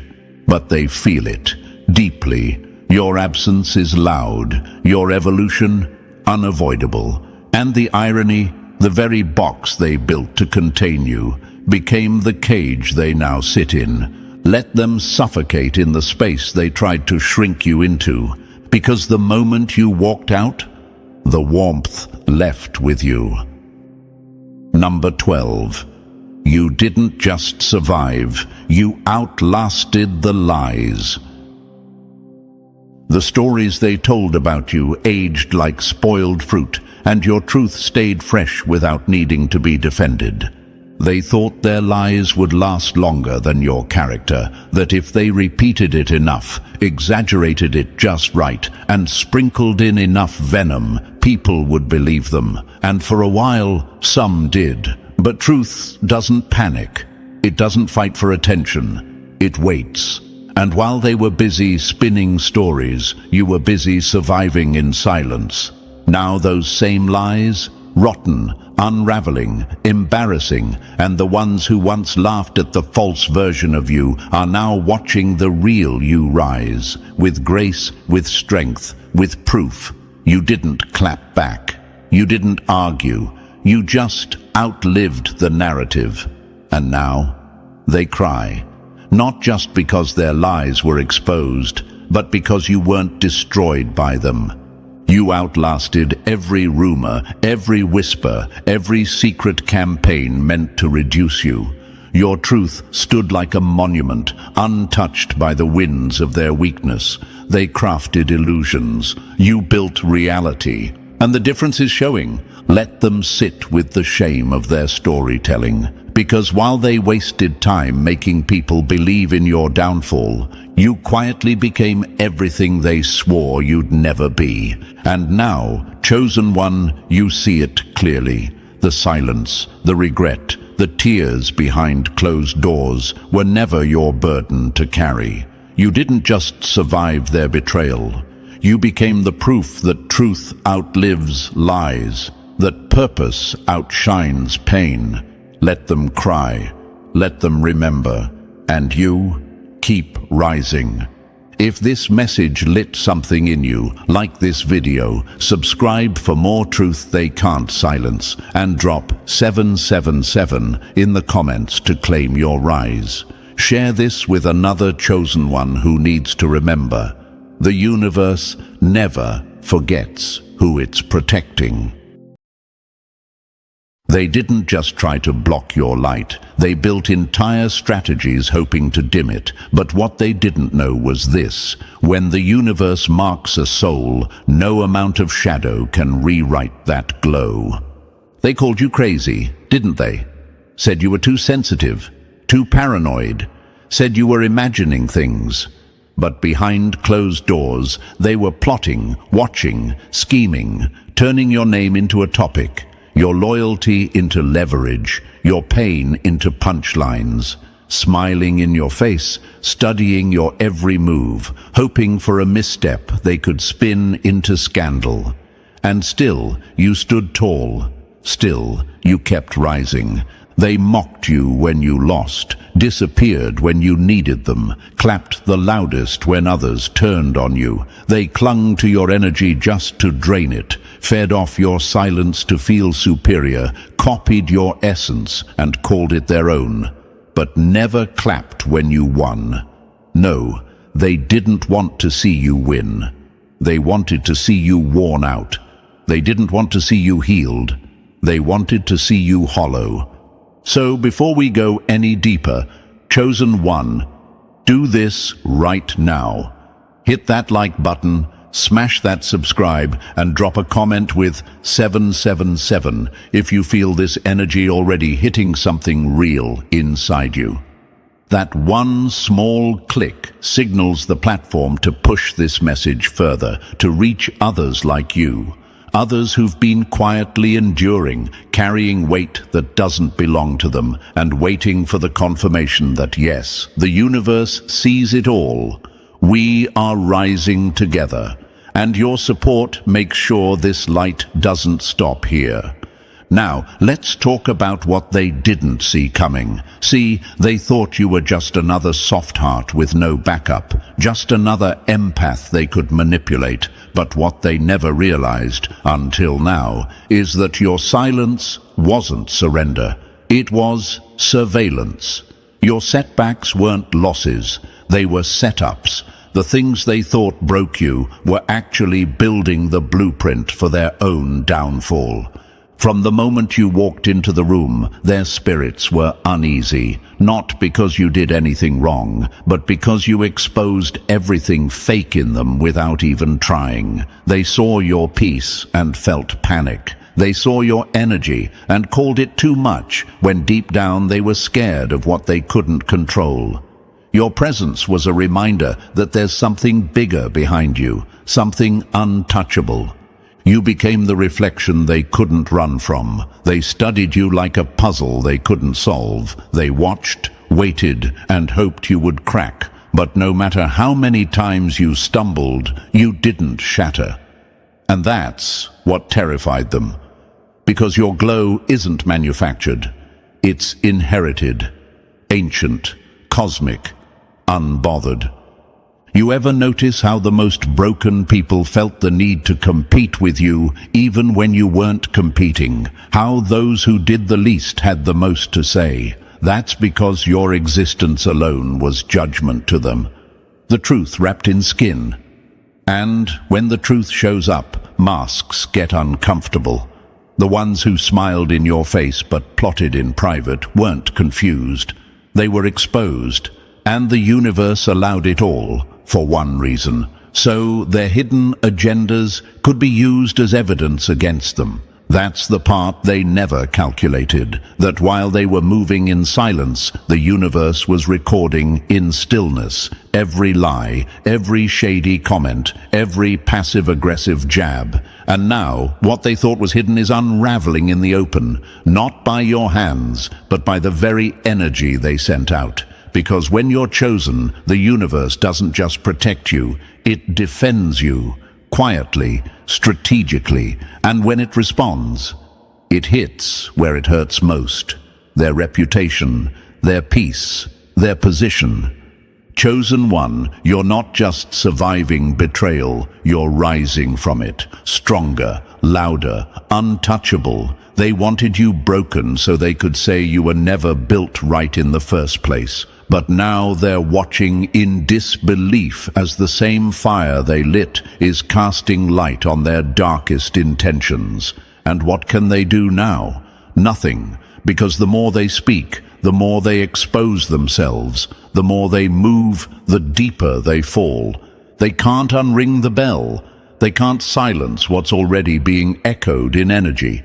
So if you've ever asked yourself, why me? This is your answer. Because you were built to expose what pretends to be real. Because you were chosen to walk through fire and come out with the kind of proof no fake apology can erase. Because your pain wasn't pointless, it was preparation. And now the truth is standing tall, draped in your resilience, surrounded by the ruins of every secret agenda sent to destroy you. The universe has exposed them all and served them exactly what they ordered. And hey, chosen one, don't go anywhere, because what you just heard, that was only the trailer. The real picture is about to begin. The whispers, the betrayals, the hidden fears they carry around your power. That's just the surface. Now we go deeper. So, are you ready to dive into the truth step by step? Then drop the number 77 in the comments if you're ready to embrace your isolation as the foundation of your transformation. And if this message already sparked something in your soul, consider blessing the team with a super thanks, because every gift, big or small, fuels this mission to spread the light even further. And now, let's dive into it, one layer at a time. And believe me, if you're truly one of the chosen, you'll feel the pull to stay till the very end. Why? Because when people fear your light, your silence, your guidance, it's not just you they fear. It's the protection around you they'll never understand. Let's get started. Number 1. Your aura shakes rooms before you speak. Your aura shakes rooms before you speak. You never had to swing first. They flinched the moment your presence entered the room. That's the power of being chosen. You don't walk in, you arrive. Before you even open your mouth, they feel it. That tension in the room, that sudden shift in energy, that's not coincidence, it's you. You've probably wondered why certain people look uncomfortable around you, why they suddenly go silent when you show up, or why the air feels heavy with unspoken things. Chosen one, that's not your imagination. That's your aura doing the work for you. They feel your frequency before they hear your voice. And for those with hidden agendas, that frequency feels like a threat. See, your energy doesn't just walk in, it interrupts. You don't have to expose them with words. You expose them with presence. You ever seen how snakes squirm under sunlight? That's what happens when fakeness meets authenticity. That's what happens when someone who's guided, protected, and aligned steps into a space built on performance and ego. They know something is different about you. They can't explain it, but they can feel it. The way you hold yourself, the way you don't beg for attention, the way you stay calm while chaos tries to stir itself around you. It's magnetic, and it terrifies them. Not because you're loud or aggressive, but because you're grounded. You walk like someone who's backed by something bigger than pride. And people who live on manipulation and control hate what they can't shake. Let's be real, they'll call you intimidating when you haven't even said a word. They'll call you arrogant simply because you don't shrink to make them comfortable. They'll call you strange because you're not moved by the same distractions they are. But all of that, that's fear disguised as criticism. You are the reminder of everything they're pretending to be. You ever wonder why they group up just to go against you? Why they bond over their dislike of you instead of standing tall alone? Because your presence, chosen one, exposes their insecurities. It's not what you say, it's what you represent. You are the test they keep failing silently. Think about the greats. Muhammad Ali didn't need to swing to get attention. His presence alone rattled opponents. Prince could walk into a room dressed in a way no one else would dare, and people froze. Maya Angelou could speak softly and still silence a stadium. These weren't just people, they were energies, walking storms. Their spirit disrupted everything built on fraud, on fear, on fragile ego. So when you feel people withdraw from you, when you notice the shift in tone, the tension in their laugh, the hesitation in their words, that's not rejection, that's recognition. They recognize the power, the clarity, the unshakable presence that surrounds you, and it terrifies them, because in you they see everything they tried to bury in themselves. They know you're different. They might never say it, they might never admit it out loud, but they feel it in their bones. They feel it when they try to lie in your face and suddenly stutter. They feel it when they plan something behind your back and it falls apart before they even execute it. They feel it when they try to size you up and realize there's no blueprint for your kind of energy. That's the difference between the chosen and the common. You don't need an entrance. You don't need applause. Your spirit does the talking long before your mouth does. You walk in truth, and truth always makes liars panic. And chosen one, don't let them fool you with their fake confidence. The louder they get, the more shook they actually are. The ones who feel most threatened will often mask it with arrogance, sarcasm, or passive aggression. But inside, they're trembling, because deep down, they know they're standing in front of someone the universe has its hands on.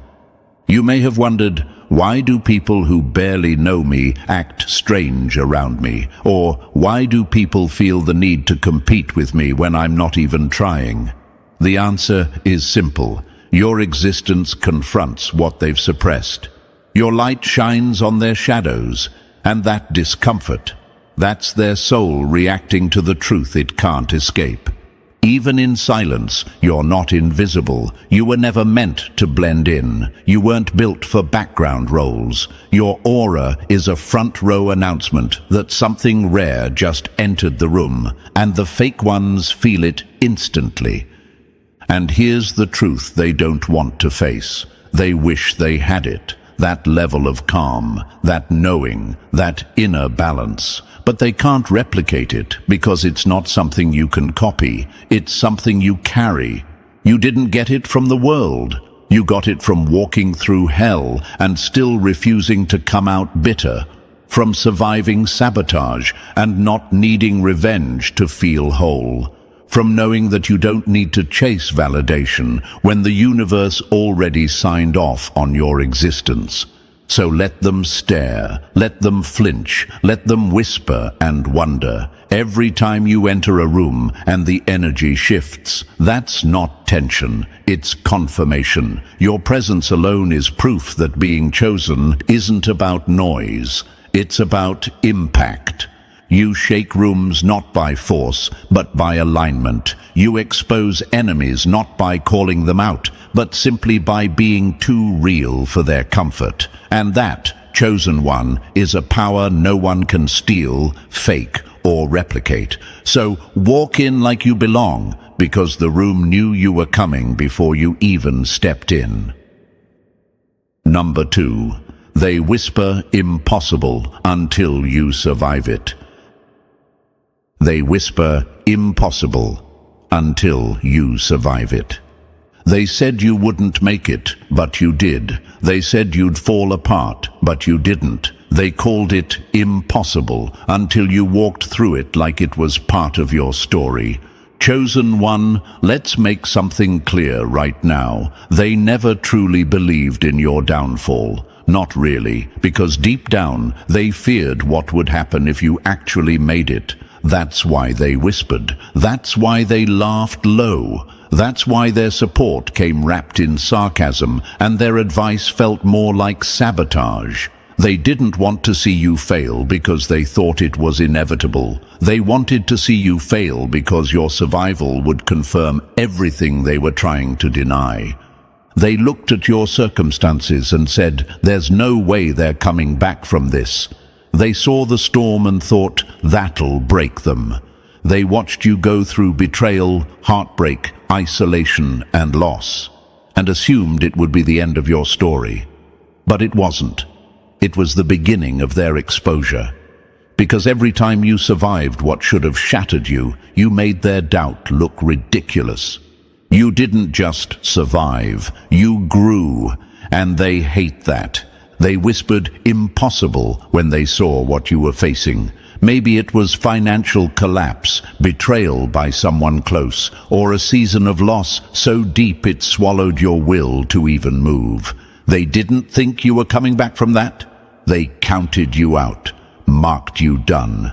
But instead, you kept rising, quietly, relentlessly, and now they're scrambling for explanations. Because the math doesn't add up in their world. In their world, people break. In their world, trauma ruins. But in your world, the universe was always working behind the scenes, building something they never saw coming. And now they're looking confused, wondering how you're still standing, wondering how you're still smiling, wondering how you're still breathing with peace after everything you went through. They won't say it, but they're shook. Because to them, this wasn't supposed to be survivable. But you didn't just survive. You flipped it. You turned it into purpose. You turned it into power. You ever notice how quiet they get when you rise? How suddenly their opinions vanish when your results start speaking? That's because the impossible they spoke over you just became the proof that their vision was limited. You became the walking contradiction to their expectations. You became evidence that something greater has always been guiding and covering you. And let's be real, this wasn't luck. This wasn't coincidence. You didn't stumble through the fire and accidentally come out whole. This was protection. This was cosmic design. This was proof that the universe had its hand on you the whole time. And every time they said, "There's no way," the universe said, "Watch this." They tried to explain your comeback with logic, but there's no spreadsheet for what you carry. You're not successful because you had resources. You're still here because you had resilience. You were divinely equipped for storms they would have drowned in. Think of all the moments they thought it was over for you. Think of all the times you cried in silence, walked through pain without answers, and kept showing up while carrying invisible wounds. That wasn't weakness. That was evidence.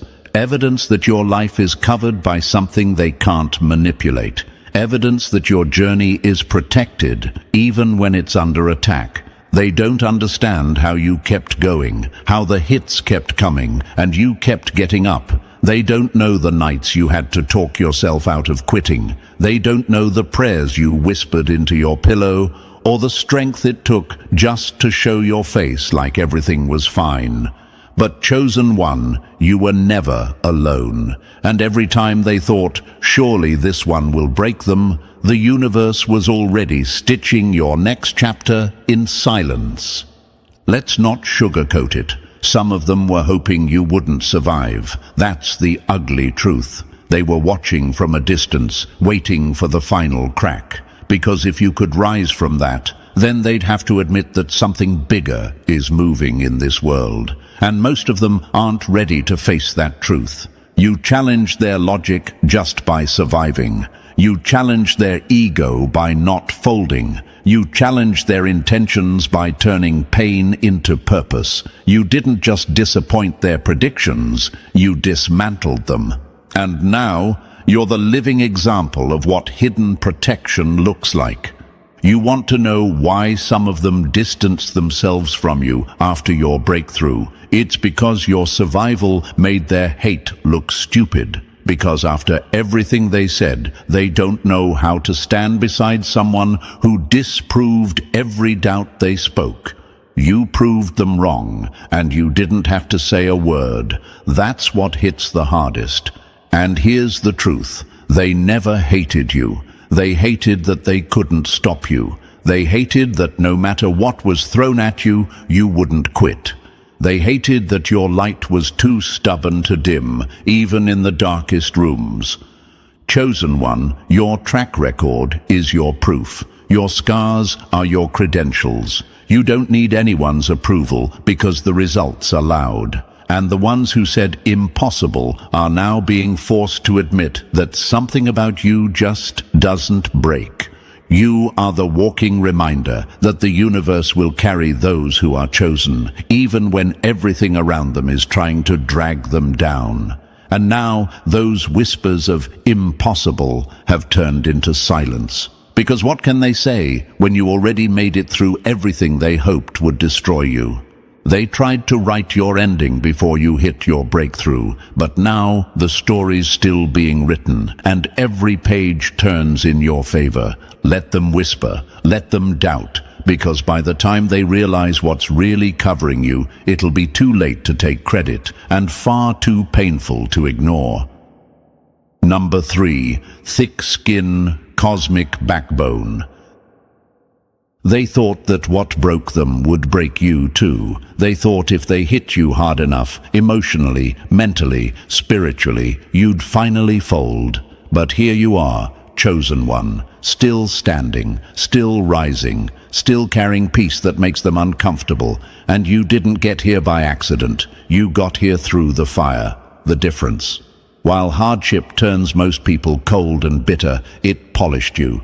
You didn't just survive what others couldn't handle, you grew from it, evolved, transformed. That's what scares them. They saw you go through hell and expected a shell of a person to come out. Instead, you walked out glowing with more focus, more wisdom, and more power than ever. That's not just tough skin, that's a cosmic backbone. See, when the universe chooses you, it doesn't shield you from all pain. It strengthens you through it. The storm wasn't there to destroy you. It was there to reveal what couldn't be shaken. You might have cried in silence. You might have walked alone. But every tear was witnessed. Every step you took without support was noted. You weren't abandoned. You were conditioned, built different, structured by something greater than this world understands.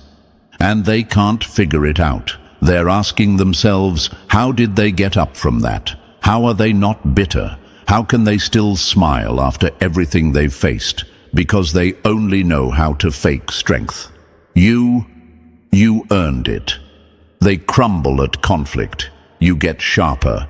They run from pain. You use it as fuel, and that's why your presence exposes their weakness. Not because you flaunt your scars, but because you've learned to carry them like medals. You ever wonder why certain people keep testing your limits? It's because they're trying to find the breaking point you don't have. They throw shade, play mind games, and pull back their support just to see if you'll beg or snap. But you don't. Because your backbone isn't held up by ego, it's reinforced by the universe. And when someone is protected like that, there's nothing you can do to stop them that won't bounce back harder. So let them talk, let them push, let them watch, because the more they try to crack you, the more they reveal that their own foundation was built on sand. You weren't made for easy paths. You were made to walk through what would crush others and come out clearer, calmer, and more chosen than ever. Number 4, faith that frightens the fakers. Nothing unnerves fake people more than someone who refuses to panic. You ever notice that? When they plot against you, throw shade behind your back, pull strings to block your path, they expect a reaction. They expect you to crumble, to lash out, to beg. But you, chosen one, you do something that sends chills down their spine. You release it to the universe and keep walking. That kind of faith. It's terrifying to them. You don't chase revenge. You don't obsess over outcomes. You move in silence with a calm they can't replicate. And that calm, that's what drives them crazy, because they need chaos to feel in control. But your peace? It tells them that something greater than them is guiding your path. And it's out of their reach. Fakers thrive in environments where people fight back emotionally. That's their playground. But your quiet trust in timing, your ability to let go and let the universe handle it, takes their power away. They feel helpless, and that helplessness turns to fear. Because now they're not just fighting you, they're fighting the current of something cosmic they can't manipulate. They ask themselves, why aren't they panicking? Why do they still look so focused after everything we tried? The answer is simple. You've seen what happens when you let go and let the universe take control. You've witnessed setups collapse without lifting a finger. You've seen doors open that no one could have opened but divine timing itself. So now your trust isn't a theory. It's a lived truth. And that faith, it exposes the fakers, because they can't fake trust. They can't fake alignment. They can't fake peace. So while they mock you, secretly, they study you, trying to figure out how someone who's been lied on, excluded, and targeted still walks like they're untouched. And what they don't understand is, it's not that you're untouched, it's that you're undefeated. They tried everything they could to disturb your focus, but you handed the situation over to a force they'll never understand, and let that force handle the cleanup. And that, chosen one, is why they're trembling. Because no matter how loud they get, your silence still wins. Number 5. Walking proof of phenomena they deny. You walk into a room and they scoff. You speak your truth and they roll their eyes. They hear your story and call it luck. Because what you represent, chosen one, doesn't fit their logic. You are the living, breathing proof of everything they said couldn't happen. You are the walking contradiction to their disbelief, and that's why they fear you, mock you, and quietly obsess over you. See, the world loves control. It loves facts, boxes, labels, things it can measure and understand. But you were never meant to be explained. You were meant to be witnessed. You're the storm they didn't see coming, the survivor they swore would never rise again, the name they tried to bury that keeps being mentioned in rooms they can't even enter. And what scares them the most? You didn't play by their rules, and you still won.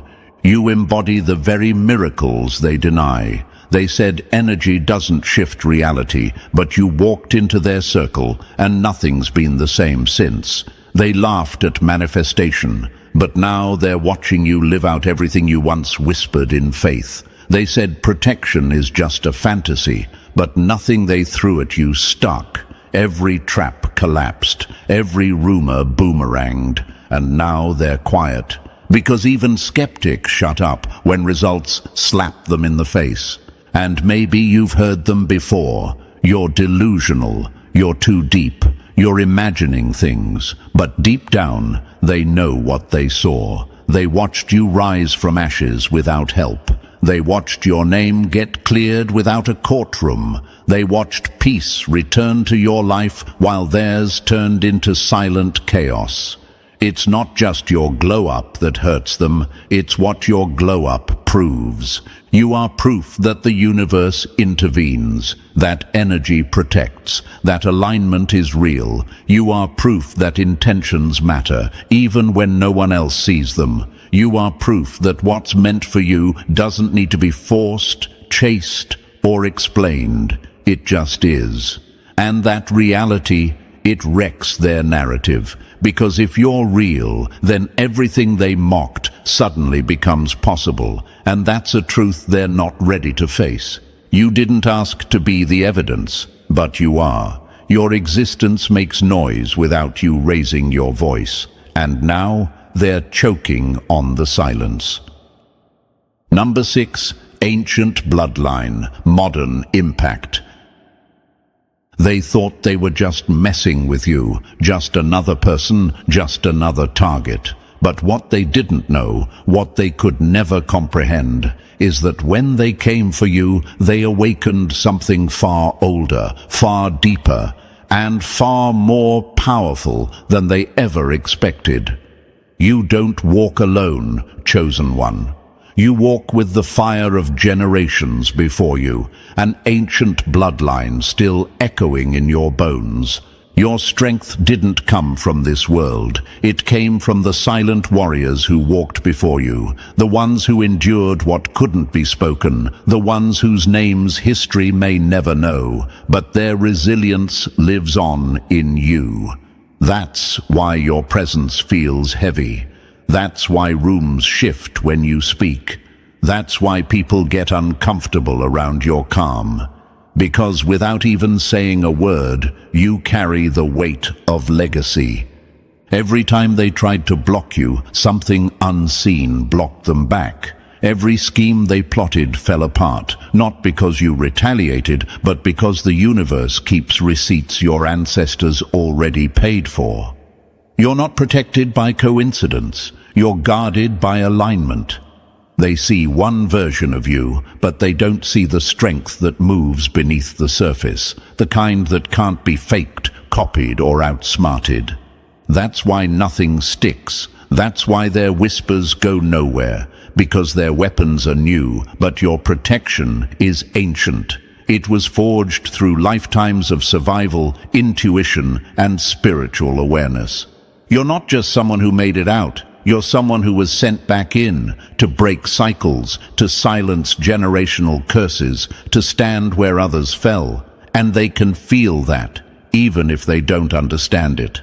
They say, why does this person keep winning? Why doesn't anything bring them down? Because when you're chosen, you're not just living your story. You're finishing the ones that came before you. Your comeback isn't just for you. It's for every soul in your bloodline who never got the chance to rise. And that's what makes your success non-negotiable. So let them watch. Let them plot. Let them whisper, because they're not just facing you, they're facing thousands of years of spiritual resilience. You are the modern force of an ancient promise. You are the answer your ancestors prayed for, and no weapon formed against that ever wins. Number 9, their fear brands you dangerous. At first, they laughed. "Who do they think they are?" they whispered. "Always talking about energy, alignment, unseen forces." They mocked your awareness, scoffed at your intuition, and rolled their eyes every time you spoke truth that made the air shift. But something happened, didn't it? The same ones who gossiped now speak your name with caution. What used to be jokes has turned into warnings, because fear always disguises itself as mockery until reality hits. You see, chosen one, their fear wasn't about you. It was about what follows you, what protects you, what moves the moment you decide to trust the unseen. They called it paranormal, weird, or spooky, but what they really meant was untouchable. Because every time they tried to throw dirt, something invisible threw it back. People don't fear what they understand. They fear what they can't control. And you, with your calm presence and eyes that see too much, your energy that speaks before your mouth ever opens, you're not just different. You're dangerous to their illusion. You reveal things without trying. You make liars sweat in silence. Your energy presses on their guilt like a hand they can't remove. And the rumors? They're just fear trying to gain control. They whisper about your powers, your energy, your vibe. They say something about them isn't normal. And they're right. You're not normal. You're aligned, protected, guided, unbothered. You're a mirror they can't lie to, a walking alarm system for anyone carrying hidden agendas. You don't even have to speak. Your presence alone exposes who's real and who's wearing a mask. That's why they warn others in hushed tones. That's why they shift when you walk into the room. They know there's something different about you, even if they can't explain it. And what scares them most? It's not just that you survived. It's that you knew they were fake the whole time and still kept your peace. Let them call you dangerous. That's not an insult. That's confirmation. Because chosen ones aren't safe for the corrupt. You're a storm disguised as silence, a truth bomb walking calmly through chaos. And every rumor they start becomes their own prophecy. You were never the threat. You were the exposure. Number 10. Tests become testimonies publicly. They really thought they had you. They whispered behind curtains, strategized in group chats, rehearsed your downfall like it was guaranteed. To them, it was checkmate. They just knew you'd fold, break, react, implode. But they forgot one thing. When you're chosen, the same tests meant to bury you become the very testimonies that build your throne. Every trap they set, flipped. Every lie they spun, unraveled. Every weapon they formed, jammed mid-strike. And the best part? It didn't happen in secret. It happened in public. Because the universe isn't quiet when it clears a chosen one's name. It doesn't whisper justice. It broadcasts it. They tried to humiliate you in front of everyone, but now those same eyes are watching you rise while they crumble. You didn't have to speak on it. The truth started speaking for you. Circumstances flipped, and suddenly they were the ones explaining. They were the ones squirming. They were the ones trying to change the narrative they built, only to be swallowed by it. That's what happens when you're in alignment. The universe turns every setup into a stage, and what was supposed to be your exposure becomes their undoing. You didn't just survive the fire, they made you the headline. Chosen one, your life became the proof that higher order exists. Every moment of silence they mistook for weakness. Every time you didn't respond. Every tear you held back while they slandered your name. It was all evidence being stacked in your favor. The universe wasn't slow, it was strategic. And now, the same audience that clapped for your failure is witnessing your promotion. The same mouths that cursed your name are now silent in your presence. Your walk has become louder than their lies. You are rising, not out of revenge, but out of revelation. See, they were writing your ending, but the universe had another draft. One where you win, one where they watch. Because nothing hits harder than elevation in the face of opposition. And now, every setback they created has become the spotlight that shines directly on you. You didn't have to fight dirty, you just had to outlast. And now your story isn't one of victimhood, it's vindication. Number 11. The circle tightens, the masks fall. You didn't change. The room just got quieter. The conversations got weird. The energy felt off. People who once cheered you on started acting different. What happened? Your light did what it always does, revealed everything hiding in the shadows. See, chosen one, you never had to ask for exposure. Your very presence does the work. You carry a frequency that, truthfully, not everyone can fake their way through. The closer people get to you, the harder it becomes to wear a mask. And so, one by one, the smiles turned plastic, the support turned stiff, and the alliances began to crumble. The universe has a ruthless way of tightening your circle, not to isolate you, but to protect you. You may not see it at first. You might feel confused, even hurt, as people you once trusted slowly drift, switch up, or even turn cold. But look again. Look deeper. What you lost in numbers, you gained in clarity. That wasn't rejection. That was revelation. The truth is, some people were never for you. They were just near you, close enough to watch, copy, extract, but never committed to your growth. And as you rose, as you got more aligned, their masks couldn't keep up with your pace. That's why things started falling apart. Not because you changed, but because your light forced the truth to surface. People think the universe punishes in big ways. No, sometimes its most powerful justice is quiet. It whispers into the unseen, "Let the masks fall." And suddenly, group chats go silent. The fake check-ins stop. The "I got you" people disappear. It feels like abandonment until you realize it's surgical. The universe was never removing people. It was removing liabilities.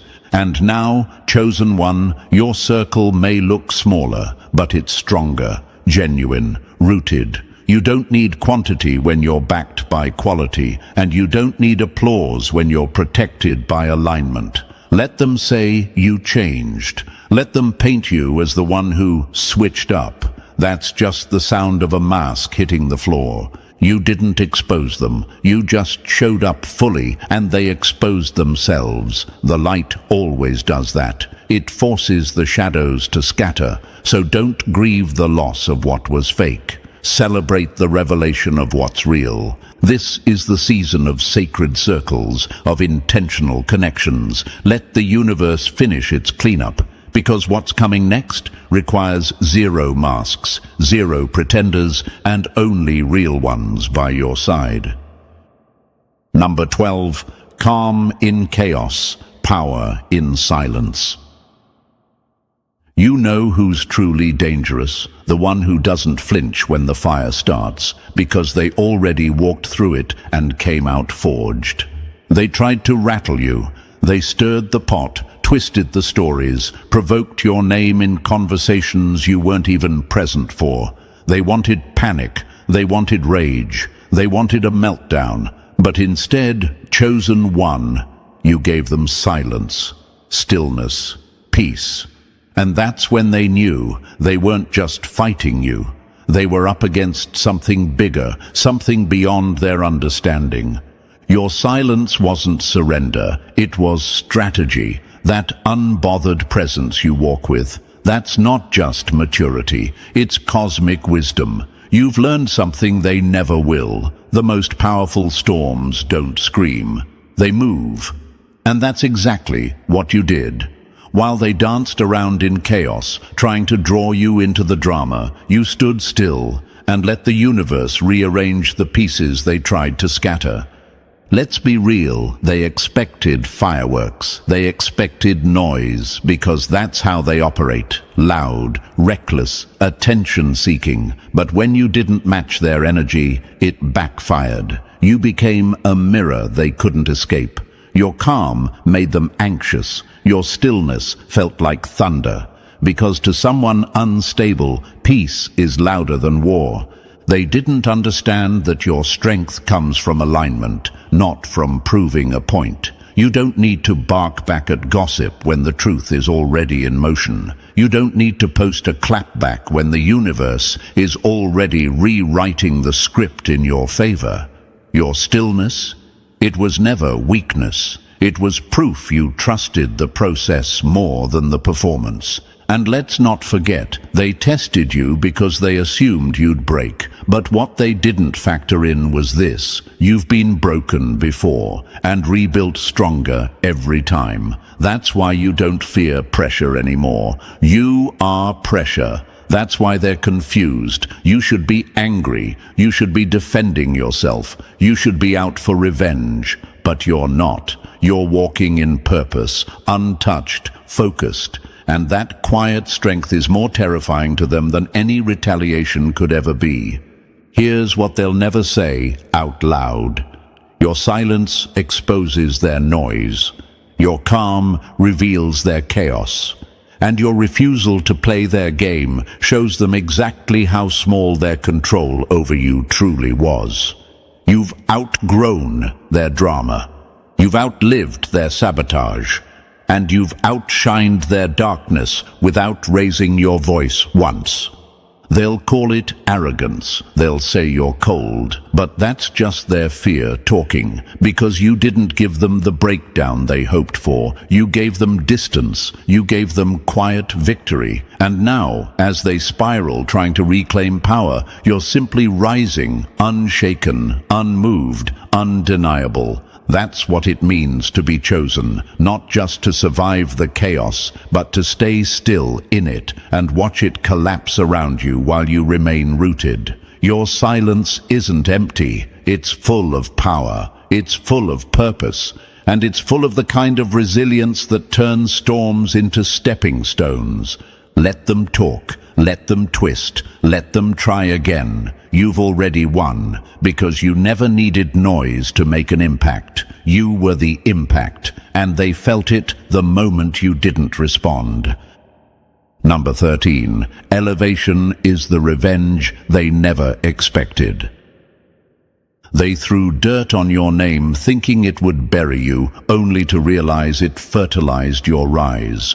Chosen one, let's call it what it is. They didn't want peace with you. They wanted your silence to mean surrender. They hoped your absence meant defeat. Your stillness? They misread it as brokenness. But here you are, rising, glowing, thriving, louder than ever without making a sound. And it's tearing them apart from the inside out. They counted on you disappearing, quietly slipping away. They thought the weight of the betrayals, the false narratives, the losses, and the isolation would crush you, that you'd finally fold. But they never understood what you were really doing in the shadows. You weren't hiding, you were healing. You weren't retreating, you were rising. And now that you're standing again, taller, freer, more powerful, it's the revenge they never saw coming. Because your rise didn't come through payback, it came through alignment. While they were obsessed with watching you fall, you were busy walking into your next season. And that alone is what has them unraveling now. Not your anger, not your reaction, but the reality that you made it without needing them. Let's speak on what really happened. They chose ego, envy, and manipulation, thinking you were nothing without their approval, their validation, their network. But what they forgot is that elevation doesn't come from them. It comes from resilience. And you, chosen one, have turned pain into power so many times that it no longer surprises you. It empowers you. They thought you'd beg. Instead, you built. They thought you'd crawl back. Instead, you flew past them. They thought they could define your limits, but you became limitless the moment you stopped trying to be understood and started walking fully in your truth. The most powerful part? You didn't even need to expose them. You just kept growing, and your glow became the evidence, the success they can't deny, the joy they can't dim, the peace they can't access. That's what eats at them now. Because when someone believes they had the power to destroy you, nothing haunts them more than watching you rise without needing a single piece of what they tried to take. Your healing became the clapback, your elevation the loudest response, and the silence they once laughed at. It's now the sound of their regret, echoing louder than any accusation they ever made. They never expected this. They never expected you'd be the one walking into new doors while they're stuck behind the ones they tried to slam shut on you. They thought your story ended at your lowest, but now they're realizing that was just your beginning. So keep rising, keep glowing, let them talk, let them wonder, let them watch. Because the truth is, your elevation isn't just survival, it's proof. Proof that the universe never abandoned you. Proof that chosen ones don't just bounce back, they break limits, silently, powerfully, and without needing to prove a single thing. Number 14. The peace they tried to steal becomes your weapon. They waged war on your spirit, hoping to steal your peace, only to find out your silence was a sword sharper than their hate. Chosen one, they didn't just lie on your name. They didn't just sabotage opportunities. They aimed straight for your peace. Because when someone can't match your presence, they try to disturb your center. They wanted you triggered. They wanted you broken. They wanted you in pieces, because your inner calm threatened the chaos they survive on. But here's what they didn't expect. While they spun in confusion, you anchored in clarity. While they threw darts, you sat still. And while they screamed for attention, you moved like water, unbothered, fluid, unstoppable. Your peace didn't come from pretending everything was okay. It came from knowing you were never alone in the fire, and that their schemes couldn't touch your soul, no matter how deep they tried to dig. And now, your peace has become your power. Your stillness has become the proof that nothing they did, none of the gossip, the setups, the energy attacks, worked. You're still standing, still glowing, still focused, and that is tormenting them because they couldn't do what they set out to do. They couldn't crack the foundation. They couldn't break your will. They couldn't own your energy. Let's tell the truth. Some of them didn't want to defeat you. They wanted to drain you, to watch you lose sleep, to see you spiral. But instead, they ended up exposing their own chaos while you elevated in silence. They're unraveling in real time while you're sipping your tea with a clear conscience and a rested heart. That peace, it's louder than any revenge. That calm glow you carry, it screams louder than any retaliation ever could. The most haunting part for them, they see now that your peace was never shallow. It's built on strength, on survival, on being tested in the deepest trenches and coming out with a still heart and a clear mind. That level of peace, that terrifies people who feed off dysfunction. They can't understand how you didn't clap back, how you didn't stoop low, how you didn't chase explanations or beg to be understood. But chosen one, you knew better. You are better. And when you're divinely guided, you realize the most dangerous person in the room isn't the loudest. It's the one who doesn't flinch when the games begin. So now, while they spin webs and exhaust themselves trying to reclaim control, you're resting, you're realigning, and every moment you stay calm while they crumble is justice unfolding with divine timing. You don't need to fight fire with fire when your very peace burns hotter than their chaos ever could. They tried to shake your mental. Instead, you shook their illusions. They thought they were unpredictable, but you became unreadable. And that scares them more than anything, because the version of you that no longer reacts is the version that can't be manipulated, can't be played, can't be stopped. So, Chosen One, wear your peace like armor. Let them see you smile and not understand why. Let them hear your silence and feel its weight. You don't owe explanations. You are the explanation. And as your energy remains grounded, the truth is becoming louder through everything you didn't say. They tried to steal your peace. Now they're haunted by it, because it proves something they refuse to admit out loud. Nothing they did was ever enough to stop you. You didn't just survive them, you outgrew them, quietly, beautifully, powerfully. And now, Chosen One, you've seen the full picture. You didn't have to shout, prove, or chase. Your stillness shook them. Your peace exposed them. And your rise made sure they'd never forget who they tried to play with. Because while they were busy plotting your downfall, you became unbothered, unmatched, and absolutely unstoppable. So if this message struck your soul, let the universe know. Drop the number 777 in the comments to mark your elevation. Like this video, subscribe to the channel, and share it with another chosen soul who needs this light. Together, we rise in silence, but move with force. Some people wear masks to blend in, but the chosen ones, you were born as the glitch that exposes the entire costume party. Now imagine this for a moment. Chosen One. A chessboard full of pawns, moving in straight lines, all following the same rules. Then suddenly, you show up. Not a rook, not a knight, something they've never seen before. You move like you're not even on the board. You don't follow the steps. They don't even know what game you're playing. And that's what breaks their mind. Here's a fact to prove you're not imagining this. Cuttlefish can change their skin color to mimic any pattern or texture around them without ever being taught. No training, no manual. They just know. Sound familiar?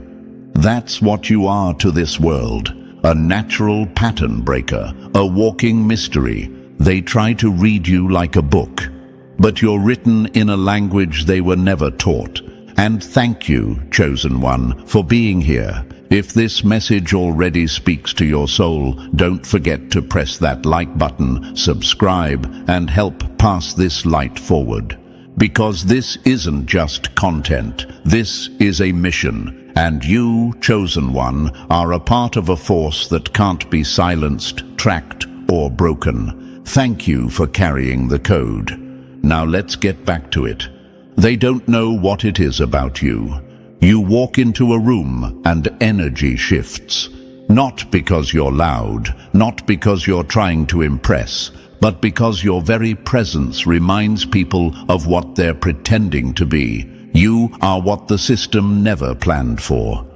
The unpredicted variable. The soul that doesn't need instructions. You weren't trained by their trends. You were shaped by truth. And the thing about truth, it doesn't need to shout. It just stands there. Solid, quiet, untouchable. They keep trying to study you, analyze your habits, mirror your moves. But every time they think they've figured you out, you switch frequencies. Like spiritual Wi-Fi, you operate on a signal they can't detect. Because it's not from them. It never was. They look at you and feel exposed. Because you don't entertain nonsense, you don't explain yourself, and you don't break just to make others feel comfortable. This world runs on patterns, predictable emotions, pre-written scripts, but you were never handed a script. You were dropped into this world with nothing but a knowing. And that knowing, it's louder than their opinions, stronger than their rules, sharper than their labels. That's why you intimidate people without even trying. They can't decode what they can't label. They don't understand how someone can be so calm in chaos, so silent in storms, so confident with no crowd cheering them on, because they were taught to follow the map. But you are the compass. You don't ask for directions. You become the direction. And what really drives them crazy is how your wins don't look like theirs. You don't chase validation. You don't need applause. You don't need to be understood to keep moving. You weren't meant to be followed. You were meant to wake people up, even if they hate you for it. And now they're starting to realize they can't imitate what you carry, because you didn't get it from the outside. You got it from the fire you walked through, from the silence that taught you everything, from the pain that turned into perception. They can't figure you out, because you don't operate in their code. You are the unwritten code, the one that can't be copied, the one that disrupts the program just by existing. So let them stare, let them whisper, let them try to trace your steps. They'll never crack the code, because you are the code, and you were never meant to be understood. You were meant to be felt. Let's get into why they'll never be able to read you, chosen one. Not now, not ever. So before we decode what's really going on behind their confusion, drop a comment below with 999 if you know deep down they can't figure you out. And that's exactly how it's meant to be. And if this message already hits something raw inside you, don't hold back. A super thanks or a simple like helps this unseen movement reach the ones still trying to understand why they never fit in. Whether it's a penny or a prayer, your energy fuels this mission. And chosen one, this message didn't find you by accident. It locked in on your frequency. And now, let's break this down step by step. Because if you're really chosen, you won't be able to pull away. Not from this truth, not from this mirror. Let's get into it. Number 1. They're playing chess. You're moving like smoke. You can't predict a storm that doesn't follow the wind. You can only watch it ruin everything you built on false control.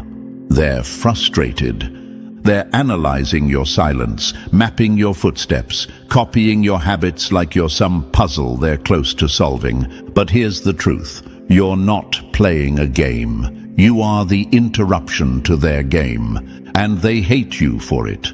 They don't understand how someone can move without a plan, lead without followers, rise without strategy. They call it luck.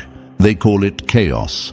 But what they're really afraid to admit is that your every move is aligned with something they don't have access to. You don't move based on fear. You move based on fire, not the kind that burns for attention, but the kind that knows when to stay low and when to burn everything down. Now imagine this, chosen one. You're a phantom in a world of blueprints. They're studying the floor plan while you're already outside the building. They're trying to track footsteps, and you're gliding over water. That's why you make people uncomfortable. You're proof that some people can build without showing their tools. You're the reminder that instinct will always beat instruction. You are not driven by hustle. You are moved by signal. You've heard it all before. You're too unpredictable. You need a plan. You're being reckless. But what they don't see is that your stillness is strategy, your pauses are power, and your leaps, they're not wild guesses, they're internal confirmations. You don't ask, what do others think? You ask, what do I know? And that alone sets you apart. That's why the planners, the overthinkers, the control freaks can't stand you. Because every time they try to trap you in a formula, you vanish from the equation. You're the ghost in their matrix. You weren't made to be figured out. You were made to break the loop. And here's the brutal truth, chosen one. They're not just confused, they're threatened.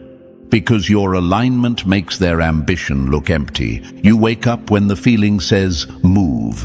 Not when the alarm says 6 a.m. You say no without explanation. You disappear without apology. You pivot without warning. And you don't ask for permission to evolve. They think they're watching you fall off track, but you're just shifting timelines.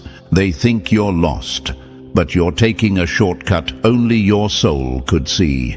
To them, silence is laziness. To you, silence is data. To them, detachment is weakness.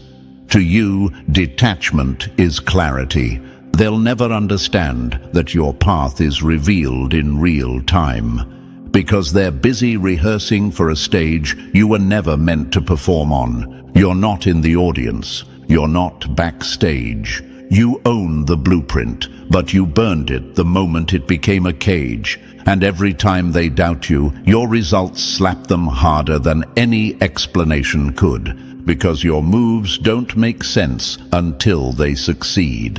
And by the time they realize how powerful that last random decision was, it's already too late. You've already leveled up, and they're still stuck at step one, asking, but how did they know? Because you didn't know. You felt it. And that's what kills them. You trusted something inside that wasn't begging for evidence. You weren't trained in logic. You were trained in pressure. You didn't build this power from textbooks. You built it from nights no one knew about. And when they try to imitate your next move, they'll fail. Because they don't carry what you carry. They weren't designed like you. They weren't coded like you. You are not chaotic. You are encrypted, and encryption looks like confusion to the uninitiated. You don't operate in their system. You are the signal that keeps crashing it. While they analyze charts, you read the room. While they follow schedules, you follow shifts. You don't plan for the weather. You are the weather, and that's why they can't prepare for you. They want you to explain your success in formulas. They want to hear what coach, what book, what morning routine gave you that glow. But what they really want is your access, and they'll never get it. Because this isn't about steps, it's about soul. This is why they mock you at first. Until your intuition turns into influence, until your quiet turns into commands, until the same people calling you impulsive start begging for your advice. Let them underestimate you. Let them talk. They're trying to pin down smoke, track the wind, decode thunder. It won't happen, because chosen one, you move on an unwritten code, and no matter how many times they run the numbers, you'll never show up in the formula. You're not confusing. You're untouchable, and the ones who get it will follow you with their eyes closed, because your presence doesn't make sense. It makes impact. Let's keep going. Number 2, they can steal the recipe, but they'll never taste like you. You can mimic the thunder, but you'll never hold the storm. Presence isn't taught.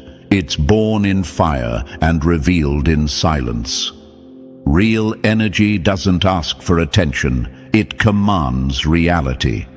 You can borrow someone's outfit, but not their vibration. Let's make one thing clear, chosen one. They can wear what you wear. They can talk how you talk. They can even spend years studying your moves like a role they're auditioning for, but it won't hit the same. Because what you carry isn't surface, it's signal, and you can't download a vibration. Now imagine this for a second. Chosen one. You walk into a room, quiet, unbothered. You haven't said a word, yet heads turn. Not because you did anything, but because something entered with you. A frequency, a shift, something the human eye can't define, but the soul feels. That's the thing they keep missing. You're not a performance. You're a transmission. They try to copy your outer frame, your words, your tone, your rhythm, but it's never enough. They end up with the shell, not the spirit, because they don't carry the code. They weren't forged in the fire that built your presence, and that's what burns them the most. You don't try to be powerful, you just are. You weren't taught this, you were tempered into it. That's why you don't need to force attention. People feel you, sometimes even before they see you, and the ones who study you. They get mad when they realize it can't be taught. They'll ask, what is it about them? Why do people listen to her when I say the same thing? Why does his silence shake the whole room? Here's your answer. Because your words aren't just noise. They carry weight. They were carved out of real pain, earned in isolation, sharpened in places no one clapped for. You're not repeating information. You're releasing transmission. And that's the difference. They're loud because they want to be seen. You're quiet because you already know you've been felt. And that's what makes them spiral. They try to match your image, but they can't match your impact. Because energy is the only currency that can't be counterfeited. You either have it or you don't. Imagine someone copying every word of a song, but not being able to sing it in tune. That's what they look like. Trying to recreate your magic without carrying your frequency. You didn't earn your presence through popularity. You earned it through private battles no one applauded, moments where you stood alone, bled in silence, but came out with vision in your bones. They weren't there. They don't get to copy that. And that's what makes your energy so undeniable. It's not charisma. It's confirmation that you walked through fire and didn't burn out. So when they try to act like you and still get ignored, overlooked, or forgotten, that's the universe showing them the truth.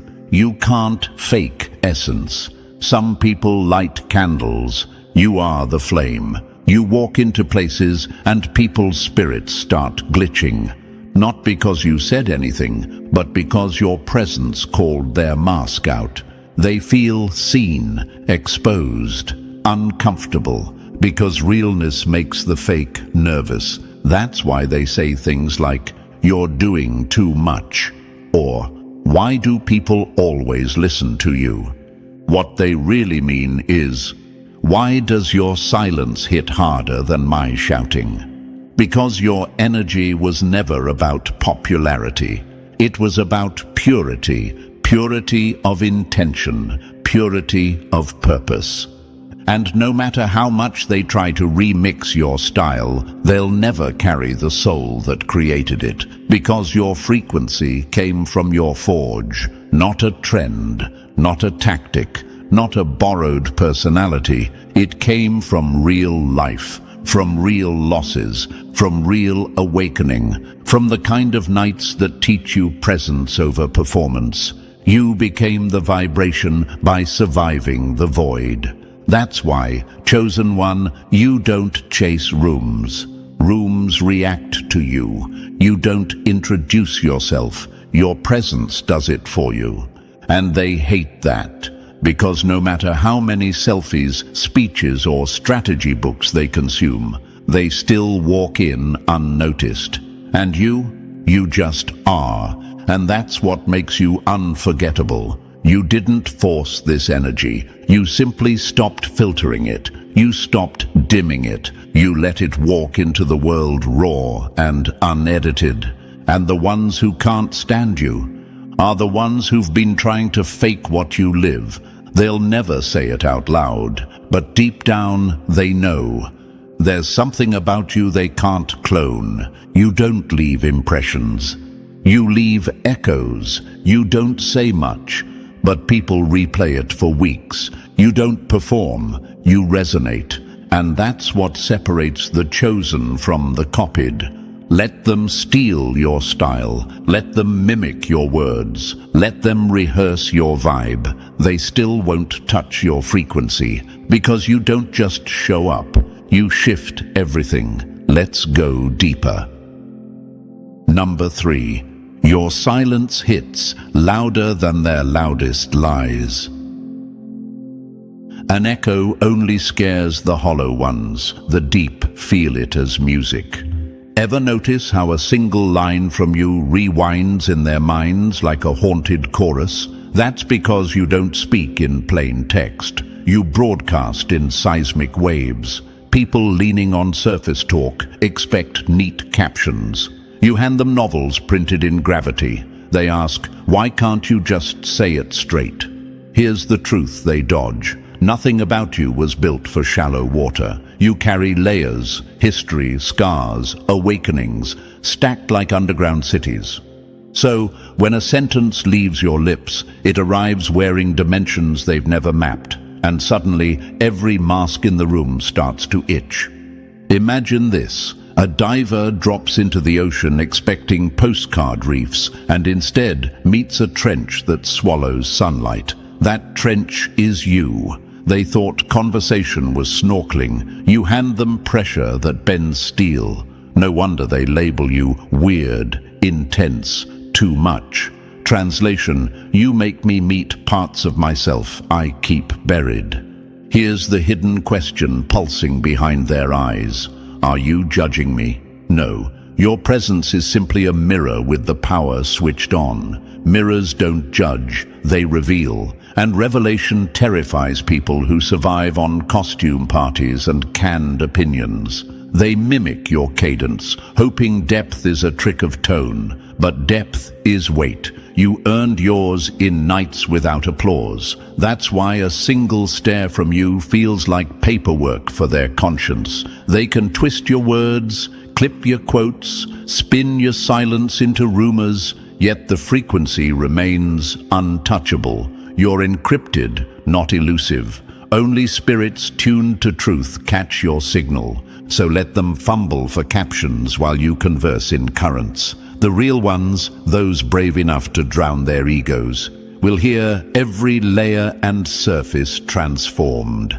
Everyone else will keep calling the ocean complicated because puddles are easier to explain. Keep speaking in layers, chosen one. The universe designed your language for listeners, not spectators. And the moment they finally feel you, instead of trying to decode you, they'll understand. It was never mystery. It was mastery. Number 4. They threw knives. You grew wings. Now they're mad you didn't die. They planned your burial. You showed up blooming. Every move they made against you was calculated for collapse. The gossip, the mind games, the subtle shade, the fake support laced with venom. It was all designed to hit you where it hurts. But instead of crumbling, you kept walking like the betrayal was background noise. And that's what's tearing them up. You didn't flinch. You didn't beg. You didn't scream for justice. You just kept glowing, and that glow burned them more than any revenge ever could. They expected you to fall apart publicly, but all they got was silence, strength without performance, peace without explanation. You didn't clap back. You didn't explain your side. You just elevated, quietly, effortlessly. And nothing exposes a weak attacker like a target who won't fall. Now imagine this. They fire arrows into the fog, thinking they've hit you. But when the smoke clears, you're standing there untouched and unbothered. That's what your energy does. You let them fire, and when their weapons bounce off walls they didn't even know were there, they call it luck. But luck doesn't explain your precision. Luck doesn't explain how you carry your scars like silk, seen by no one, weighing down nothing. Here's what they missed. You don't announce your armor because real armor doesn't need validation. You're protected in ways they'll never comprehend because they don't understand what it means to be rooted in purpose. Your defense system isn't external, it's soul deep. You've been fortified by pain, upgraded through silence, and shielded by an assignment they were never invited to see. They're still waiting for your breakdown, because that's what they would have done. They think suffering is loud. They think strength comes with theatrics. But you're the storm behind still water. You let them guess. You let them doubt, because silence isn't weakness. It's strategy. Stillness is where you download your next move. They couldn't take your peace, so now they're trying to tarnish your name. But your name isn't where your power lives. It lives in your walk, in your resilience, in your refusal to fold. They thought you were soft because you didn't swing back. But softness isn't surrender. It's control. And here's the truth they'll never admit. What haunts them most is not what they did to you. It's that none of it worked. Number 5. They wanted a reaction. You gave them a redirection and a reason to regret it. Let them throw shade. You'll use it to grow roots. They were hoping for a show, a meltdown, a messy scene where you lose your cool and confirm the lies they've been spreading. That's the playbook. They poke, they produced, they perform petty theater, hoping you'll become part of the cast. But you didn't flinch, you didn't clap back, you didn't even blink. You just shifted your energy, and that shook them more than any insult could have.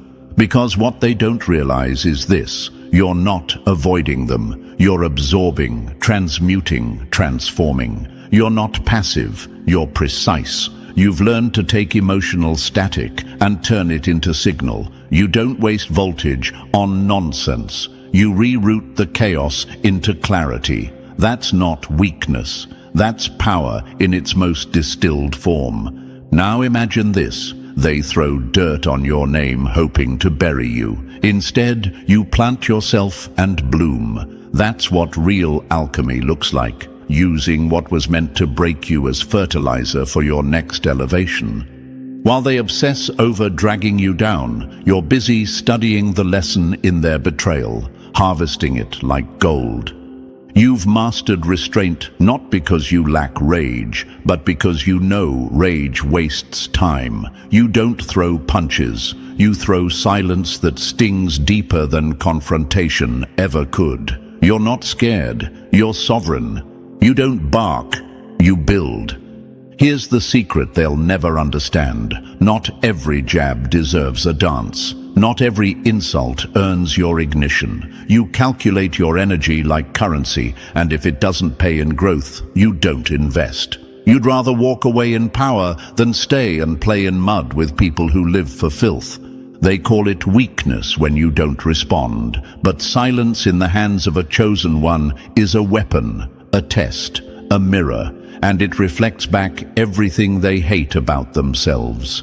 You turned their rejection into redirection, their drama into discernment, their bitterness into boldness, and by the time they realized you were never playing their game, you were rewriting the whole board. That's not just maturity, that's spiritual warfare with surgical precision. You don't react, you refine, and they'll never know what hit them.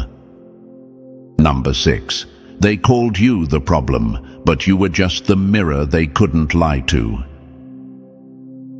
People don't hate your reflection, they hate what your clarity reveals in them. You walk in calm, grounded, no agenda, no mask, but within minutes, someone in the room shifts. Their smile gets stiff. Their vibe turns shady. Suddenly, you're too much. intimidating, or difficult. Why? Because your energy didn't meet their fantasy. It exposed their reality.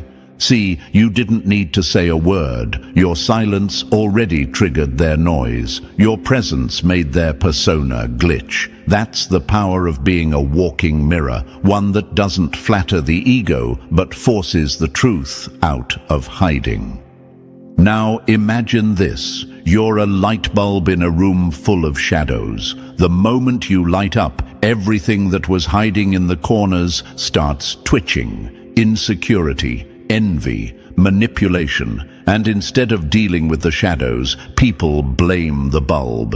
That's what it's like to be you, chosen one. You didn't turn them fake. You just made the fake visible. They say they want honesty, but honesty with you comes without filters. You reflect their hidden agendas, unconscious motives, and all the parts they thought they buried deep. You're not attacking. You're not provoking. You're revealing. And that alone makes you dangerous to the delusional, the performative, the emotionally unclean.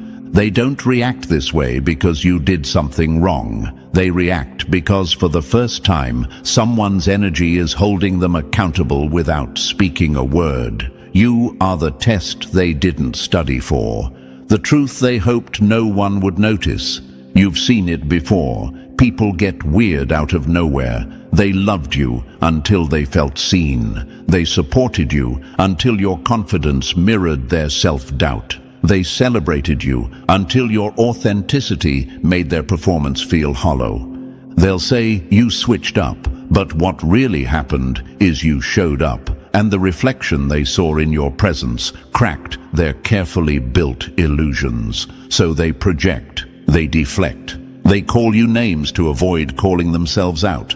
But hear this, you're not here to play small just to keep others comfortable in their masks. Your clarity isn't cruelty, it's truth. And truth, in a world full of performance, feels like violence to those who are addicted to pretending. So let them squirm, let them talk, let them twist your name into what helps them sleep at night. Because chosen one, you're not the villain, you're the mirror. And they were never ready to look. Number 7. They tried to program you, but you came preloaded with truth they can't control.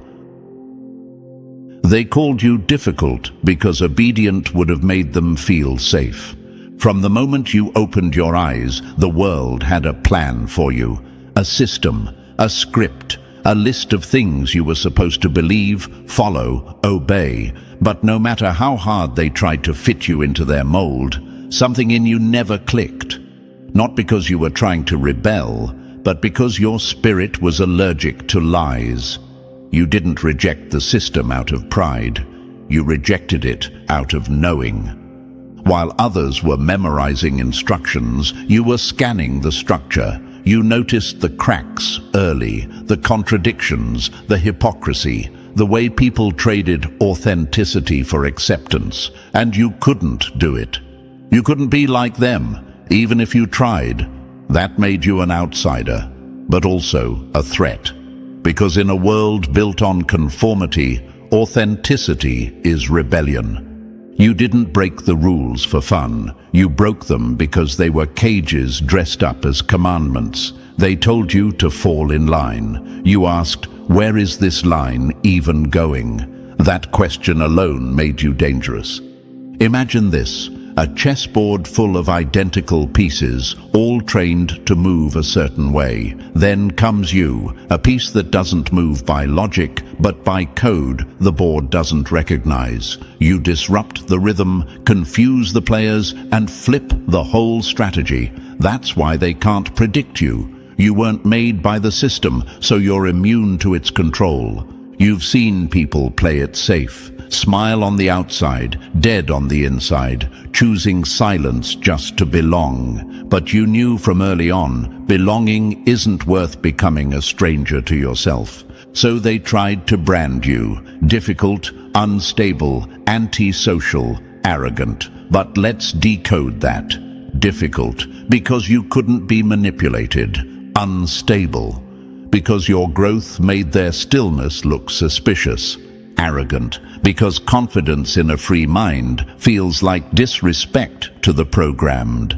They want to map you, predict you, control you, but you don't run on their software. You blend in when needed, but never become what you blend into. You study their systems not to submit, but to break what no longer serves the soul. You don't survive by adapting, you transcend by exposing. That's what makes you the glitch in their matrix. Not a rebel, a rewrite, not a follower, a force. And they'll never figure you out because you're not from the same factory. You were custom built for freedom, and no system knows how to hold that. Number 8. They call you offbeat, but you're just moving to a rhythm their spirit can't hear. You're not late, they're just early to a moment that doesn't belong to them. They whisper behind your back, "She's falling behind. He's wasting potential. Why isn't she chasing the same dream we're all chasing?" But they don't understand the truth that governs your life, chosen one. You don't follow their clocks, and you're not moved by their panic. While they chase relevance, you're answering a call that echoes beyond the moment. You're not moving according to trends. You're shifting timelines, one unseen move at a time.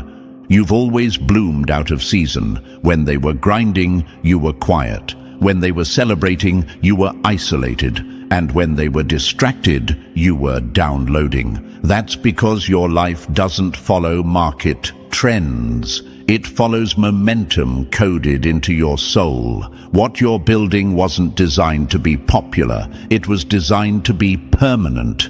Imagine this. Everyone's dancing to the same beat, lost in the rhythm of trends, clout, and external applause. And there you are, standing still, listening to a beat they can't hear. A beat that tells you, wait, pause, now move.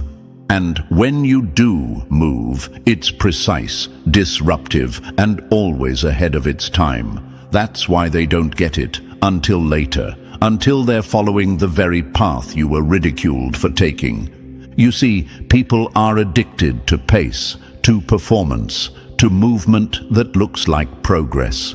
So when you pause, reflect, or dare to take the road no one clapped for, they call it confusion. But what they don't know is you've been syncing with a frequency they're not calibrated to. You wait, not because you're stuck, but because you're strategic.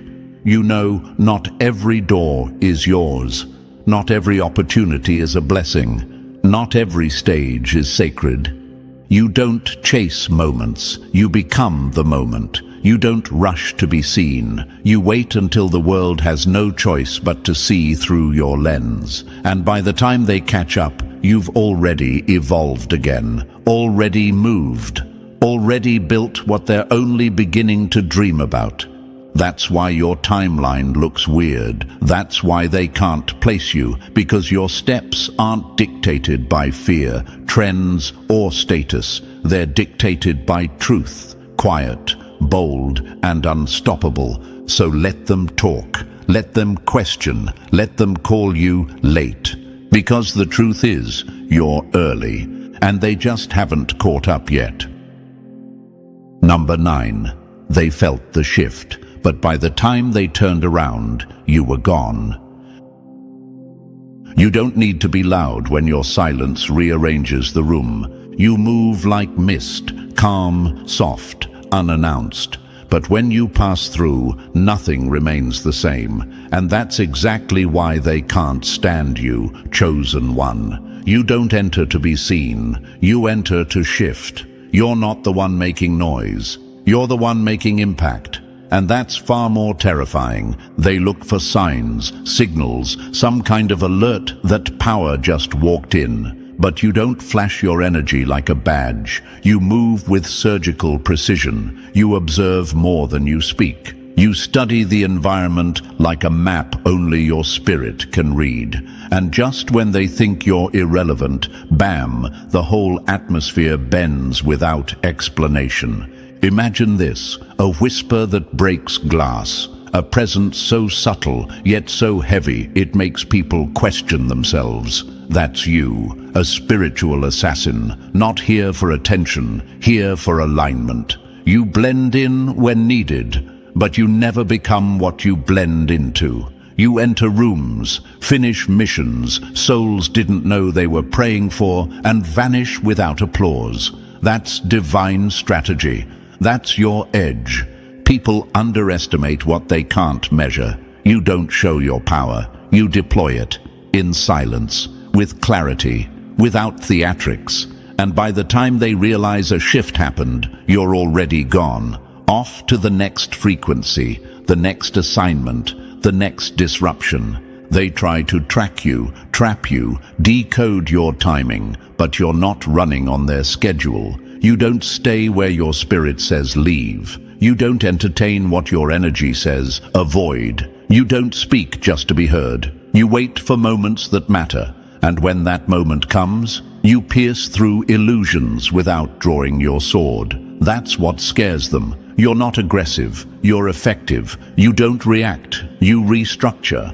And because you're not loud, they mistake you for passive. Because you're not dramatic, they think you're soft. But you're the kind of force that turns rooms into mirrors. You leave people different, not by preaching, but by being. So let them wonder, let them gossip, let them try to follow. They'll never catch a ghost moving in alignment. You're not hiding, you're assigned. And the only ones who ever feel your full presence are the ones meant to be changed by it. Number 10. They want receipts. You're carrying records from realms they can't enter. You didn't read it, you remembered it, because your soul was there when truth was written. You've always had a strange relationship with knowledge, not the kind they test, grade, or publish, but the kind that slips into your spirit unannounced, the kind that hums in your bones before it ever forms into words. You've said things that made people stop and stare, not because you quoted a book, but because you spoke something their soul hadn't heard in years, but somehow always knew. You didn't earn this insight through human logic. You didn't sit in lecture halls to acquire this depth. You didn't memorize facts. You downloaded clarity. You don't carry information. You carry activation. And that's what makes people uncomfortable. Now imagine this. A group of experts debating around a table. Charts, graphs, studies. Then you speak. One sentence, maybe two, and silence falls. Not because you dismantled their theories, but because you vibrated past them. That's what you do. You bypass intellect and speak from the soul's blueprint. You don't prove truth. You remind people of it. That's why they question you, not because you're wrong, but because they can't trace your knowing back to their systems. They want proof. You give them presence. They want evidence. You give them echoes from dimensions they've never visited. And it burns them up because they can't argue with what feels right but can't be explained. Your wisdom comes from silence, symbols, and scars. It comes in dreams that decode reality, gut feelings that outsmart data, and moments where you just know. They say it's mystical. They say it's strange. But what they're really saying is, I can't track this, so I'll call it crazy. You weren't trained for this frequency. You were wired with it, born encrypted, and that's what separates you from the rest. You don't follow mental logic. You follow energetic law. You're not here to win debates. You're here to awaken remembrance. You don't speak to be agreed with. You speak to shake something ancient loose inside the right ones. That's why they'll never pin you down. You're not just intelligent, you're interdimensional. They'll ask, how did you know? And the truth is, you didn't learn it. You remembered it. because you are the archive, and your soul speaks languages their logic has no translation for. Number 11. You speak in spirit, not scripts. That's why they can't keep up. They call it deep when they can't swim in truth. In a world addicted to noise, you carry signal. In conversations dripping with pretense, your voice cuts through like lightning through fog. You don't speak for applause. You speak for alignment. You're not trying to be liked. You're trying to be honest. And that alone makes you an alien in rooms built on image over integrity. Small talk? You can fake it, but you feel it rot your spirit every second it lasts. Because you weren't born to skim surfaces. You were born to stir oceans, when others are busy floating on shallow smiles and scripted exchanges. You're scanning frequencies, reading what isn't being said, catching the tremble behind the tone, feeling the truth behind the mask. Imagine this. A room full of people playing verbal dress-up, tossing around trendy phrases and polite lies. Then you speak. Calm, direct, unfiltered. The air shifts. The tension rises. People start squirming, not because you offended them, but because you bypassed the performance and struck the soul. You don't do conversations. You do confrontations with the unconscious. That's why your words don't always get claps. They get silence. Because silence is what happens when a spirit gets hit before the mind can respond. They call you intense, heavy, too much. But what they really mean is, I'm not used to truth that doesn't let me hide. You don't dress your words up for mass approval. You speak in codes, layered, loaded, lit from within. Your words vibrate long after you've left the room. That's why they feel you more than they understand you. You don't talk to fill space. You talk to open space. Space for truth, for awakening, for disruption. While they recycle surface phrases, you drop lines that unlock people's shadow work, whether they're ready for it or not.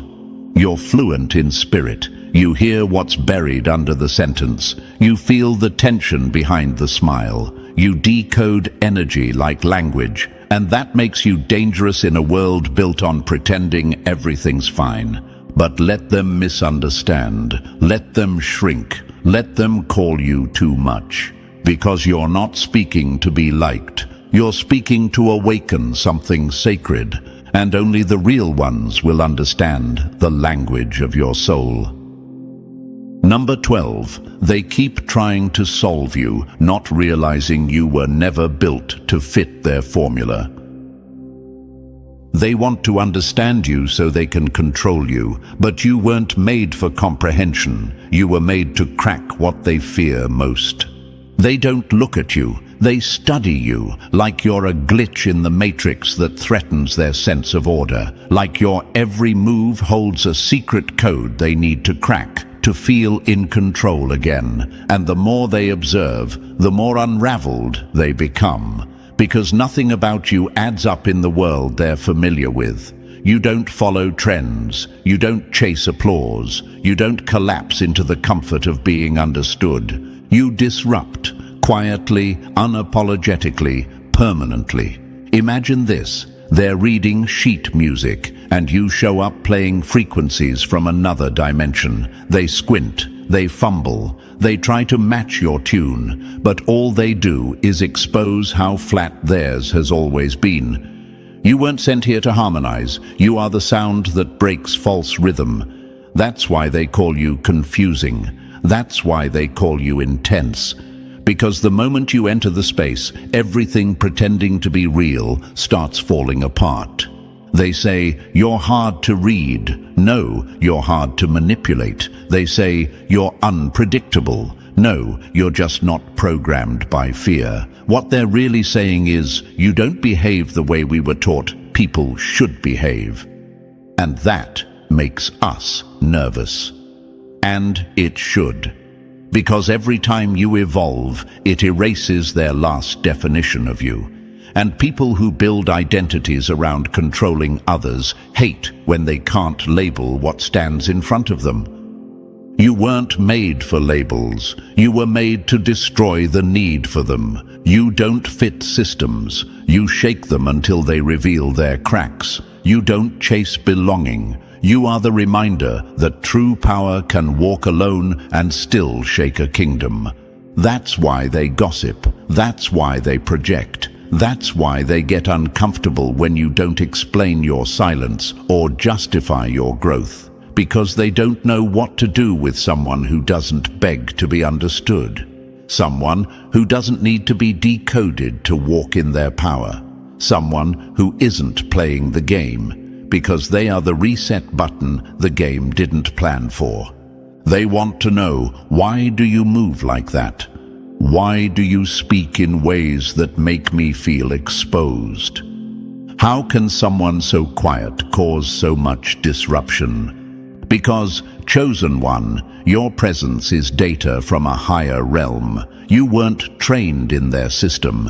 You were downloaded with a mission. You don't exist for comprehension. You exist for collision. Your energy collides with illusions. Your essence collides with masks. And your mere existence shakes every lie that's ever been dressed up as truth. So let them watch. Let them theorize. Let them obsess. While they're busy trying to crack your code, you're out here rewriting reality. No explanation, no warning, no apology. You're not here to be defined.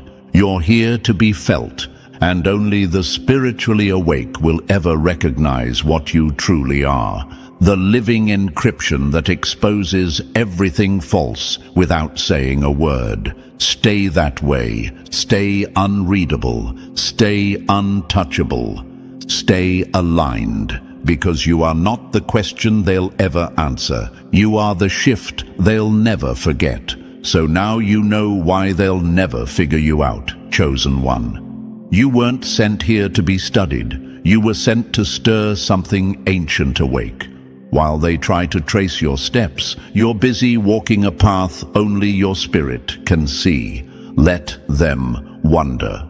Let them talk. You were never made for their understanding. You were made to shift the atmosphere.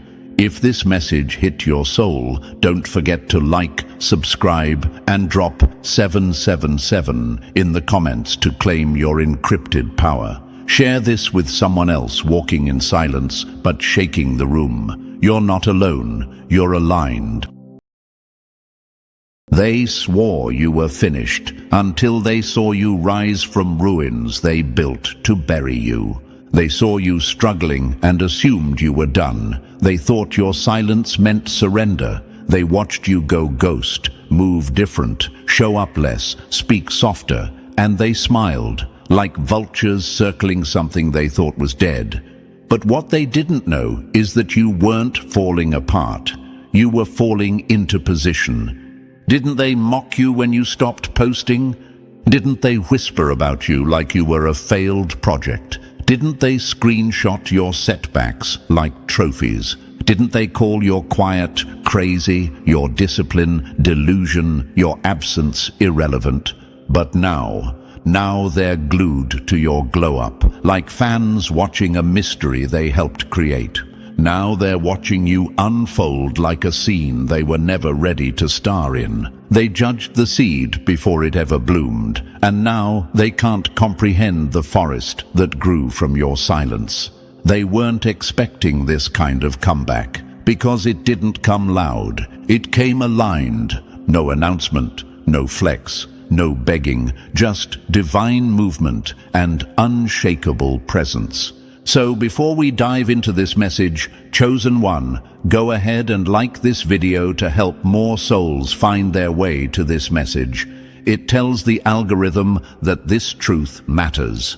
Subscribe if you know your story is still being written, and drop 444 in the comments if people are staring at you now, trying to figure out how you pulled off what they swore was impossible.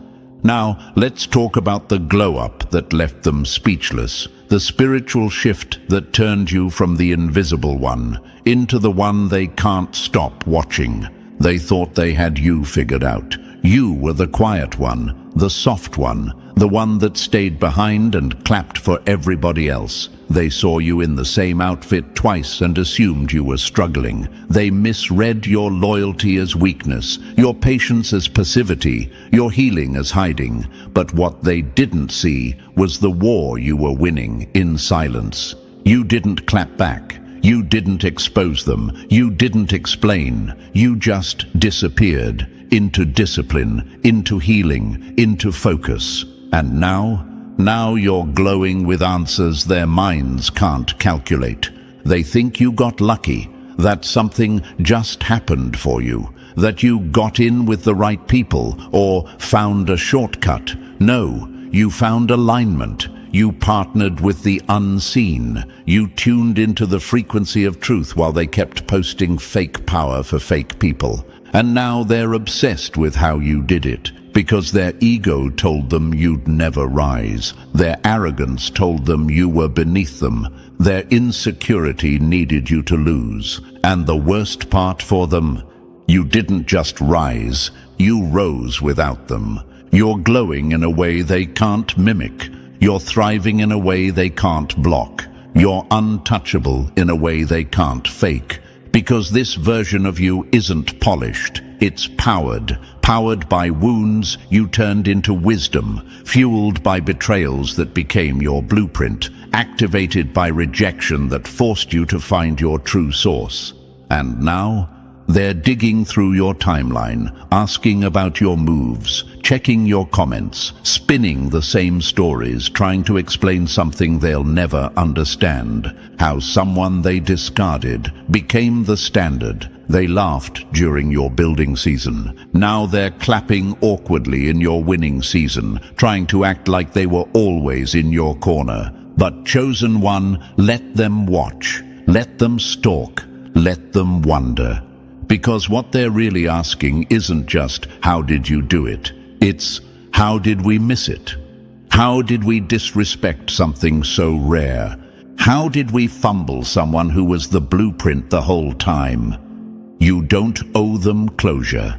You don't owe them clarity. You don't owe them a behind-the-scenes tour of your transformation. Because you weren't built to be understood. You were built to be witnessed. And now, you're moving in rooms they swore you'd never enter. You're glowing in ways they can't shade. You're speaking with a voice they can't drown. Because when the universe chooses to display what it has hidden, no one can deny the light. This message is for every chosen one who was laughed at, overlooked, ghosted, betrayed, and lied on. This is for the silent workers, the hidden healers, the ones who were doubted the longest and are now being watched the hardest. Let them study. Let them speculate. Let them spin their little stories.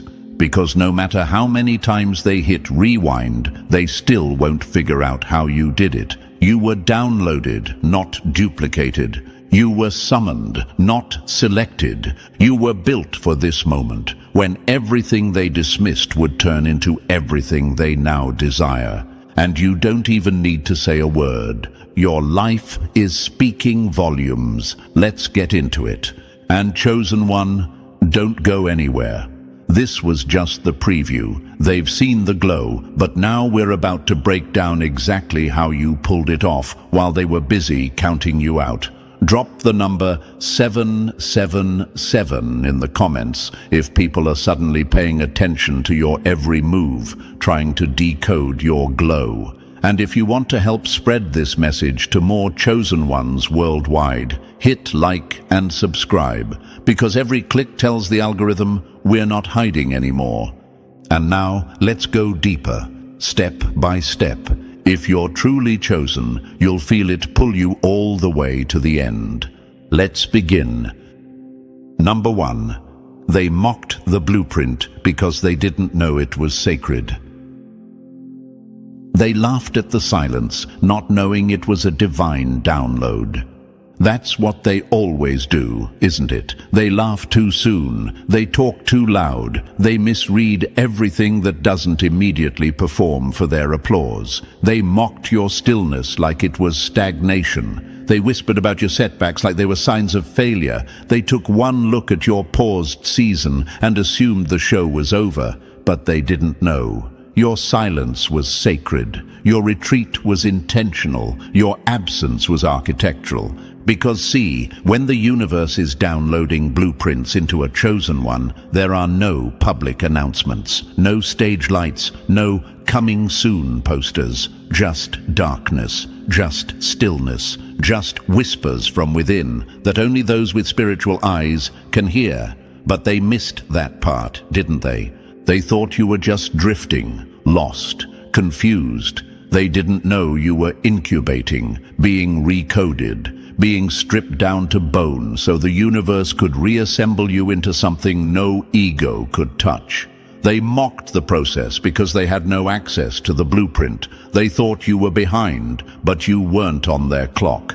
You were aligned with divine timing. And now they're obsessed. They're watching your every post, zooming in on your expressions, rereading your captions like they're encrypted messages. They're asking, how did she do that? How did he flip the narrative? Why does it look like everything is falling into place for them when it should have broken them? Because it was never their formula to begin with. You didn't build from ego. You built from instruction. You didn't force. You flowed. You didn't conform. You created. And let's be real, deep down, they knew. They knew there was something different about your process. It bothered them how calm you were during chaos, how quiet you became when attacked, how you didn't run to defend yourself. Instead, you disappeared. And when you came back, you weren't who you used to be. You were sharper, louder without speaking, brighter without trying. Now they want the glow without the grind. They want the answers without the isolation. But let's ask the real question. Where were they when you were breaking in silence? Where were they when you questioned everything but still obeyed that voice within? When you lost friends, confidence, clarity, and still kept moving forward like your soul knew something your mind couldn't articulate? They weren't there when you laid in bed with anxiety pressing on your chest like 1,000 pounds, whispering to yourself, "This can't be it. There's more for me."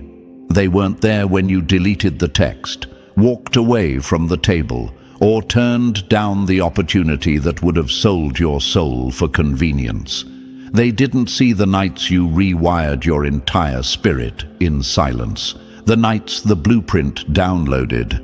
But the universe saw it, the Creator documented it, and now the results are public.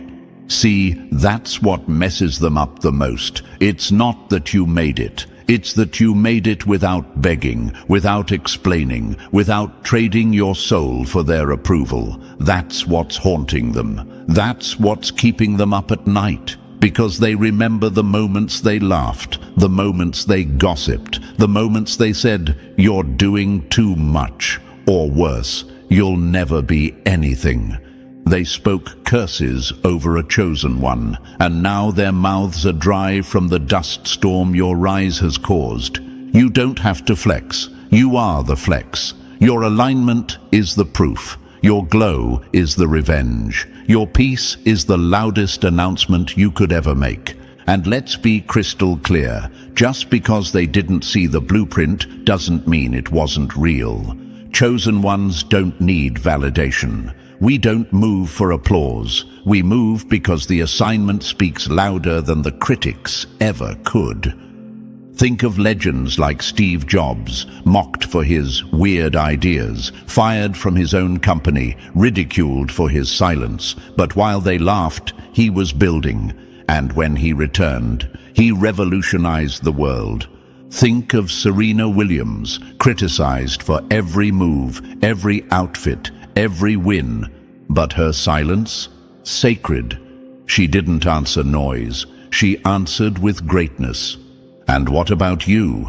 They thought you were too quiet, too different, too behind. They didn't realize that the very things they dismissed were the weapons being sharpened in secret. You didn't lose. You listened. You didn't stop. You studied. You didn't break. You built. Now your name tastes different in their mouth, heavier, more respected, because you didn't just evolve, you transformed, and transformation can't be explained to people who only understand performance. They tried to build off clout. You built off codes. They wanted virality. You wanted vision. And now, the vision is manifesting. The blueprint is breathing. The story is unfolding. And guess what? You're not even trying to be seen, yet the whole room turns when you walk in. They didn't believe in you, but that's fine, because belief was never the requirement. Alignment was. You didn't need a publicist. You needed protection.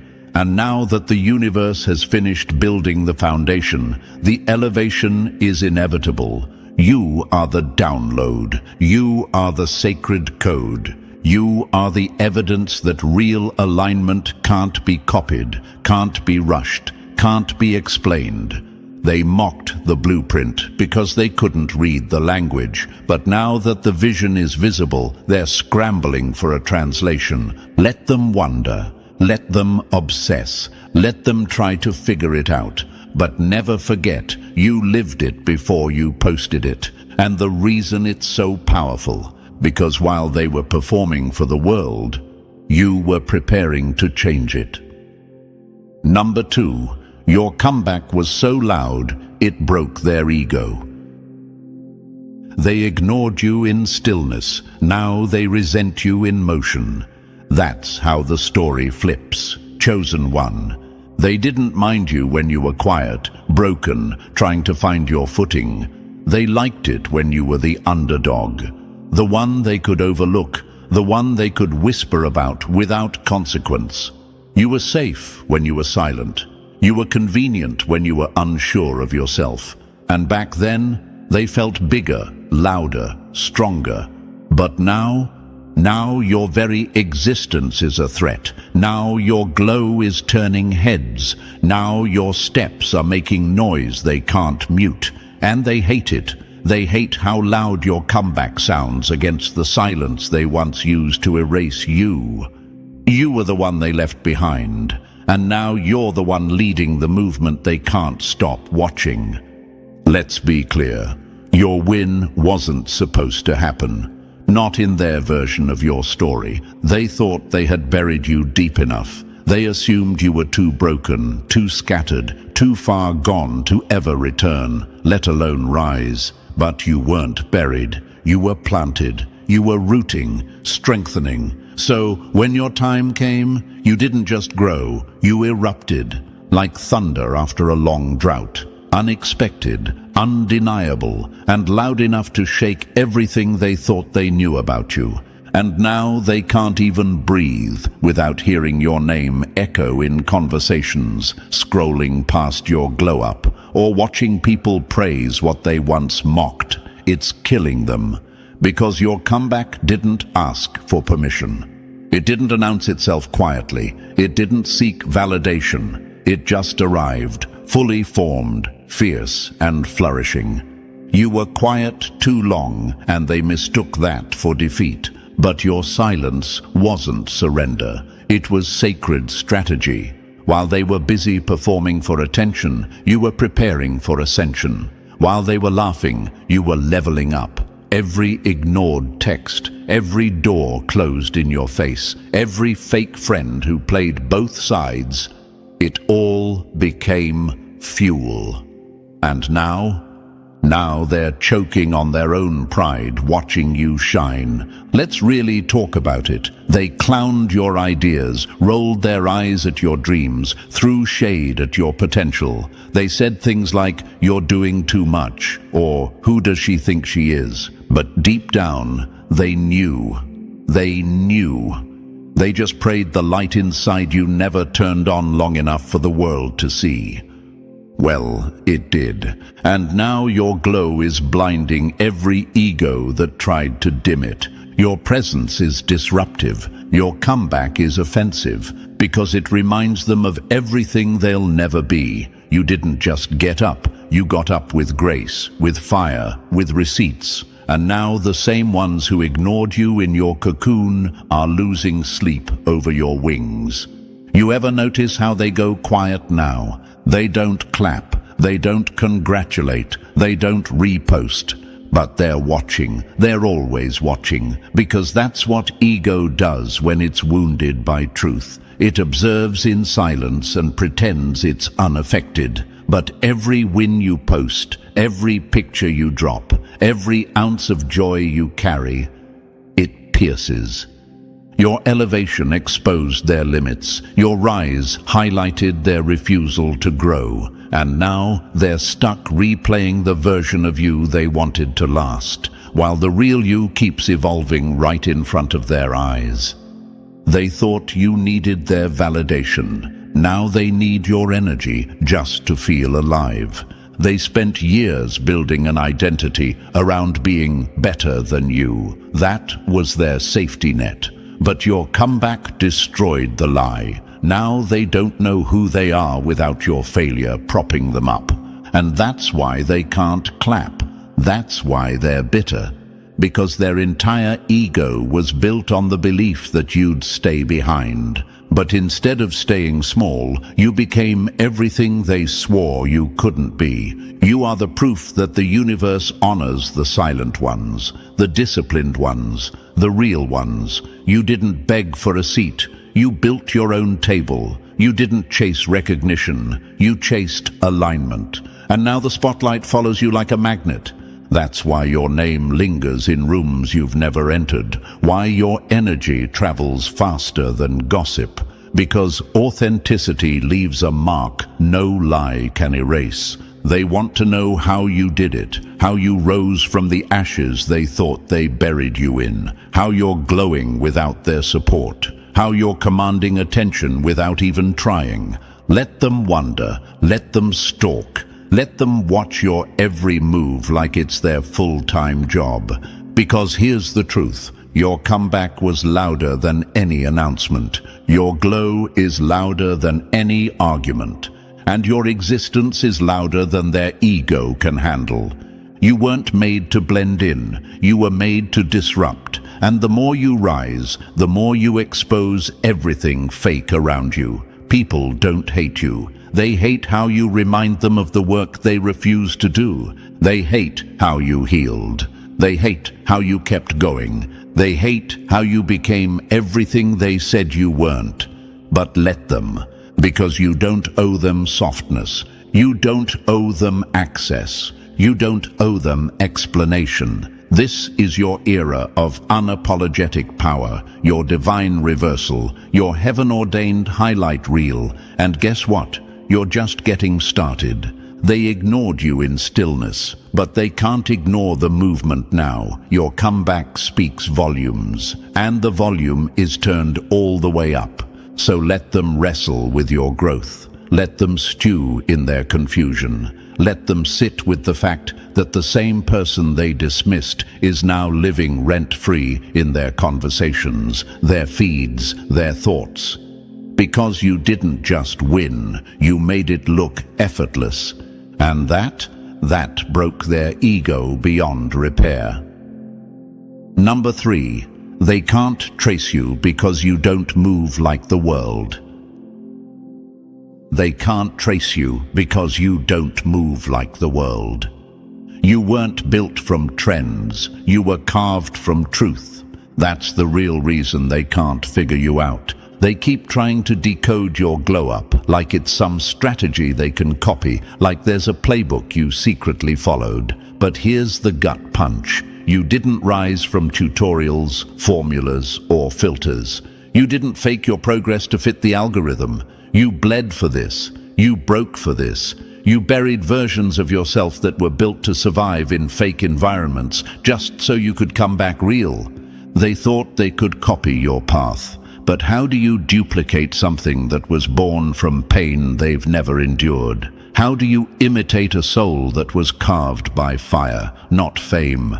You didn't just wake up one day and figure it out. You didn't rehearse your worth in the mirror, hoping someone would notice. You remembered who you were. You remembered in silence, in chaos, in seasons where nothing made sense and everything hurt, but still you chose to become better, not bitter.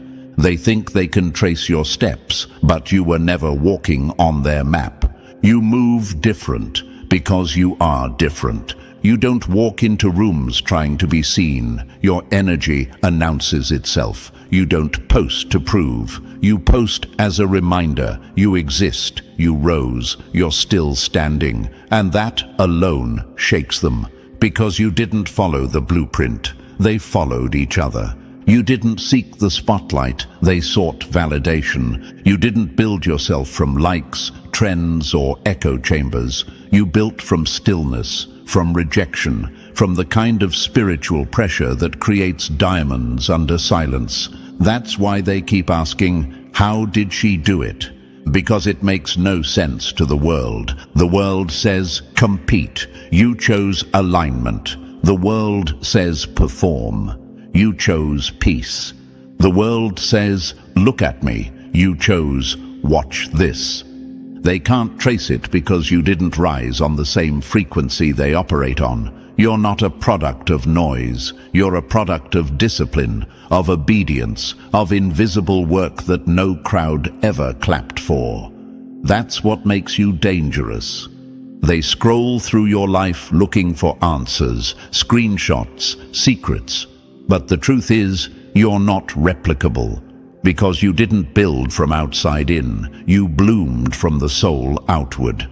That kind of growth terrifies people who have only ever known how to decorate masks. You're the original in a sea of duplicates, and they hate that. They hate how your silence built things they're still trying to construct with a megaphone. They hate that you didn't have to beg, borrow, or betray to arrive. They hate that you don't chase, you attract. That you don't manipulate, you align. Because they spent years playing the part, and you just are. Let's be honest, your elevation exposed their imitation. And now, every time you show up, it threatens the very identity they built off trends, not truth. That's why they study your every move, why they copy your captions, your style, your vibe. But it never hits the same. Because presence can't be plagiarized, and authenticity doesn't echo, it leads. You ever wonder why people you barely speak to suddenly mimic you? Because your presence planted something they couldn't unsee. Your transformation triggered a hunger in them they're not ready to admit. But here's the plot twist. They don't want to become better versions of themselves. They just want to become versions of you. And still, it never works.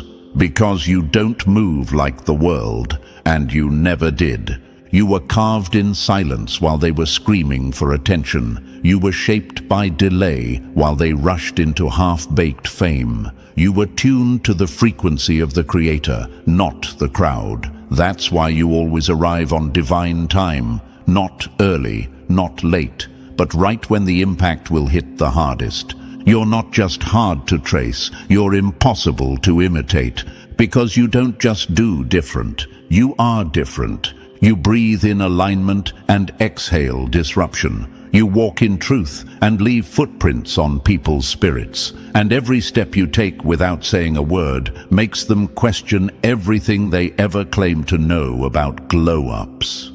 Because the truth is, your glow-up wasn't a strategy, it was a spiritual earthquake. It wasn't about aesthetics, it was about essence. It wasn't about looking lit, it was about becoming light. You're not a trend, you're a timeline disruptor. You're the moment that shifts everything, the one they can't trace because you're not moving on their grid. You're being guided by a higher rhythm, a deeper wisdom, a force they don't understand. And that force is what makes you unstoppable. They want to dissect your methods, reverse engineer your momentum, remix your moves into a digestible tutorial. But you didn't rise from branding, you rose from breaking. And that kind of power, that can't be copied. So let them whisper, let them watch, let them fumble through their imitation, because every attempt only confirms one thing. You were never meant to be figured out. You were meant to be felt, to be followed, to be remembered, not for the trend, but for the truth you embodied when no one was watching. They can't trace what was divinely encrypted, and you, chosen one, are encrypted with purpose, protected by presence, fueled by alignment. So stop wondering if they see you. They do. They just don't know how to admit that your existence shattered their illusion of what winning looks like. You are the blueprint now, and they can't trace what the universe handcrafted. Number 4. They saw the shell, but never felt the flame. They judged your past, but underestimated your fire. They looked at the shell, the tired eyes, the worn-out shoes, the shaky hands rebuilding after every betrayal. They saw the version of you barely standing and thought the story ended there. They never imagined the fire you were holding inside. That shell was old, older than fear, older than pain, older than every name they tried to label you with. They looked at your scars and saw weakness, but those scars were maps. Proof that you didn't just survive, you burned through things they wouldn't last 5 minutes inside. You weren't walking around wounded. You were walking around with ignition inside your bones. And while they whispered about your delays, your breakdowns, and your dry seasons, the universe was stacking your matches, quietly, intentionally, until the moment came where a single spark would turn your silence into a wildfire they couldn't put out. See, they only judge what they can see, and that's why they failed, because you're a chosen one. You were never just the body. You were the mission inside the body, and they forgot that a slow-burning flame is the most dangerous kind. It builds heat in silence, pressure in stillness, and by the time it erupts, it's already unstoppable. So they mocked your past. Good, because that past trained you to burn with purpose. That heartbreak, fuel. That silence, oxygen. That betrayal, spark. You didn't just get through it, you transformed through it. And what they're feeling now is the heat of everything they swore wouldn't last. That's why they can't stop talking. That's why they're watching every move. Because suddenly that flame you were carrying in secret is starting to rise. And it's burning through every lie they built around your name. They thought your scars were weakness, but those were survival stripes. They thought you were timid, but you were building inner warfare in silence. They thought you were done, but chosen ones don't die in the fire, they become it. And now the very ones who mocked you, they're sweating in your glow. Because you didn't just rise, you ignited. The universe didn't give you pain for pity. It gave you pain for power. And now that flame they laughed at, it's the one thing they can't control, can't copy, and can't extinguish. Let them stare at the shell. They'll never survive the flame. Number 5. They called you a mystery, but you were just in mastery. They confuse silence with uncertainty when it's really power choosing not to waste breath. They whispered, "She's distant." They said, "He's weird, hard to read." They kept trying to decode your steps like you were lost, when really you were just locked in, focused, unreachable. They thought your silence was weakness, but silence, for the chosen one, is strategy, it's mastery, and the reason they couldn't figure you out is because you weren't broadcasting noise. You were building pressure. You see, you don't need to shout when your energy speaks first. You don't need to clap back when your absence already disrupted the atmosphere. They thought you were uncertain. Nah, you were unbothered. You were learning how to stop throwing diamonds at people who only understand gravel. You were studying the assignment the universe gave you, while they studied gossip and gave TED Talks about your name in rooms they couldn't even light up without you. But now, that quiet focus they mocked is showing results. Earthquakes, tremors, disruptions. You walk in a room and things shift. People feel it before they understand it. They can't figure you out, and that's driving them insane. Why? Because they built their entire confidence on control, and you were never designed to be controlled. They called you a mystery, like it was a flaw. But you weren't mysterious. You were mastering your energy, your boundaries, your voice. While they were posting for likes, you were aligning with power. While they were obsessing over followers, you were tuning into frequencies that couldn't be seen, only felt. You weren't hiding, you were protecting what they weren't ready for. Now your moves cause chain reactions. Your silence echoes louder than their shouting. You're the conversation in rooms you never walk into. Why? Because real power doesn't beg to be seen. It triggers by existing.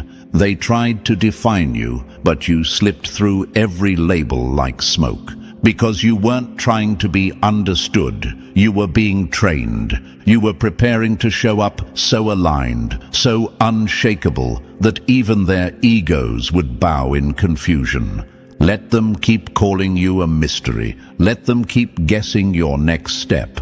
Because the truth is, they don't want answers. They want access.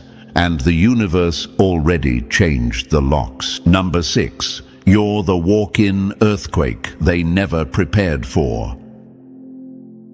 You didn't step in. You disrupted. You didn't ask to be seen. You didn't knock. You didn't warn them.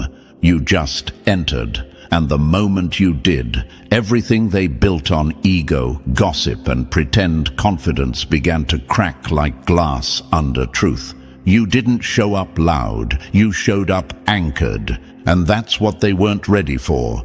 They had a script. They had rehearsed it. In their version, you stayed quiet. You stayed small. You clapped from the crowd. But here's the twist. They forgot you were never written into their script. You were sent to rewrite it.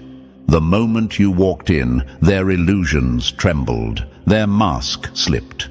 Because chosen ones don't move like applause seekers. They move like confirmation. You didn't walk in seeking attention. You commanded it, not with noise, but with a frequency that cracked every fake smile in the room. You are the walk-in earthquake, the kind that doesn't need to shake violently to be felt. Your presence shifted the atmosphere. Your alignment made their roles look ridiculous. You didn't take space. They lost it. They scrambled to adjust, to change their tone, to clean their energy. Suddenly, the room that once laughed behind your back was rearranging furniture just to sit closer. That's what your glow does. That's what real alignment feels like. You don't move to be liked. You move to be remembered. And now, they can't unsee you. They can't undo what your presence awakened. You're not just energy. You're proof. Proof that silence isn't weakness, that distance isn't rejection, that chosen ones don't make noise, they make impact. So now they're trying to figure you out, trying to mimic your glow. But what they fail to realize is you weren't built in the spotlight. You were built in the shadows. And the pressure you endured became the power you carry. They weren't prepared for someone who doesn't need to impress, who doesn't wait for permission, who doesn't break down when ignored. Because you were never performing, you were becoming. And now that you've arrived, the scene has shifted permanently. Let them squirm, let them adjust. Because you didn't just walk in, You altered the story the moment your feet touched the floor. Number 7. They can't duplicate what was downloaded to you. They screenshot your fruit but never sowed your seed. They mimic your moves. They trace your steps like blueprints. They screenshot your quotes, copy your language, even dress like you now. But there's one thing they'll never download: your source code. Because what was planted in you wasn't from trend, it was from transcendence. You didn't wake up like this, you warred into this. While they were clout chasing, you were soul cleansing. While they performed for cameras, you bled in silence. While they posted highlights, you healed from hard nights. That's what they don't see and could never survive. They want the fruit but skip the famine. They want the light but never sat in the lonely darkness where yours was born. They mimic your confidence but haven't carried your trauma. They rehearse your posture but never walked hunched under betrayal, loss, rejection, and isolation. You didn't become magnetic through mimicry. You were refined through fire. Your glow, it's not aesthetic, it's encrypted. It's not style, it's spiritual structure. It was downloaded to you through storms you never posted about, coded through prayers you whispered while holding yourself together in pieces. And that's why they'll never match it, because you didn't learn this, you became it. It's in your walk, it's in your eye contact, it's in your calm when chaos surrounds you, it's in your no when people expect a yes. You carry divine updates they never got the link to. This wasn't taught, it was transmitted. You don't just show up, you radiate. You don't just speak, you pierce. And no matter how closely they study you, they can't recreate what was written in your soul by the universe itself. That's why they're confused, why their imitation feels forced. Because presence can't be printed, spirit can't be simulated, and glow can't be Googled. You are the prototype they'll never figure out. You don't need to block them, the algorithm already did. Because you're not trending, you're timeless. So let them keep screenshotting your fruit. Just smile. Because behind every seed you planted was a storm they never saw. And behind every glow-up they envy is a grave you had to climb out of. They wanted your presence, but they can't carry your process. Number 8. Their calculations can't solve spiritual math. You're an unsolvable problem to people who only measure by ego. They keep refreshing the formula, thinking if they tweak one more line, they'll figure you out. They think if they track your schedule, decode your routines, scroll deep enough into your past, they'll find the answer. But you're not a pattern. They're trying to solve a miracle using math. That's why their minds short-circuit every time you win. Because how do you explain someone who shouldn't have made it this far and yet keeps rising? How do you account for success that wasn't sponsored, a glow that wasn't groomed, a rise that didn't follow their step-by-step success guide? You're breaking their mental spreadsheets. They're calculating outcomes based on followers, likes, connections, credentials. But spiritual favor doesn't fit in human algorithms. You weren't elevated through effort alone. You were positioned through alignment. They don't understand why doors open for you that won't even recognize their knock. They don't get why your silence hits louder than their loudest self-promotion, because obedience trumps optics. Because when the universe chooses you, it reorders the entire environment to make room for your rise. That's what they hate but won't say. You don't grind the same way. You flow. You don't chase status. You attract purpose. You don't network. You get summoned. They think they can trace your elevation with logic. But logic can't decode divine timing. And ego will never comprehend what only humility can carry.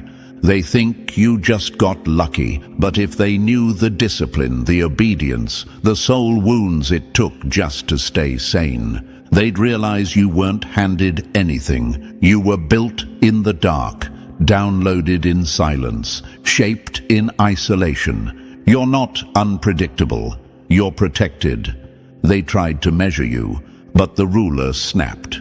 Because there is no formula for someone who walks in frequency instead of fear. They thought this was a game of numbers, but you're playing in realms where math breaks and miracles begin. They can't chart your rise because your coordinates are spiritual. You are the glitch in the system, the variable they didn't account for, the storm that doesn't follow the forecast. Let them keep calculating. You're not here to fit the formula. You're here to flip it. Number 9, your wins expose their insecurities. You didn't flex, your existence did. You never had to say a word. You didn't post a paragraph. You didn't name drop. You just showed up, real. And that was enough to shake every insecure spirit in the room. See, when you walk in, you don't just bring presence, you bring proof. Proof that the path they mocked worked. Proof that the quiet ones really were the most dangerous. Proof that staying authentic will always outlast staying popular. You didn't flex, but your glow screamed louder than any humble brag ever could. Your peace made them anxious. Your clarity made them question their chaos. Your level up reminded them of everything they buried under filters, trends, and applause chasing. They didn't hate you. They hated what your elevation revealed about them. Because when you win without clout, when you rise without drama, when you succeed without selling out, you strip away every excuse they've been hiding behind. You triggered their discomfort, not by performing, but by being what they pretend to be. You became the silent reminder that no shortcut, no fake persona, no flashy performance could replace alignment. You didn't take up their space. Your presence simply exposed that they never owned the space they were sitting in. You're the reality check their ego wasn't ready for, the mirror they kept avoiding, the energy that makes insecure masks fall off fast.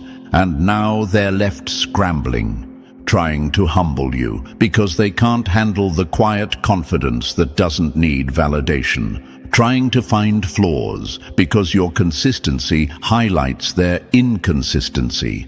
Trying to downplay your win because they were never rooting for it. But the truth is, your rise isn't an attack on them. It's just that your wholeness reveals their hollowness. Your glow is confirmation that you healed where they stayed wounded. You grew where they stayed bitter. You obeyed when they performed, and now the universe is rewarding it publicly. You're not even in competition, but you keep winning, not because you're trying harder, but because you're aligned deeper. Let them squirm, let them whisper, let them watch, because the more they see you shine, the more they're forced to sit with what they could have been if they had chosen truth over performance. Number 10, their eyes are watching, but their spirit can't comprehend.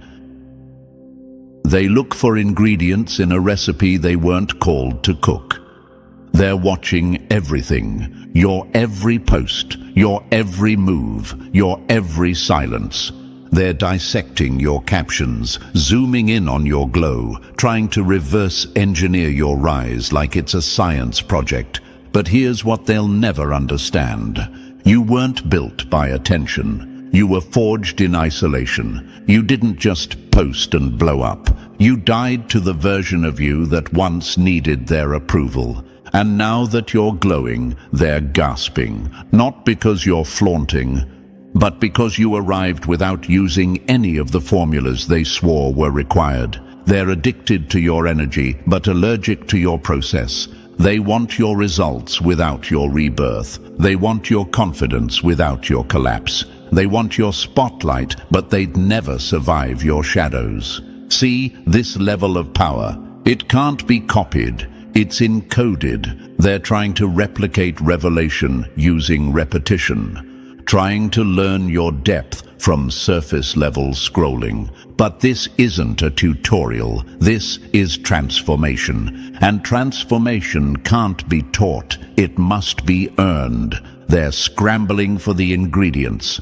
But you were the kitchen. You were the fire. You are the recipe. So let them keep watching. Let them try to mimic what they can't spiritually access. You're not some how-to they can steal. You are the manifestation of what happens when the universe aligns every fiber of your being with your higher calling. And no stalker can download that. You didn't cheat.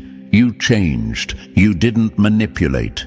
You matured. And now, they're spiritually hungry in a kitchen they were never meant to step into, because chosen energy doesn't perform. It pierces. It doesn't announce. It activates. You were sent, not made. You were refined, not manufactured. So don't flinch when their eyes are on you. Don't soften just because they're trying to crack a code that was never written for them. The ones who never clapped are now clinging. The ones who didn't believe are now binge-watching. But let them stare, because you're not here to be understood. You're here to be undeniable.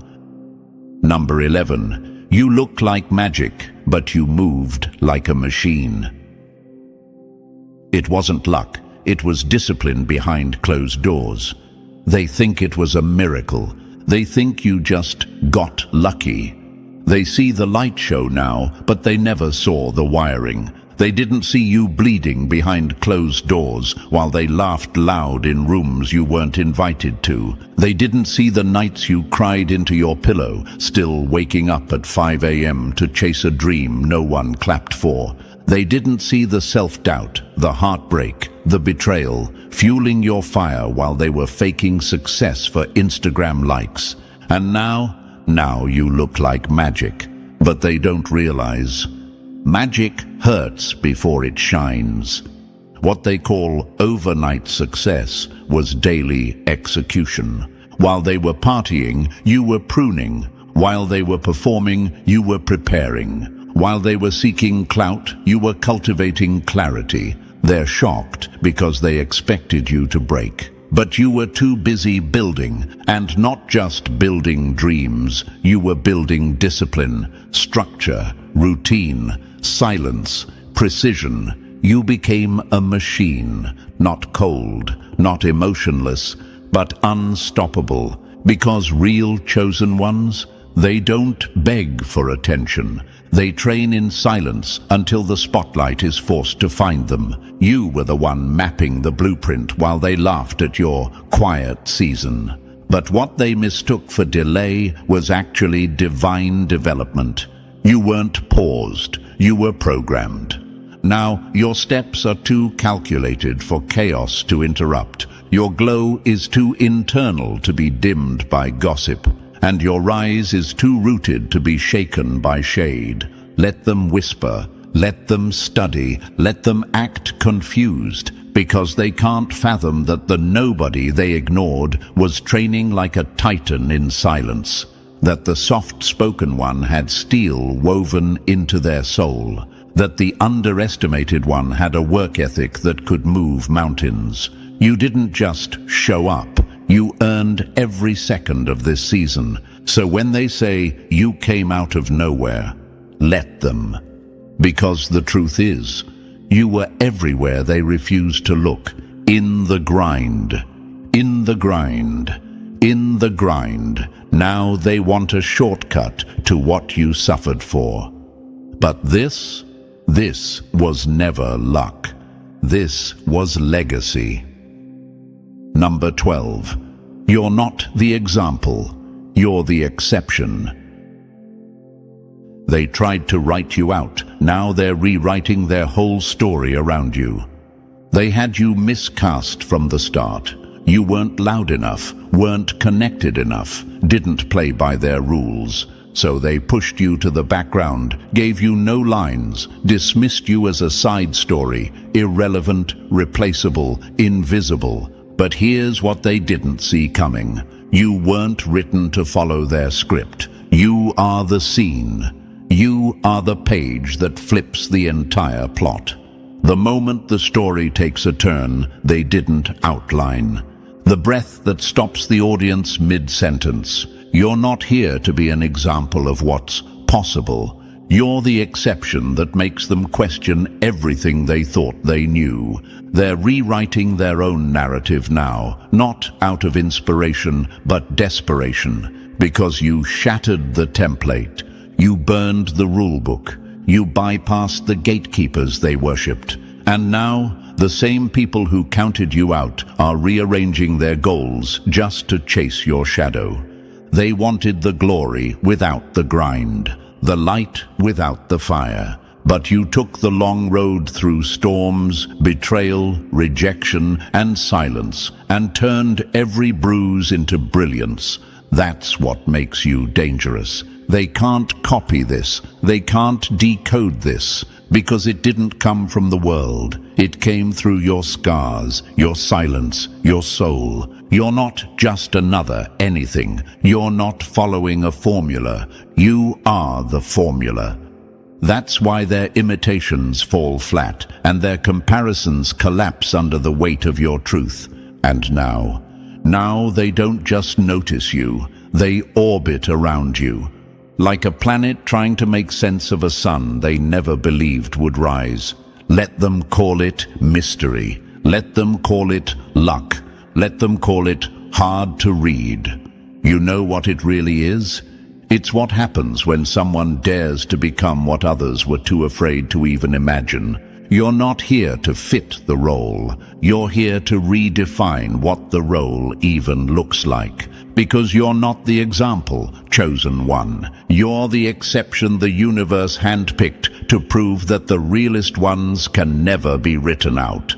And here's the truth. Chosen one, you were never meant to be figured out, only felt. They'll keep guessing. You'll keep glowing. If this message shook your spirit, like, subscribe, share this with another chosen soul, and drop 777 in the comments if they're finally starting to get the picture.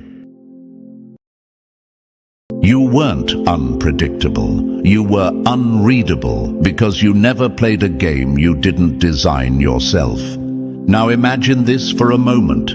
Chosen one. A skilled player walks into a room, confident, cunning, ready to control the board.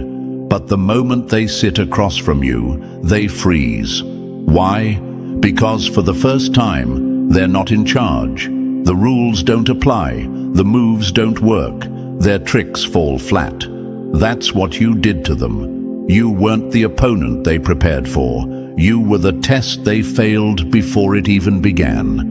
And here's a fact most don't talk about. In psychological studies, manipulators thrive on repetition. They depend on loops, emotional reactions, predictable habits, weaknesses they can pull like strings. But when someone breaks that loop, it creates something they hate, uncertainty. And you, chosen one, didn't just break the loop, you shattered the entire pattern. You handled them like no one ever could, and now they can't stop thinking about it. And hey, chosen one, listen. Don't forget to pay this message back by simply pressing the like and subscribe buttons to help spread this message to more souls. It's the responsibility of all of us to spread the light. And thank you, chosen one, for being part of this mission. You're not just watching, you are part of a force. Let's get back to it. The universe doesn't randomly pick people. It selects those who move different, those who feel too much, see too deep, and act without needing applause. That's you, the chosen one. You weren't just another chapter in their life. You were the part of the story that didn't follow the script, and that shook them. See, when you walked in, they thought you were like everyone else. Easy to read, easy to use. They smiled, tested you, tried their little tactics. But what they didn't realize was, while they were busy trying to figure you out, you were already 3 steps ahead. Calm on the surface, calculating in silence, fully aware of the energy they carried. And you didn't react, you observed. They tried to bait you into arguments. You stayed quiet. They tried to make you feel small. You stood firm. They wanted you to explain yourself, but you gave them silence so loud it echoed. You didn't play defense, you mastered strategy. You didn't fold, you flowed. You didn't chase closure, you became the closure. Now they're spiraling, not because you hurt them, but because they couldn't touch you. You became the one that got away, not because you disappeared, but because you were never theirs to begin with. They study your moves like it's a puzzle they should have solved, but the pieces don't fit. Why? Because you never fit inside the box they built for you. They're obsessed now, haunted even, not because you did something cruel, but because you did something rare. You saw through them and didn't flinch. That's power most people never taste, and you held it without making a sound. You were their unsolvable equation, the storm that arrived with no warning, the light they couldn't dim. They tell themselves stories to feel in control, but deep down, they know you handled them like no one else ever could. And that's why they keep coming back in their mind, replaying conversations, rewriting memories, hoping they missed something, some clue, some angle that would have given them the upper hand. But there was nothing. Because while they were playing games, you were building walls they couldn't climb. The truth is, chosen one, you didn't just protect your peace, you became the storm that ended theirs. They can't figure out how you walked away so intact, how you dodged every trap without even blinking, but you know why. Because you were never playing defense. You were the one holding the blueprint the whole time. This isn't just about being smart. It's about being aligned with your intuition, your boundaries, your energy. The universe gave you sight that pierced through masks, and you saw them fully. That's what terrified them the most. So let them obsess, let them wonder. You owe no explanations. You are not a glitch in their system. You are the reason the system failed. And that, chosen one, is your power. So, are you really ready to break it down step by step? The why behind their obsession, the how behind your power, and the truth they still can't admit. Drop 777 in the comments if you've ever left someone spinning in confusion simply by being unshakably you. And if you feel this message hitting home, consider fueling the mission with a super thanks. Whether it's a cent or a blessing in words, every bit helps keep this light reaching more souls like you. We're not just talking, we're building something real here. A force, a movement, a mirror held up to those who thought they had you figured out. And now, let's break it all down, one layer at a time. If you truly are one of the chosen ones, you won't just hear this, you'll feel it. Let's get started. Number 1. They thought you were an open book. Turns out, you were a locked vault with no key made for them. They didn't lose you, they lost to you, and that stings far more than they'll ever admit. Let's not sugarcoat it. They thought they had you down to a science, that you were just another profile, another personality, another soul to toy with, mold, manipulate and leave behind like they've done so many times before. They thought your silence meant confusion, that your kindness was naivety, that your distance was weakness. But the joke's on them, because while they were busy building strategies to play you, they walked straight into a storm their ego couldn't survive. Now imagine this, a predator confident in its routine, circling what it assumes is prey. But this time, the prey doesn't run, it watches, quiet, still, unbothered. The predator lunges, but its claws hit air. Its tactics fail, it's thrown off, And for the first time, it realizes this wasn't prey at all. It was a mirror, and what it saw in that reflection, its own emptiness. That's exactly what happened when they met you, chosen one. They approached you like a riddle meant to be solved, but you weren't a riddle. You were a labyrinth, a shifting maze of insight, stillness, and intuition. They entered your world with arrogance, believing their usual tricks would work. But the moment they tried to apply their tired patterns to your unique energy, everything they thought they knew shattered. You didn't panic. You didn't explain. You didn't dance for their attention. That silence, it screamed louder than any confrontation ever could. See, when a manipulator loses control, they don't walk away. They spiral. Because it's not just about power to them. It's about pride. It's about ego. And when their ego doesn't get fed the reaction it craves, it turns on itself. That's the obsession you're seeing now. They're not haunted by your love. They're haunted by your control. You were unshaken in storms they created to break you. You were composed in chaos they manufactured to make you crumble. You weren't supposed to stand tall. You weren't supposed to stay quiet. But you did, and that wrecked them. They played emotional chess. You played universal alignment. They ran patterns. You disrupted them with clarity. They expected you to be like the rest, but the rest was never you. You were the version they couldn't predict. The moment you refused to respond like their past victims, they lost their grip. They had questions, dozens of them, but you offered no answers.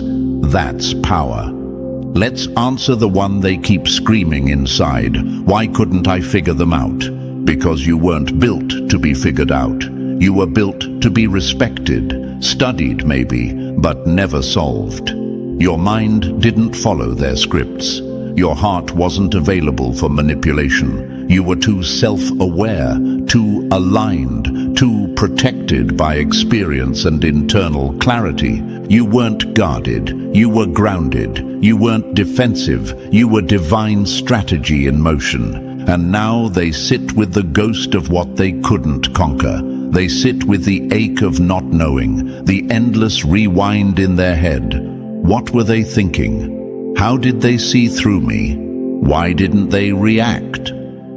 That's the part they'll never recover from. You saw them fully and didn't flinch. You didn't try to fix them. You didn't try to fight them. You didn't beg to be understood. You simply walked away with your energy intact. And to a manipulator, that's a brutal loss. Because you didn't lose. You left them feeling like the one who got played. The beauty of your silence, it exposed their entire playbook. They can't even use those tricks anymore, not without remembering how easily you dismantled every one of them with nothing but calm and presence. Now they're obsessed, not because they loved you, but because you broke the mirror they used to see themselves in. You didn't feed their ego, you starved it. You didn't react, you reflected, and you left quietly, which made the noise in their head even louder.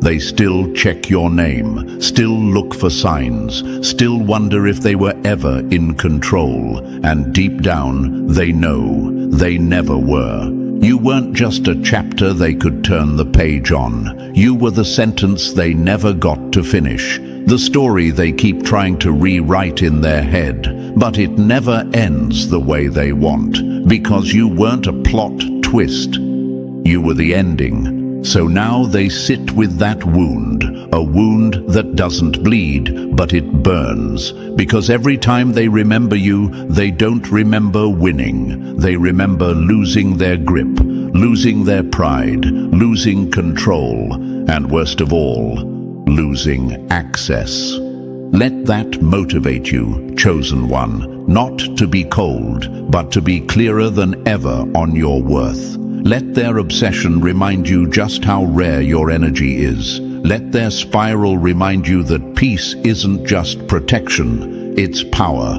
Because you didn't rise to their bait, you rose above their reach. And that's what truly hurt them. You weren't just out of their league, you were out of their comprehension. They tried to figure you out like a math problem, but you were a language they never learned. And now, you're gone. Not lost, gone. Intentionally, unreachable. And nothing drives them crazier than a mystery that never gives up its answers. That's your legacy. That's your echo in their mind. And no matter how many people they try to replace you with, they'll always come up short. Because what they really miss is never having had you at all. Number 2, they wanted you triggered, but you showed up trained, calculated, and completely out of reach. You didn't lose your temper, and that's when they knew. They lost their grip. You weren't emotional, you were surgical. Every move you made cut their ego deeper. While they were playing tug-of-war with your feelings, you dropped the rope and walked away with your peace. They set emotional traps, but you brought a blueprint and never stepped on a single one. Imagine this: a storm is brewing, wild and chaotic, lightning cracking, wind howling. They thought you'd be the tree that snaps under pressure, but instead you were the mountain, unmoved, unshaken. They screamed into the wind, and you simply listened, calm like the sky before sunrise. That's what destroyed them. They were prepared for a battlefield. You gave them silence. They were hoping for a war. You gave them strategy.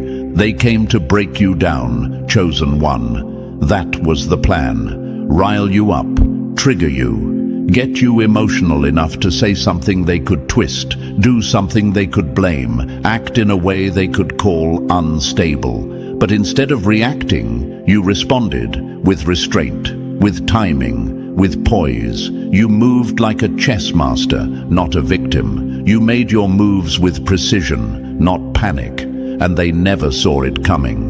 They were used to people folding, used to emotional outbursts and dramatic confrontations. That's how they stay in control, create chaos, then sit back and pretend to be the calm, logical one. Stir the pot, then act like they're just reacting to the mess you made. It's their oldest play in the book. But this time, the pot didn't boil. The room stayed calm. You didn't scream, didn't beg, didn't fall for the setup. You watched, you measured, you chose your response, and that scared them more than anything you could have said. They tried to set fires in your spirit, but you didn't burn. You simply turned off the gas and let them sit in their own smoke. That's why they're still obsessed. That's why they can't let it go. Because they didn't just lose control, they lost credibility, power, and pride, all in one silent blow. You didn't defend yourself because you didn't need to. You didn't explain yourself because you knew the truth didn't require validation. You didn't prove your worth. You embodied it. And that kind of self-possession, it's foreign to people who rely on drama to feel important. Now they're left with questions they can't answer. Why didn't they react? Why didn't they fight back? Why didn't it work? The answer: because you weren't playing to win their approval. You were playing to protect your peace. You were never in survival mode. You were in strategy mode. And your strategy was simple. Don't feed what's trying to consume you. They were hoping to provoke. You brought poise. They needed you to explode. You chose elevation. And that right there, that's what turned their game into a failure. Think of a boxer, wild in the ring, throwing punches without rhythm, without thought, trying to knock out their opponent with raw force. But across from them is someone still, steady, calculating every angle, not wasting a move, not flinching, just watching, waiting. That's how you showed up. They wore themselves out trying to hit targets you'd already outgrown, and now they're standing alone in the ring, exhausted, while you've already moved on. You didn't give them the reaction, they needed that to win. And since they didn't get it, they couldn't control the narrative. That narrative was their weapon, but you took that away. That's why it hurts. That's why they're pacing. That's why you haunt them. You flipped the entire dynamic. You weren't emotional. You were dangerous, because calm people scare chaotic people. Disciplined people expose the recklessness of manipulators. And when they realized they couldn't make you become who they wanted, they panicked, internally, quietly, because they had no plan for this version of you. Even now, they replay it in their heads. That moment you walked away without a meltdown. That time you replied with calm instead of cursing. The silence after their last disrespect that told them louder than words ever could. You are done. You became untouchable. Not because you disappeared, but because you refused to engage. You chose control over chaos, and that's a language they don't speak. They don't know what to do with someone who doesn't need the last word, who doesn't fight for closure, who doesn't show their hand. And here's what tears at them most. You saw every jab. You felt every slight. You weren't unaware. You just didn't flinch. You didn't let their tactics bend your truth. You understood the assignment. Protect your energy at all costs. You didn't break because you'd already built yourself in silence long before they tried to test your foundation. They thought they were getting a puppet. Instead, they met a mirror and saw all the brokenness they tried to hide reflected back at them. And now that you're gone, that mirror's gone too, and they can't stand it. Let them spiral. Let them question. Let them wonder how you stayed so steady while they lost control. That's your power. That's your legacy. Because your silence wasn't passive, it was surgical. Your distance wasn't weakness, it was a power move. Your calm wasn't compliance, it was command. And now you live rent-free in the one place they never wanted to see you. Their mind. You didn't lose them, you led them into losing themselves. And that, chosen one, is the kind of win they'll never recover from. Number 3, you walked in peacefully, but your energy exposed their entire masquerade. You didn't trigger them by doing anything wrong. You triggered them by being everything they pretend to be. You were a walking mirror, and what they saw in you was everything they were too afraid to become. You didn't show up to start a war, but your presence made their inner battles impossible to ignore.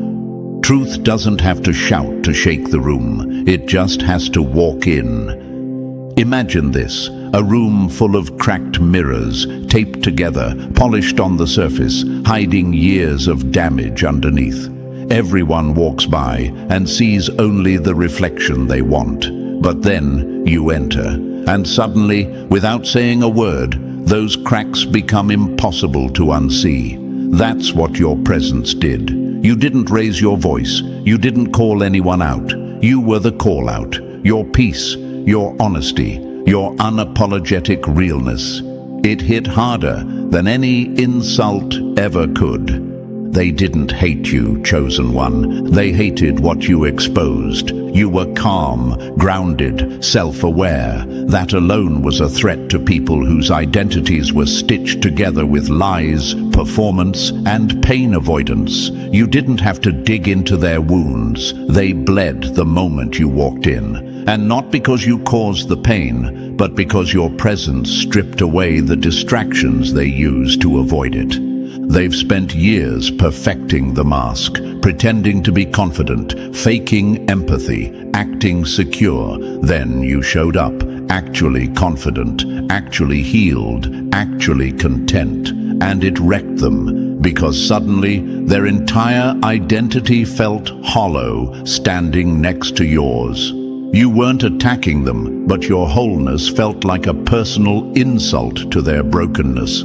That's why they started shifting, throwing shade that didn't match the weather, competing in games you weren't even playing, smiling while secretly clenching their fists. Your energy didn't just trigger jealousy, it triggered identity collapse. You represented the version of themselves they buried deep under ego and excuses, and when you came around, that version started screaming to the surface. They didn't know whether to admire you or resent you, so they did both. And here's the truth, they were never uncomfortable because of something you said. It was because of what you represented. Proof that self-worth is earned, not bought. Proof that healing is possible without applause. Proof that peace can't be performed, it has to be lived. And they weren't ready for that. You weren't trying to change them, you were just being you. But when someone is committed to faking it, the presence of someone real is unbearable. That's why they stared so hard. That's why they copied, mocked, competed, and obsessed. Because deep down, your existence told them the truth their pride refused to accept. You could be free too, if you'd just let go of the lie.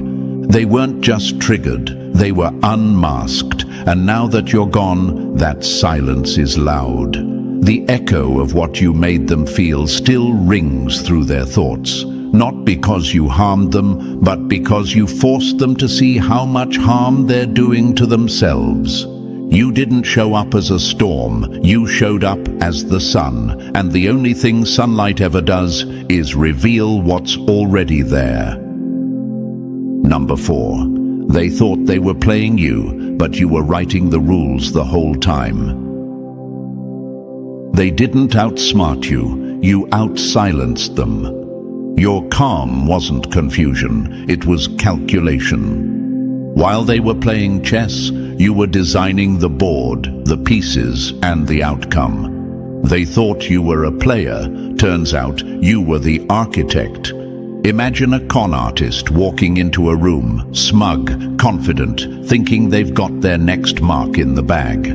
But what they don't know is the room was built by someone who's seen 1,000 cons before, and that someone was you. That's the energy you walked in with, chosen one. They thought they were playing you, but you weren't just playing the game. You were mapping it, building it, studying it with the patience of someone who doesn't just want to win, they want the truth.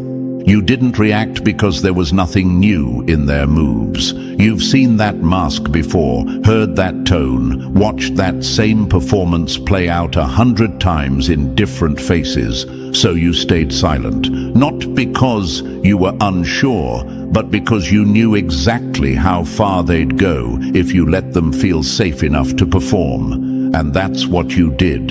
You let them talk, you let them show, and they did. Oh, they did. They thought you were falling for it. That's the funniest part. They really believed they had the upper hand, that every fake compliment, guilt trip, emotional push and pull was pulling you in deeper. But the truth? You were letting the rope get longer because you already knew where it would lead.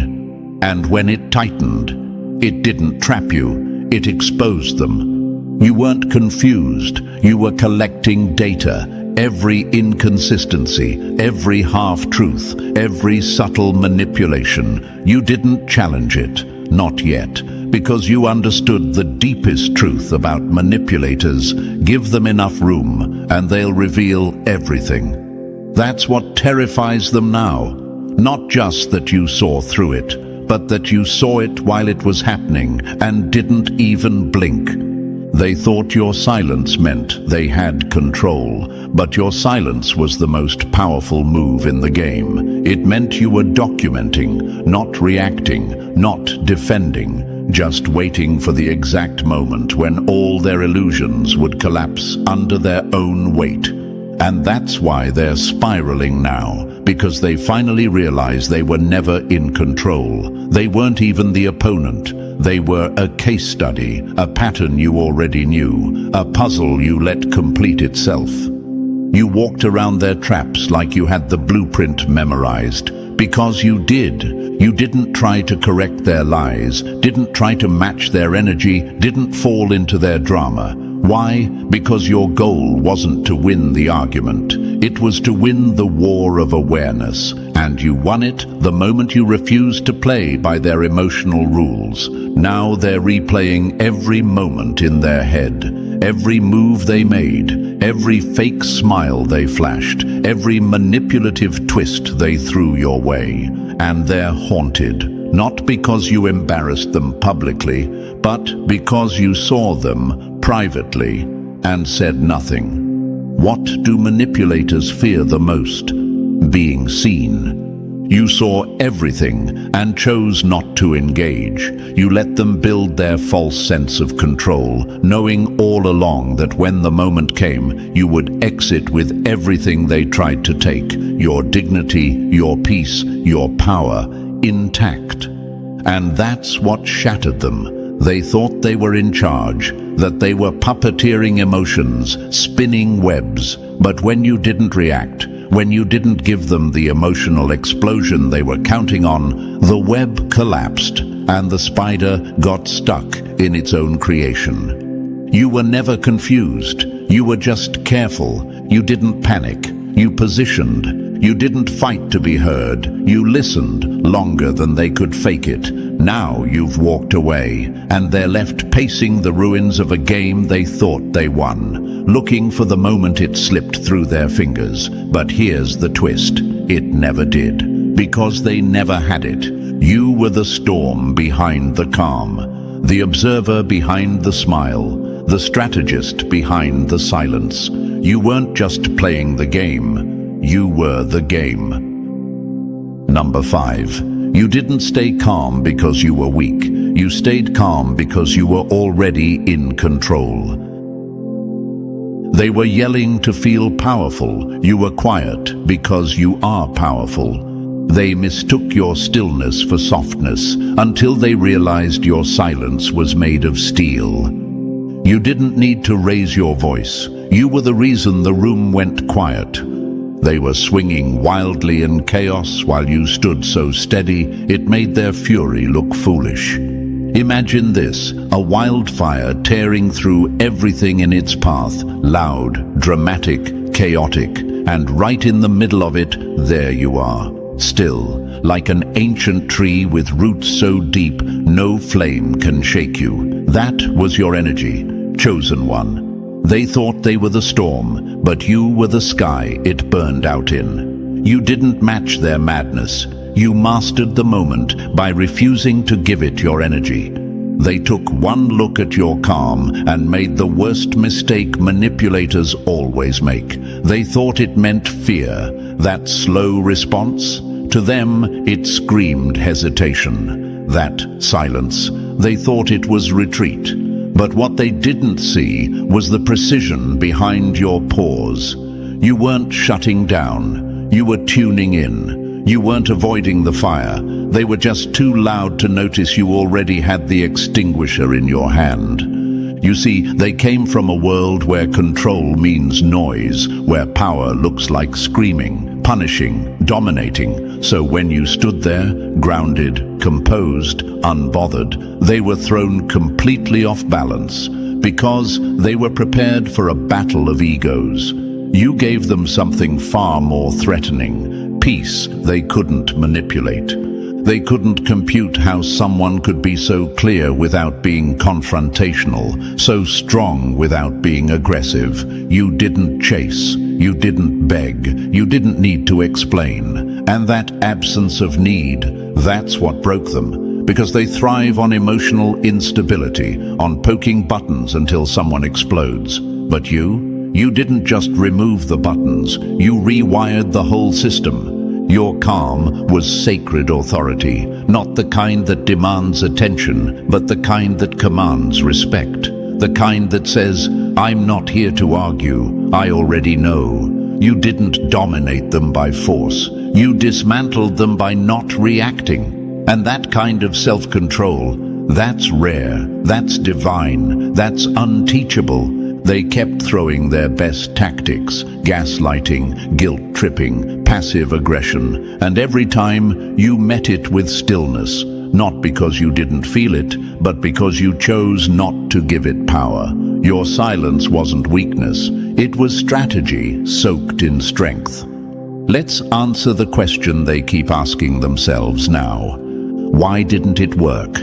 It didn't work because you're not built like the rest. You don't need to win arguments to win. You don't need to prove your point to make it clear. You don't need to respond to nonsense to show your value. You understood this one truth they've never grasped. True power is control over yourself, not others. And now that you're gone, they're shaken, because you never gave them the chaos they needed to stay relevant in your world. You walked through their storm like it was a light drizzle, and now the silence you left behind screams louder than any fight could have.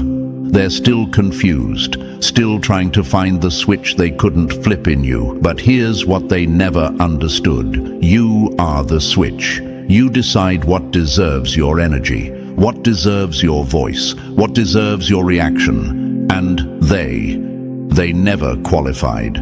That's why they keep coming back, mentally, emotionally, spiritually. You weren't just calm, you were untouchable. And that sacred authority, that unshakable peace, that's what they'll spend years trying to replicate, but never will. Because it wasn't an act, it was who you are. Number 6, you didn't give them closure. You gave them the mirror they've been avoiding their whole life. You didn't slam the door, you just disappeared, and let the silence echo what words never could. You weren't cruel, you were final, and nothing stings a manipulator more than a goodbye they didn't get to control. Closure wasn't missing, it was replaced by consequence, and that was the real punishment. You didn't ghost them, you graduated from them. Imagine this, a performer standing on a stage, waiting for applause, waiting for the spotlight, waiting for their grand monologue to land. But the audience is gone, the seats are empty, the lights are out, the curtain has dropped. That's exactly how you left them, chosen one. They thought there'd be an ending on their terms. A final scene, a last performance, a well-timed conversation where they could spin the story, twist the truth, fake some guilt, pretend to understand, just long enough to wiggle their way back in. But you robbed them of that stage, and that's why they can't breathe. They didn't expect you to vanish. They expected fireworks, an emotional explosion, a meltdown they could point to and say, "See, that's the real problem." But what they got instead was the deadliest kind of goodbye. Complete silence. No tears, no texts, no monologues, just a closed door and the cold realization that you didn't need a final word to make your point. That silence, that was your answer, and it's louder than anything you could have said. Because when someone loses the privilege of hearing from you, they start hearing themselves, and what they hear now is terrifying. They wanted closure, but they weren't seeking healing. They were seeking a reset, a rerun, another spin around the cycle. But you chose growth. You didn't give them a reason. They had plenty. You didn't list their wrongs. They lived them. You didn't give them the privilege of clarity because they never honored it when it was freely offered. So instead, you gave them what they actually earned: consequence. Now they sit in the quiet, haunted not by your voice, but by their own, asking themselves what you saw, wondering when you figured them out, regretting the moment they realized. You always knew. You didn't need to expose them. They're doing it to themselves every time they revisit a conversation that never came. Every time they draft a message you'll never see. Every time they scroll your page and wonder how you look so untouched while they fall apart.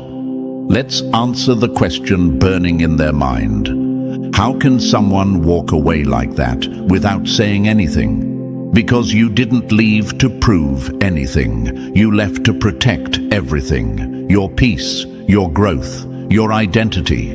You realized you didn't need their understanding to validate your experience. You didn't need their apology to heal. You didn't need their confusion to guide your closure. So you gave yourself the most powerful ending of all. You ended it without their permission. And that, chosen one, is what keeps them up at night. Not the breakup, not the distance, but the lack of control. The fact that their usual tactics didn't work. The fact that they didn't get a final moment to plead, twist, fake remorse, or play the victim. You cut the cord, not with rage, but with restraint.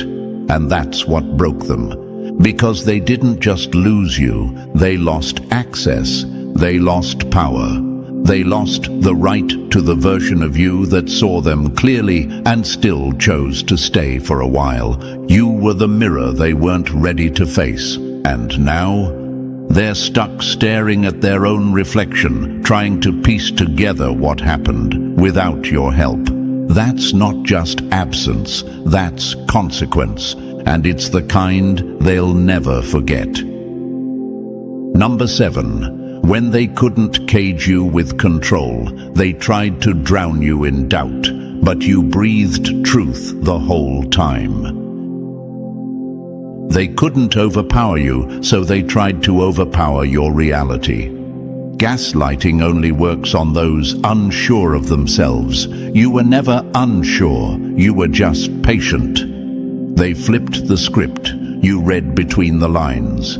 They threw smoke bombs of confusion, forgetting you were the one holding the match. Imagine this, a magician on stage, spinning illusions, flashing lights, smoke everywhere. The crowd gasps, unsure of what's real and what's trickery. But one person in the audience doesn't flinch, doesn't clap, doesn't even blink. Why? Because they already know the sleight of hand. That one person, that was you. Chosen one, when they couldn't control you, when their usual manipulation tactics failed, they panicked. Not outwardly, no. They're too calculated for that. Instead, they moved in silence, in shadows, twisting perception. They wanted you off balance, second-guessing everything. If they couldn't rule over your will, they'd try to colonize your mind. But here's what they didn't understand. You weren't searching for truth outside yourself. You were living it.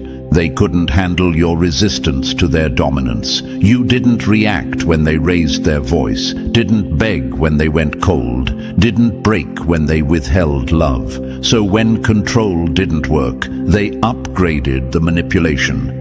It became psychological warfare, gaslighting, rewriting history, calling you too emotional, too sensitive, or overthinking. It wasn't clumsiness, it was strategic distortion. But here's where their plan failed.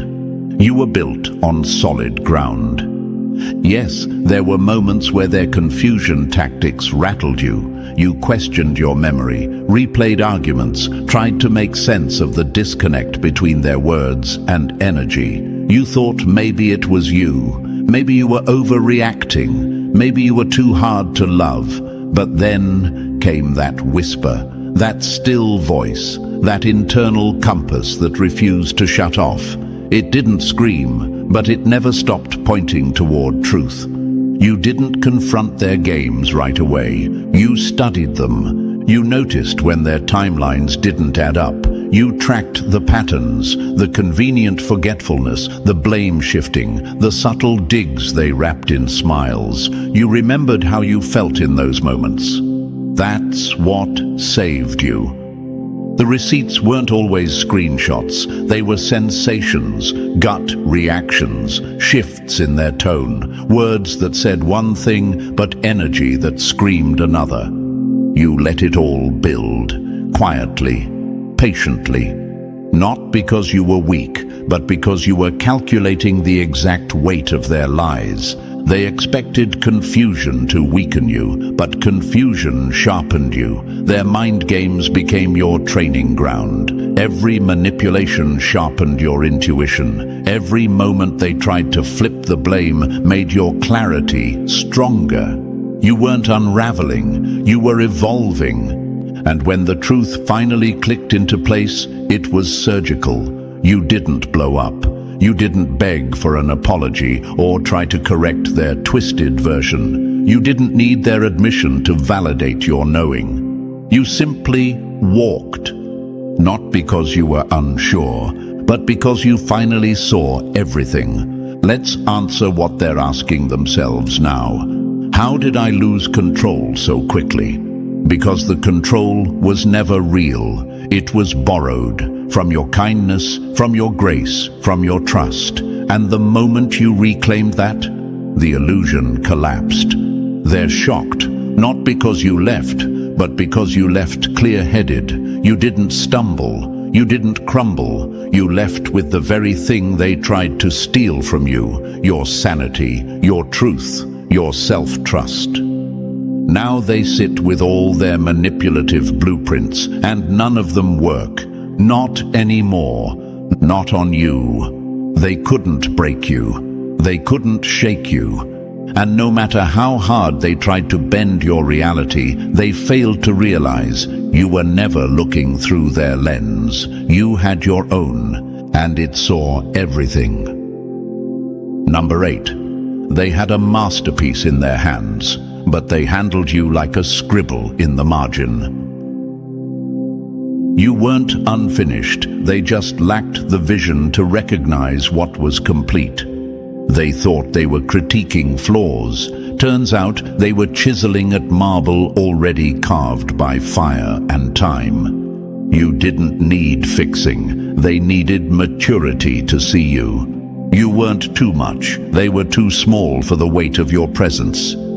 Imagine an art collector standing in front of a one-of-a-kind painting, one that took years of storms, scars, healing, and rising to complete.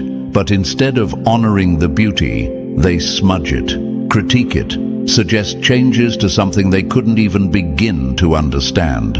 That's how they treated you, chosen one. Not like someone rare, not like someone sacred, but like a draft they had permission to edit.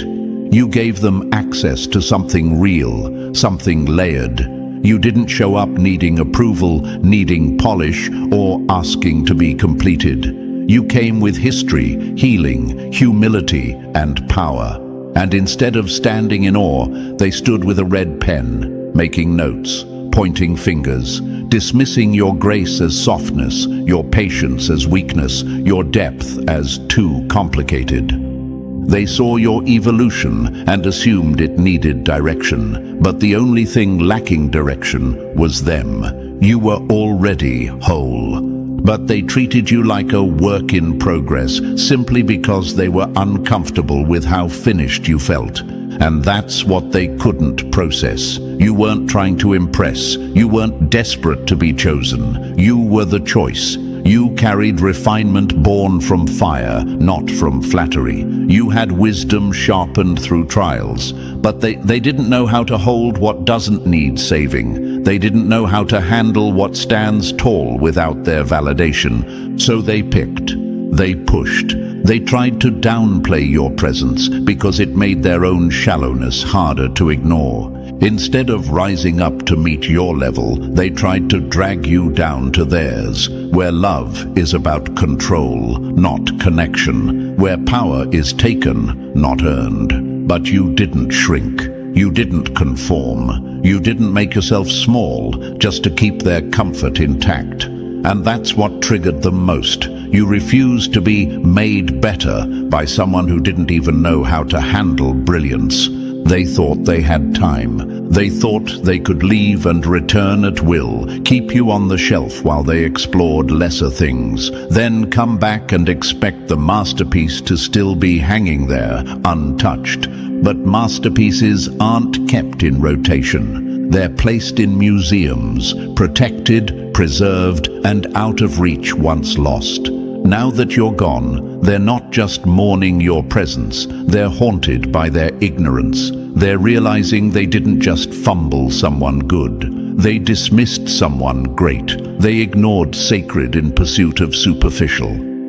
And now, they stand outside the gallery, looking through the glass, wondering how they could have ever looked at you and not seen it. Let's answer what keeps echoing in their head. How did I miss it? Because they were never looking at you. They were looking for flaws to fix, not beauty to honor. They were projecting their unfinished story onto someone who already knew the ending. They saw your transparency as vulnerability, not realizing it was strength. They mistook your stillness for uncertainty, not realizing it was discipline. They thought you needed shaping, when in truth, you were the shape they couldn't hold. Now, the silence is unbearable, because it screams what you never had to say out loud. I wasn't a draft. I was the final edition, and you had the chance to read it, but you skimmed. They didn't just lose you. They lost the opportunity to become someone worthy of you. And that's a regret they'll carry long after the memory of you stops answering when they call. They had a masterpiece, and they treated it like scrap. Number 9. You didn't walk in to be their favorite. You walked in to be their wake-up call. You weren't sent to play along. You were sent to shake the room. You didn't fit their script because you weren't written by their pen. They wanted entertainment. What they got was revelation. You weren't loud, but your presence caused a silence they still can't explain. Imagine this: a room built on shadows, filled with smoke and mirrors, everyone playing a part, everyone clapping at the right lines. Then you walk in, still, quiet, eyes that see everything. You don't announce your presence. You don't compete for applause. But suddenly, the actors forget their lines. The script doesn't feel so solid. The masks start slipping. That's what you did. You weren't another character in their show. You were the end of the performance. They had a plan for people like you. Charm them, test them, tame them. But that plan depended on you wanting to belong, needing to be chosen, craving approval. And that's where they got it all wrong. Because you didn't come to play the role. They mistook your grace for gullibility, your patience for passivity, and your quiet for compliance. But all of those were strength in disguise. You weren't a threat because you were loud. You were a threat because you were real. You didn't chase drama, but you disrupted their comfort. You didn't argue with their lies. You stood firmly in your truth. That alone was rebellion. Your presence was an interruption to the illusions they had spent years perfecting. You didn't call them out. Your energy did. You didn't name their games. Your discernment dismantled them silently. And now they're left wrecked, not by confrontation, but by revelation. You didn't show up with fireworks. You showed up with frequency, and that frequency exposed everything false in them. Their performance couldn't hold up under the pressure of your presence. The room got quiet when you walked in, not because you demanded respect, but because something about you disrupted the script. At first, they couldn't place it. They smiled, tried to pull you in, tested you, pushed your buttons. But when you didn't play the game, when you didn't shrink, when you didn't fall into the role they wanted, you became a threat they couldn't categorize. And that terrified them. You weren't sent to admire their illusion. You were sent to collapse it. They surrounded themselves with people who applauded their performance, people who were easy to fool, easy to mold. Then you showed up, grounded, aware, deeply aligned. You didn't need attention. You commanded awareness. Your silence wasn't absence. It was authority. Your boundaries weren't walls. They were declarations. They thought they could test your limits and still be adored. They thought they could play games and still be praised. But you gave them none of that. No validation, no reaction, no compromise. And that broke the fantasy. Let's answer what they're silently wrestling with now. Why can't I stop thinking about them? Because your presence didn't just visit, it revealed.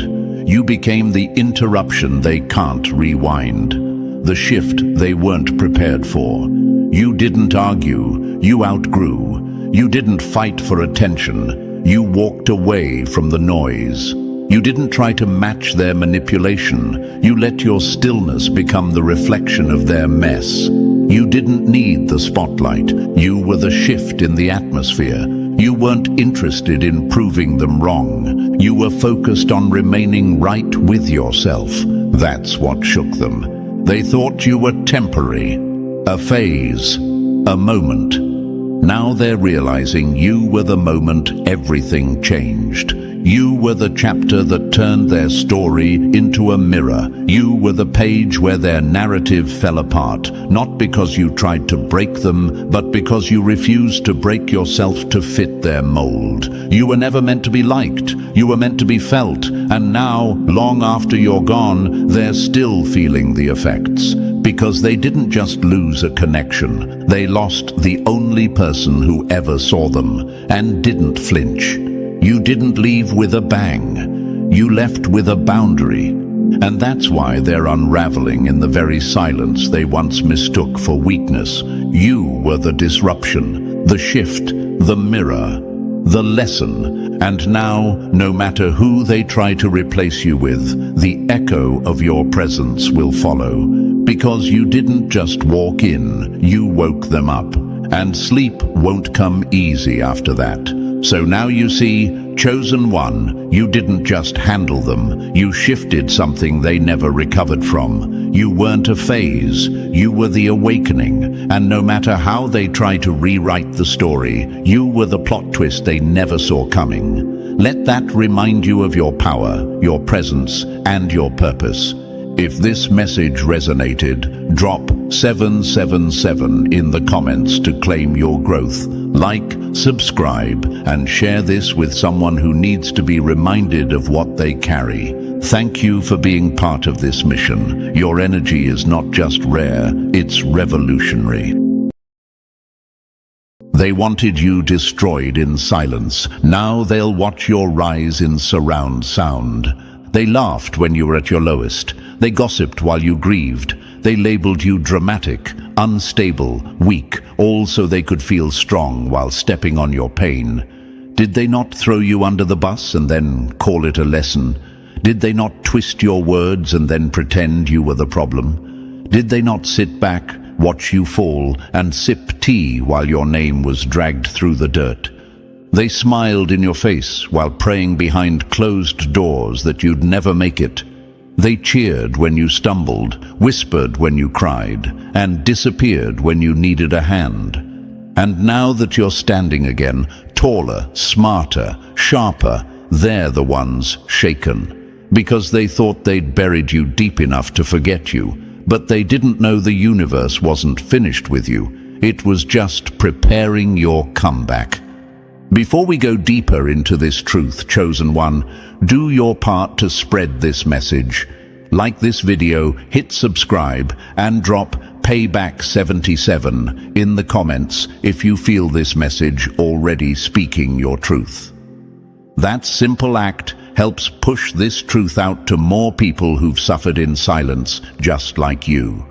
You never know, your comment might wake up another chosen one right now. And remember, when you engage, the algorithm listens. Let the platform work for the light this time. They said you were done, that you'd never recover, that you'd fade away quietly, swallowed by depression, shame, or regret.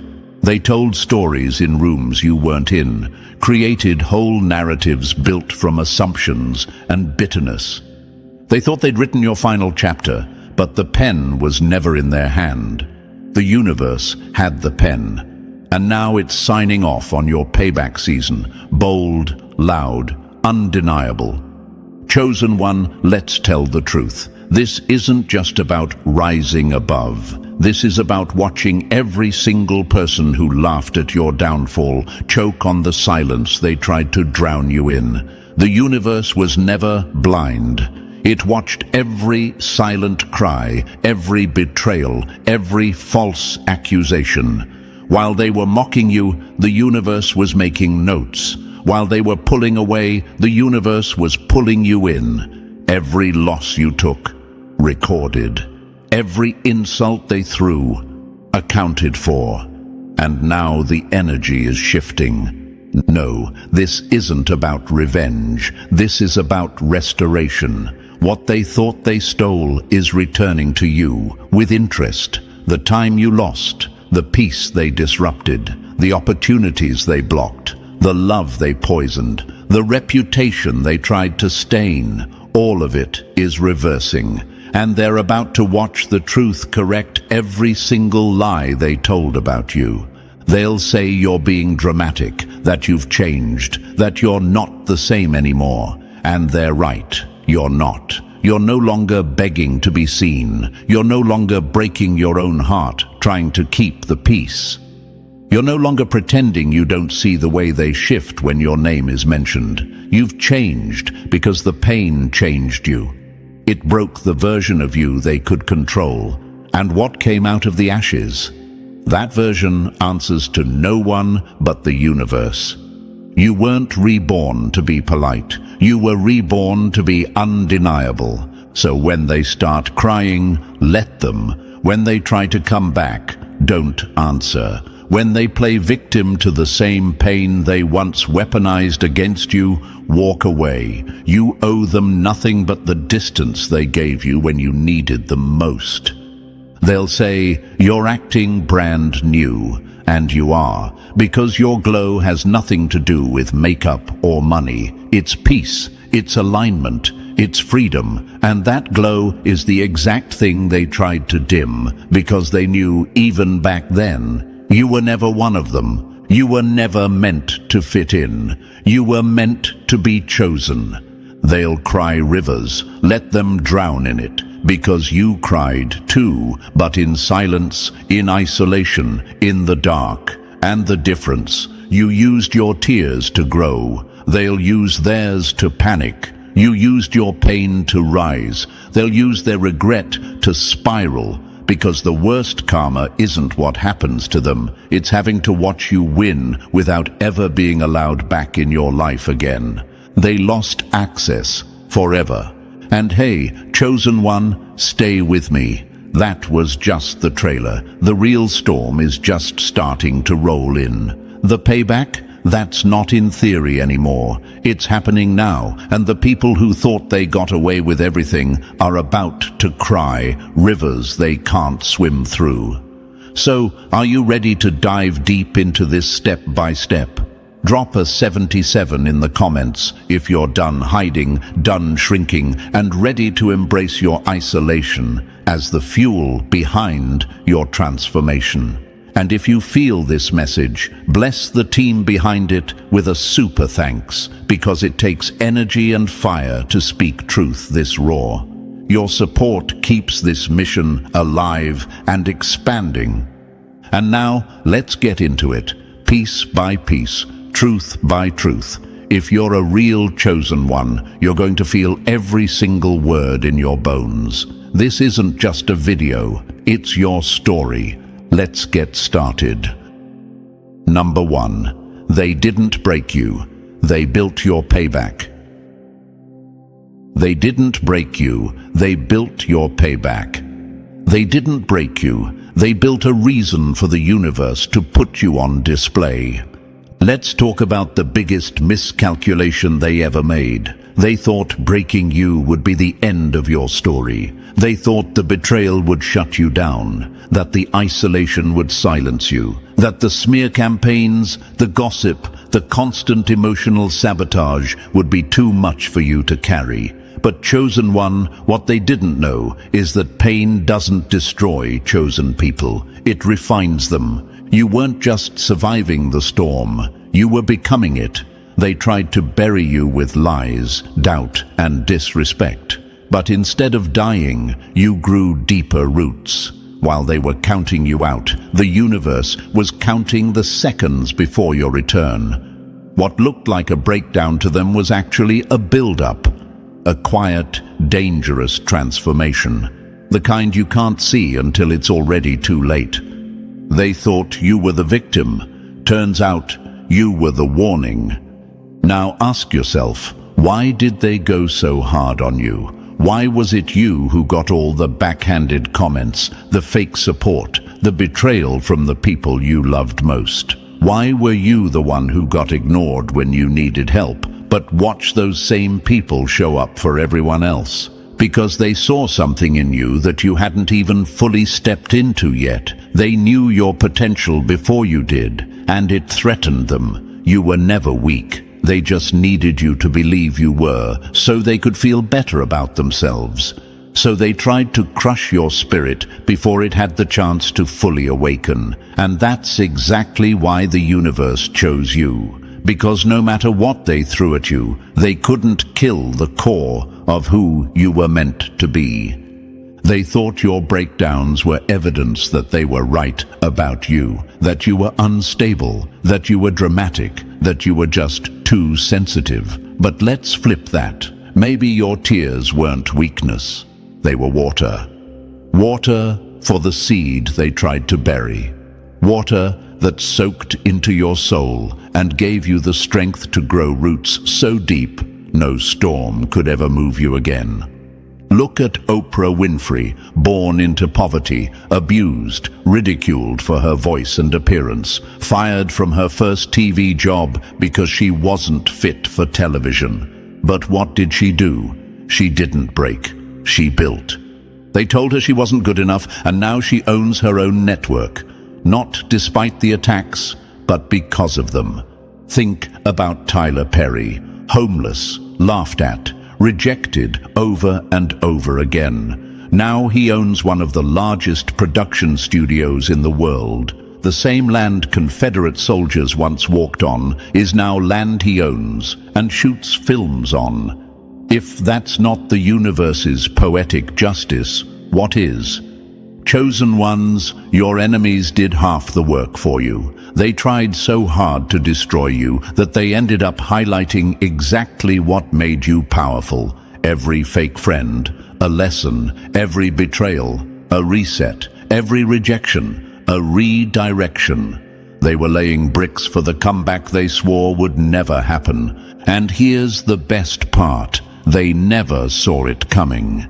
You didn't announce your healing. You didn't scream about your growth. You were quiet. You were focused. You let the pain pass through you, not park inside you. You stopped explaining yourself. You stopped giving warnings. And when you showed back up, you weren't the same. You weren't broken. You were bold, unbothered, unapologetic.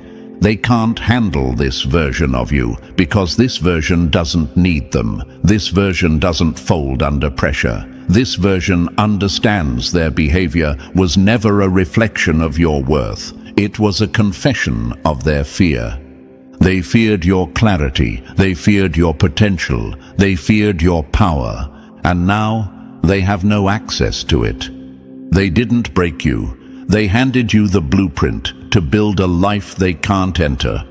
Let that sink in. The disrespect taught you boundaries. The abandonment taught you independence. The betrayal taught you discernment. They weren't hurting you, they were sharpening you. And now the sword they tried to dull is sharper than it's ever been. You speak differently. You walk differently. You move with power because you know what it took to get here.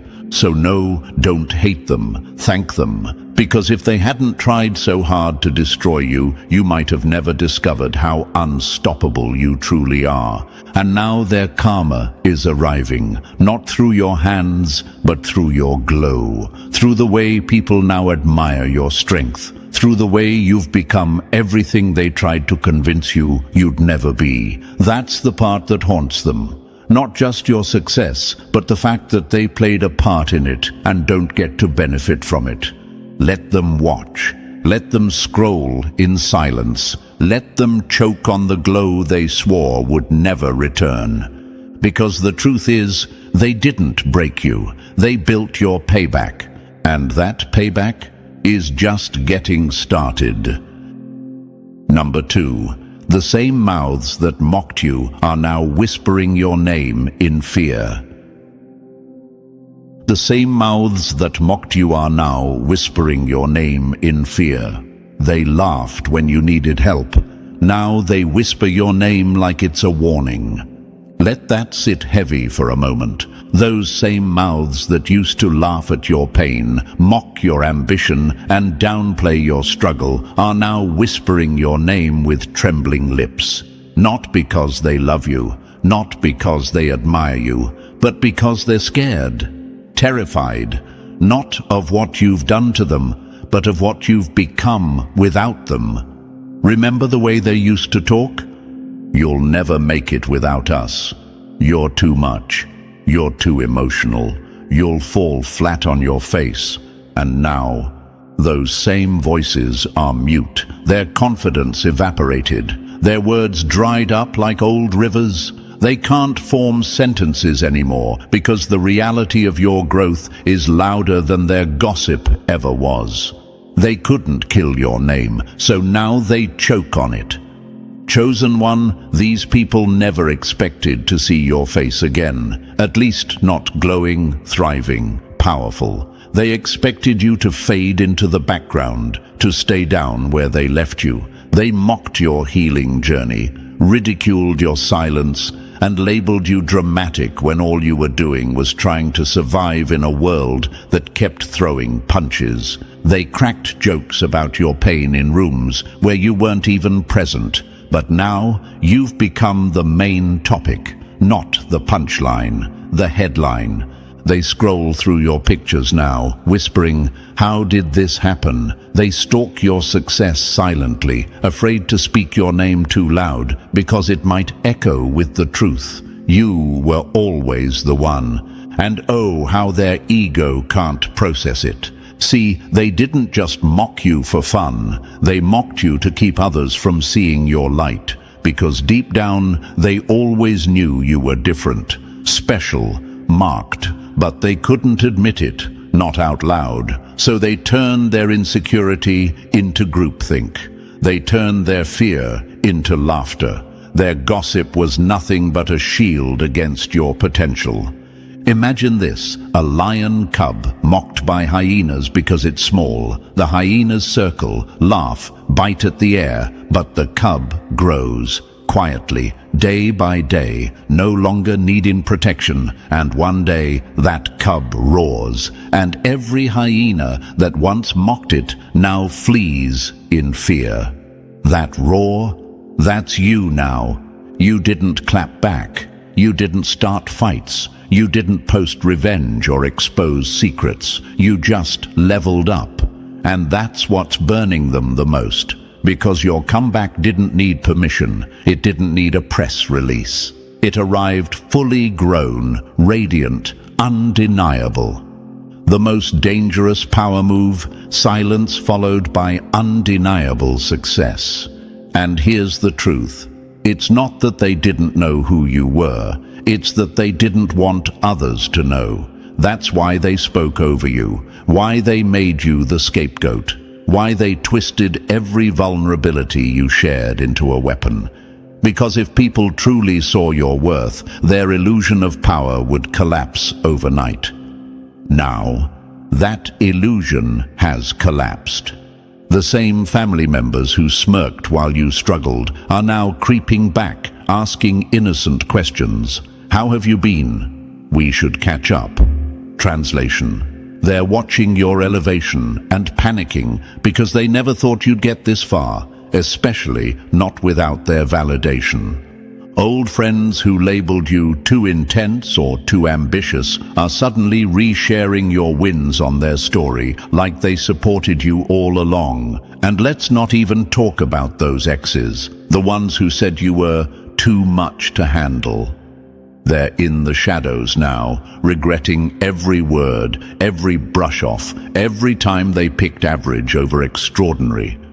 Now they whisper your name, But not with love, with fear. They're afraid of how wrong they were, afraid that people will now see through the lies they told about you, afraid that someone will ask, "Wait, weren't you the one who said they'd never amount to anything?"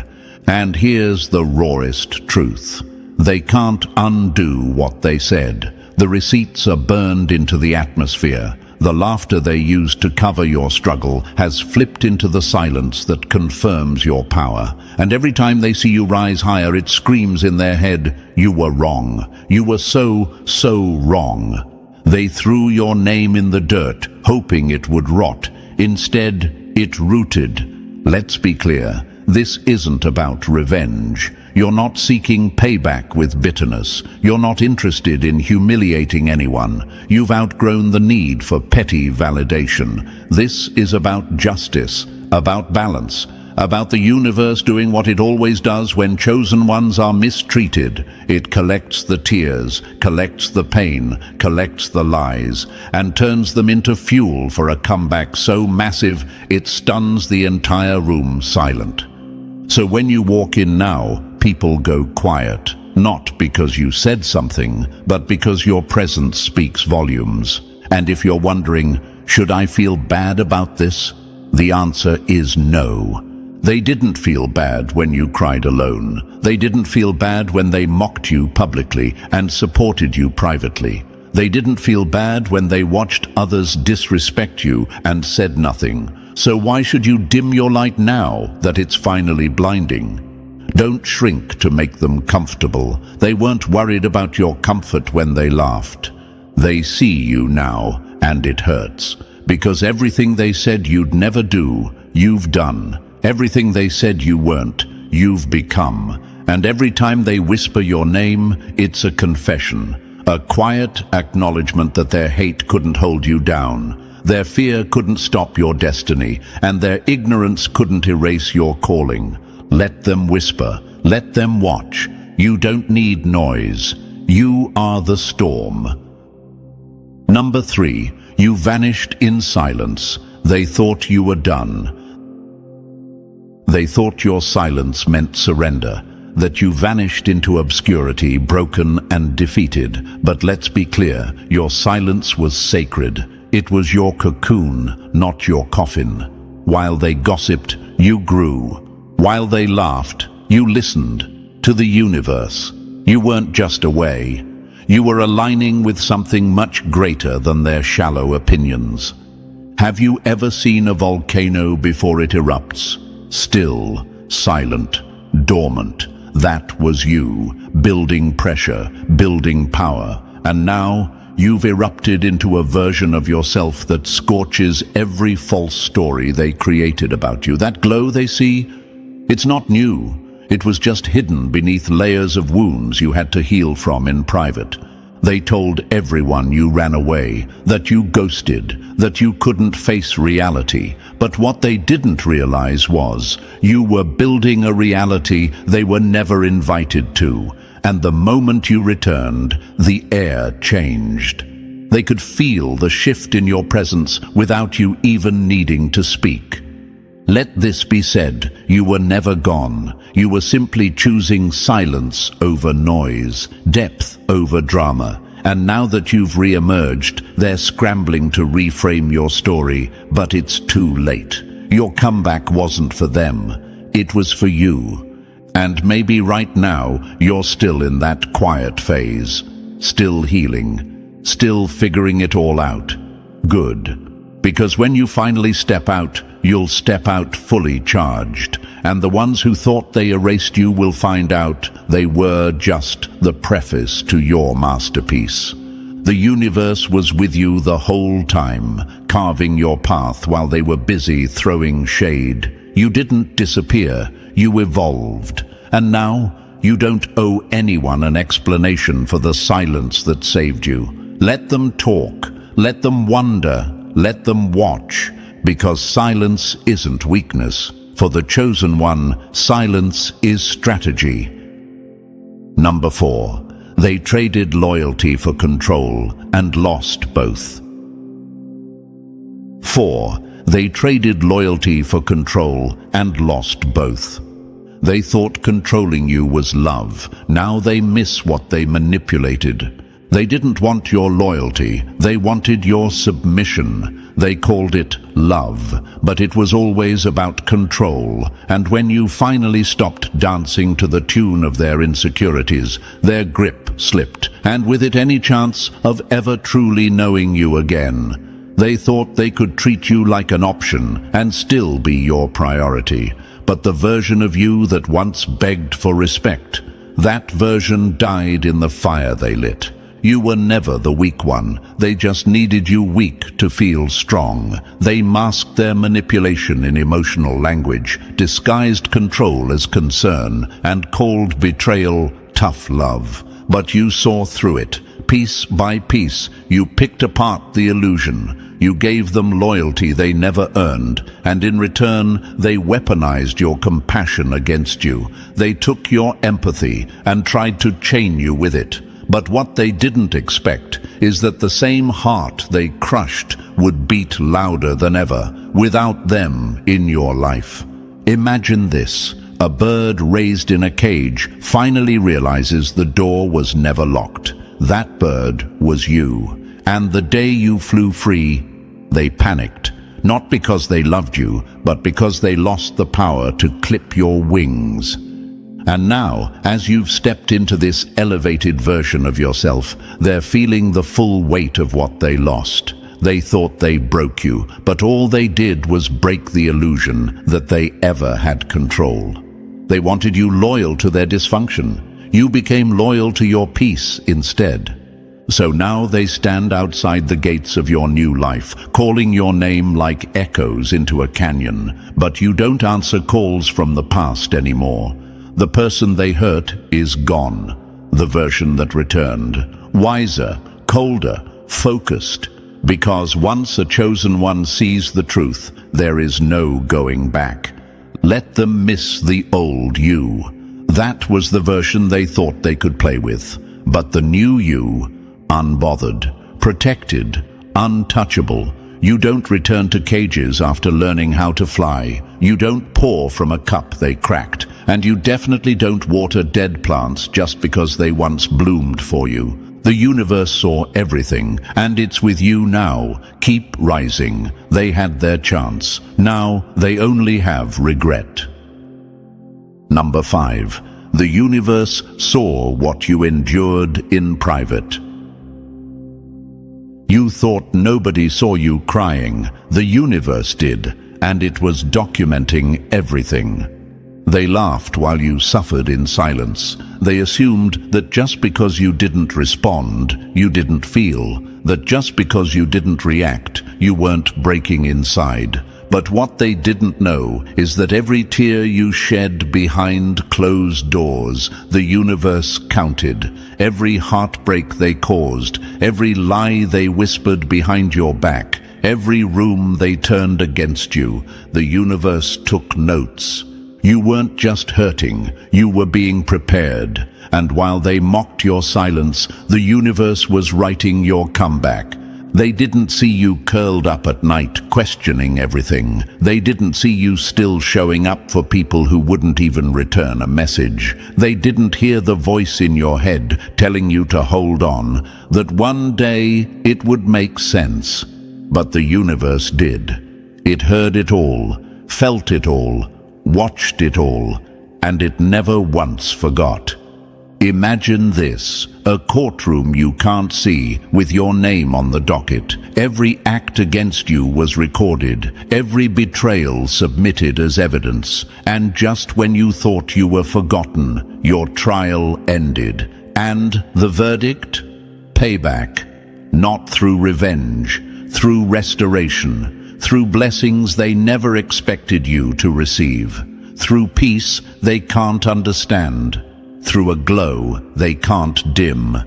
You're not winning out of anger, you're winning out of balance. This is divine compensation. The universe doesn't operate on your pain, it operates on your endurance. You didn't fold, you didn't retaliate with cruelty. You kept walking, even when your legs shook. You kept hoping, even when your heart was shattered. And now Now it's your turn. The people who thought your quiet suffering meant weakness are watching in confusion as doors fly open for you. They're stunned that the very person they called dramatic, broken, or too sensitive is now the most grounded, clear, and glowing version of themselves. They don't understand how you're still standing, and that's the point. They were never supposed to understand. Because what they didn't see was never meant for them. You healed in shadows, you rebuilt in silence, and now you shine in broad daylight, not for revenge, but because you kept your soul clean when they tried to drag it through mud. The universe was never blind. It just moves in timing, not emotion. It waited for the moment your heart healed, just enough to carry the crown you were always meant to wear. So no, this isn't rage. This isn't revenge. This is what justice looks like for the chosen. And chosen one, justice is finally here. Number 6. Their karma isn't coming. It's already here. You don't have to seek revenge, just look at their life. They used to laugh behind closed doors, smug in their belief that they'd gotten away with it. The manipulation, the gossip, the lies they told with ease, and the pain they caused with precision. They assumed you were just another stepping stone in their journey to feel superior. But what they never factored in was this truth. The universe doesn't forget, it just collects interest. They thought karma was some distant threat, some abstract concept they'd never meet. But here's the irony, they're already living in it. Look closely, chosen one. The people who mocked you when you were at your lowest, they're now surrounded by the very emptiness they tried to trap you in. Their circle is shrinking, their relationships are strained, their finances are slipping, and most painfully of all, their peace is gone. You don't need revenge when reality itself has turned against them. They blame bad luck. They blame timing. They blame other people. But they never stop to ask, is this because of how I treated someone who only ever wanted peace? You see, karma doesn't always hit loud. It creeps in silently, like rot behind pretty walls. While they post fake smiles and curated photos, their minds are cluttered with anxiety. Their souls are restless, because truth has a sound, and in the silence of their own rooms, that sound is deafening. Imagine this, a stage where they once performed, center spotlight, playing the victim while painting you as the villain. The crowd clapped, the lies were believed, but now the lights have dimmed. The crowd has vanished, and they're alone, staring into the mirror, realizing the real villain was never you. It was who they became, trying to break you. And meanwhile, look at you. They thought they were ending you. But all they did was force you into alignment. Your life isn't perfect, but it's peaceful. You're not rich in status, but you're rich in soul. You sleep easy because you never betrayed anyone to get ahead. And that peace, it's the loudest payback you'll ever serve. The universe didn't need your help delivering karma. It just needed time. And now the bill is due. And their name is on it. You were always chosen. They were just the test, and they failed. Number 7. Their reputation is cracking, and your truth is the hammer. 7. Their reputation is cracking, and your truth is the hammer. Lies don't age well, and your glow doesn't lie. They thought they could silence your truth with volume, talk louder, gossip faster, twist stories deeper. But what they didn't understand, chosen one, is that lies rot in time, and truth glows brighter the longer it waits.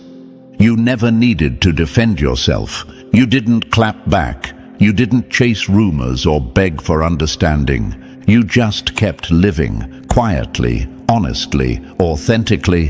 And now, Their entire reputation is trembling beneath the weight of your unshakable truth. Because here's the thing, authenticity doesn't need to scream. It just needs to exist. While they curated false narratives, you showed up real. While they painted you as unstable, bitter, desperate, you were healing, growing and glowing. And that glow, it's exposing everything they buried. Imagine this, a tower built on lies, each one stacked for show. But one gust of truth, just one moment where people see you, the real you, and the whole thing begins to crumble. Their control is slipping. Their charm is failing. People they once manipulated are starting to ask questions they can't answer. Wait, if she was so unstable, why is she the one thriving now? If he was so weak, why is he the one building while the others fall apart? Why is the one they labeled crazy the one we all now want to learn from? They don't have answers, because their story was never real, and you were never the villain. You were the truth buried under layers of fear-based storytelling, and now the light of your presence is making their fiction unbearable to maintain. Your healing exposed their hate. Your peace exposed their chaos. Your silence exposed their noise. This is why they flinch when your name is brought up now. It's not guilt, it's exposure. They know they can't lie like they used to. They know people are starting to side-eye their drama. The whisper networks they built like castles are now ash in the wind. And all you did was live.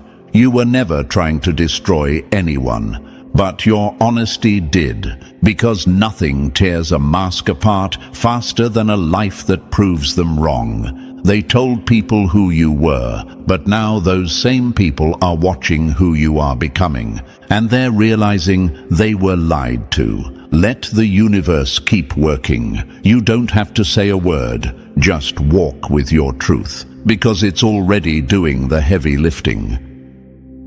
Number 8. You were the gift. They couldn't handle, now they can't replace you.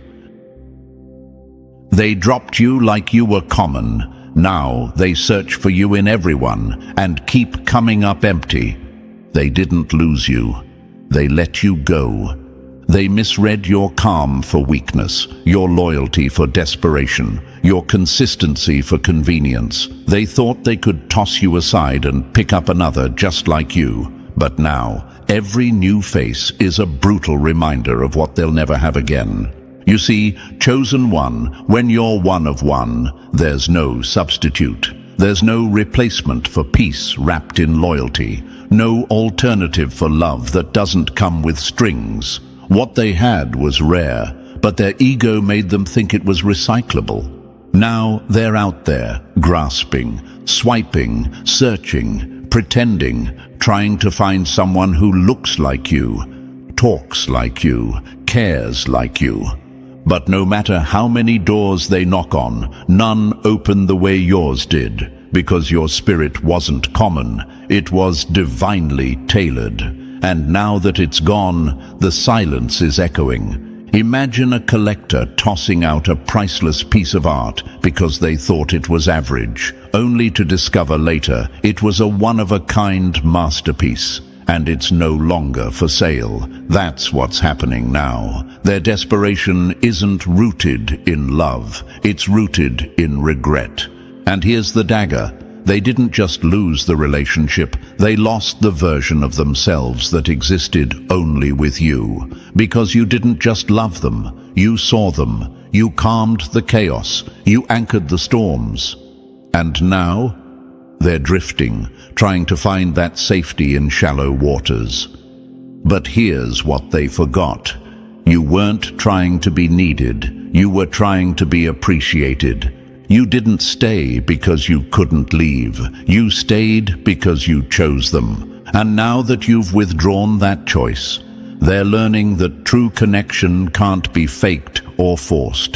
The universe watched it all. Every time they rolled their eyes at your effort, every time they ignored the energy you gave freely, and now the universe has flipped the mirror. They're being shown what life looks like without you. And it's cold, it's hollow, it's loud with emptiness. So let them search, let them chase, let them pretend they've found better. You already know the truth. They didn't fumble someone average. They fumbled alignment, loyalty, purity. They fumbled you and some lessons. They come with silence and no second chances. Number 9, you're untouchable now, and that's why they're spiraling. You're no longer reachable by the same tactics they used to break you.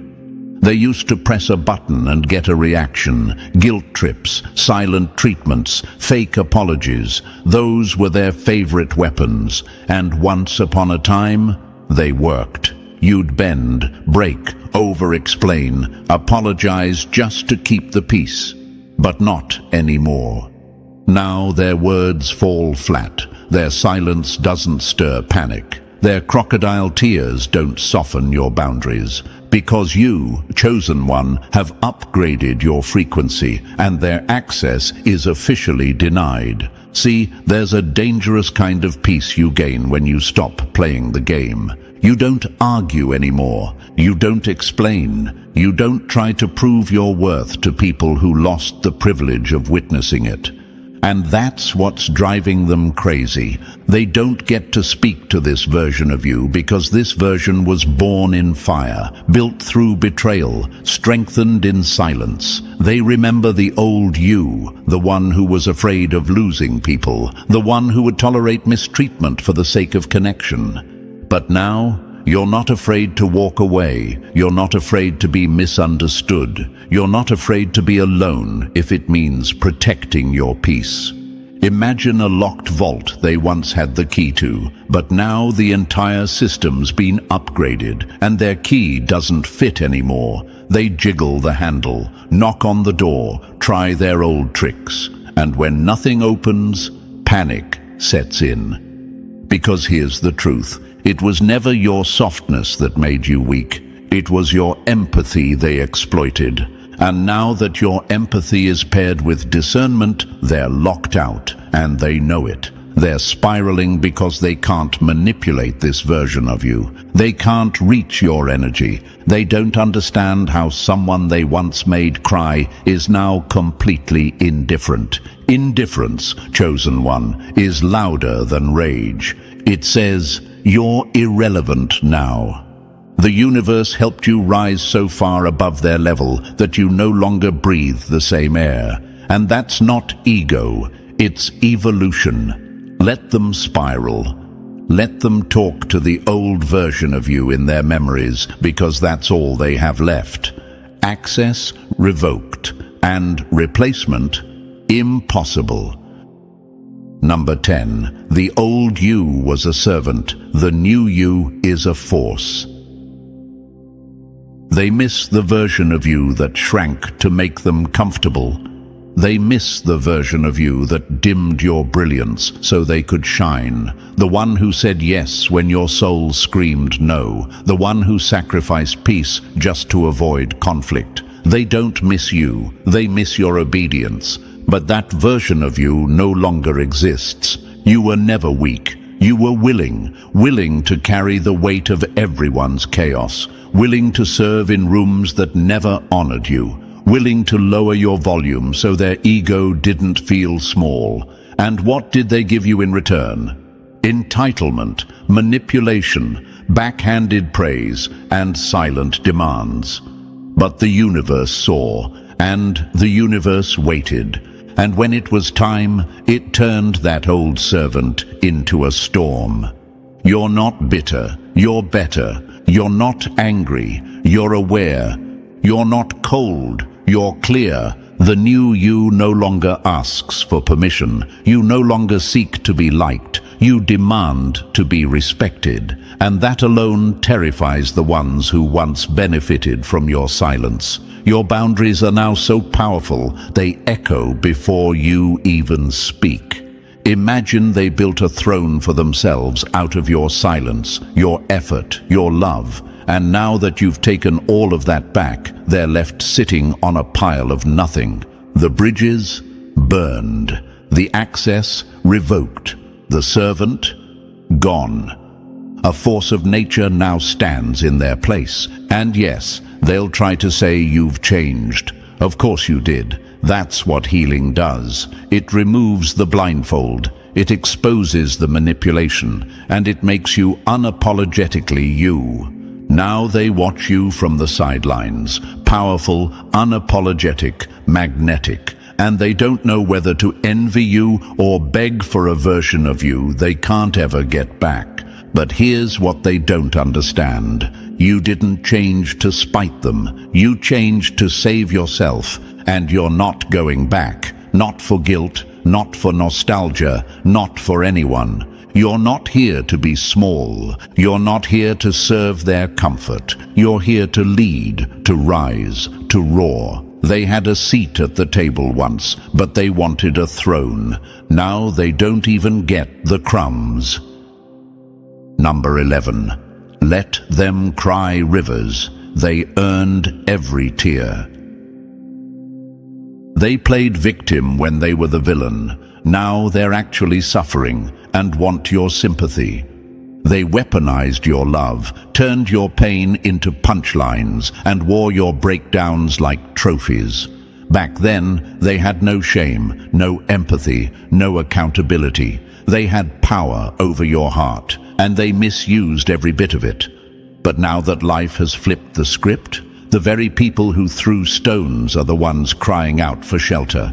And here's the kicker, they don't want healing. They want a shortcut out of karma. Now that the consequences have arrived, they're playing the role of the wounded. But chosen one, don't be fooled. Those aren't innocent tears. They're the water rising from the river of their own making. You once begged them to understand, to treat you better, to stop twisting your words, ignoring your needs, mocking your emotions. But they didn't listen. They called you too emotional, too dramatic, too much.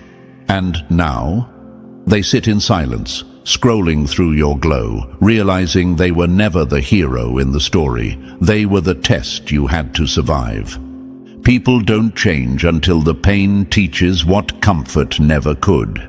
That's the lesson they're living now, and while they cry over what they lost, understand this. You're not cold, you're wise. You don't rejoice in their suffering, but you don't rescue them either, because what they're feeling now is earned, not by your hand, but by their own actions. Let them feel it. Let them cry rivers. Let them taste the silence they once forced you to swallow. You're not cruel for walking away. You're clear. You're not heartless for staying distant. You're healed. You're not obligated to comfort the very people who crushed your spirit for sport. The version of you that would have dropped everything to save them no longer exists. That version is at peace. That version doesn't carry guilt for standing tall. You gave them chances, grace, time, but they mistook your compassion for stupidity, and now the universe is teaching them through absence what they refuse to learn through presence. Their regret, let it pour. Their tears, let them flow. Because this time, you're not the one drowning. You're the one standing on dry ground, watching their river of consequences run exactly where it was always meant to go, away from you. Number 12. The payback is your peace and their uninvited front row seat. 12. The payback is your peace and their uninvited front row seat. The best revenge isn't revenge. It's peace so loud they can't escape it. You're not rising to prove them wrong anymore. You're not shining out of spite. You're simply living authentically, abundantly, and in full alignment with who you were always meant to be. And that, chosen one, is the very thing they never wanted to see. They used to think your light only existed if they allowed it, that your worth needed their approval, that your success depended on their support. But now they're sitting in the shadows, front row, uninvited, watching the glow-up they swore would never come. And it's not the luxury, the attention, or the applause that's eating them alive. It's your peace. Because the same peace they tried to keep you from is now the loudest part of your presence. You're calm in rooms that once made you shrink. You smile with a spirit that's no longer burdened by their guilt trips or power games. You wake up light. You sleep easy. And to them, that's unbearable. Why? Because they know they played a part in delaying this version of you. They remember the gaslighting, the mockery, the way they tried to keep you small. They remember the things they said when they thought you'd never heal. And now, every blessing that finds you is a mirror reflecting what they lost and what they'll never touch again. They don't get to say, "I'm proud of you." They don't get to claim they always knew you had it in you. They forfeited the right to celebrate you when they chose to doubt, dismiss, and damage you.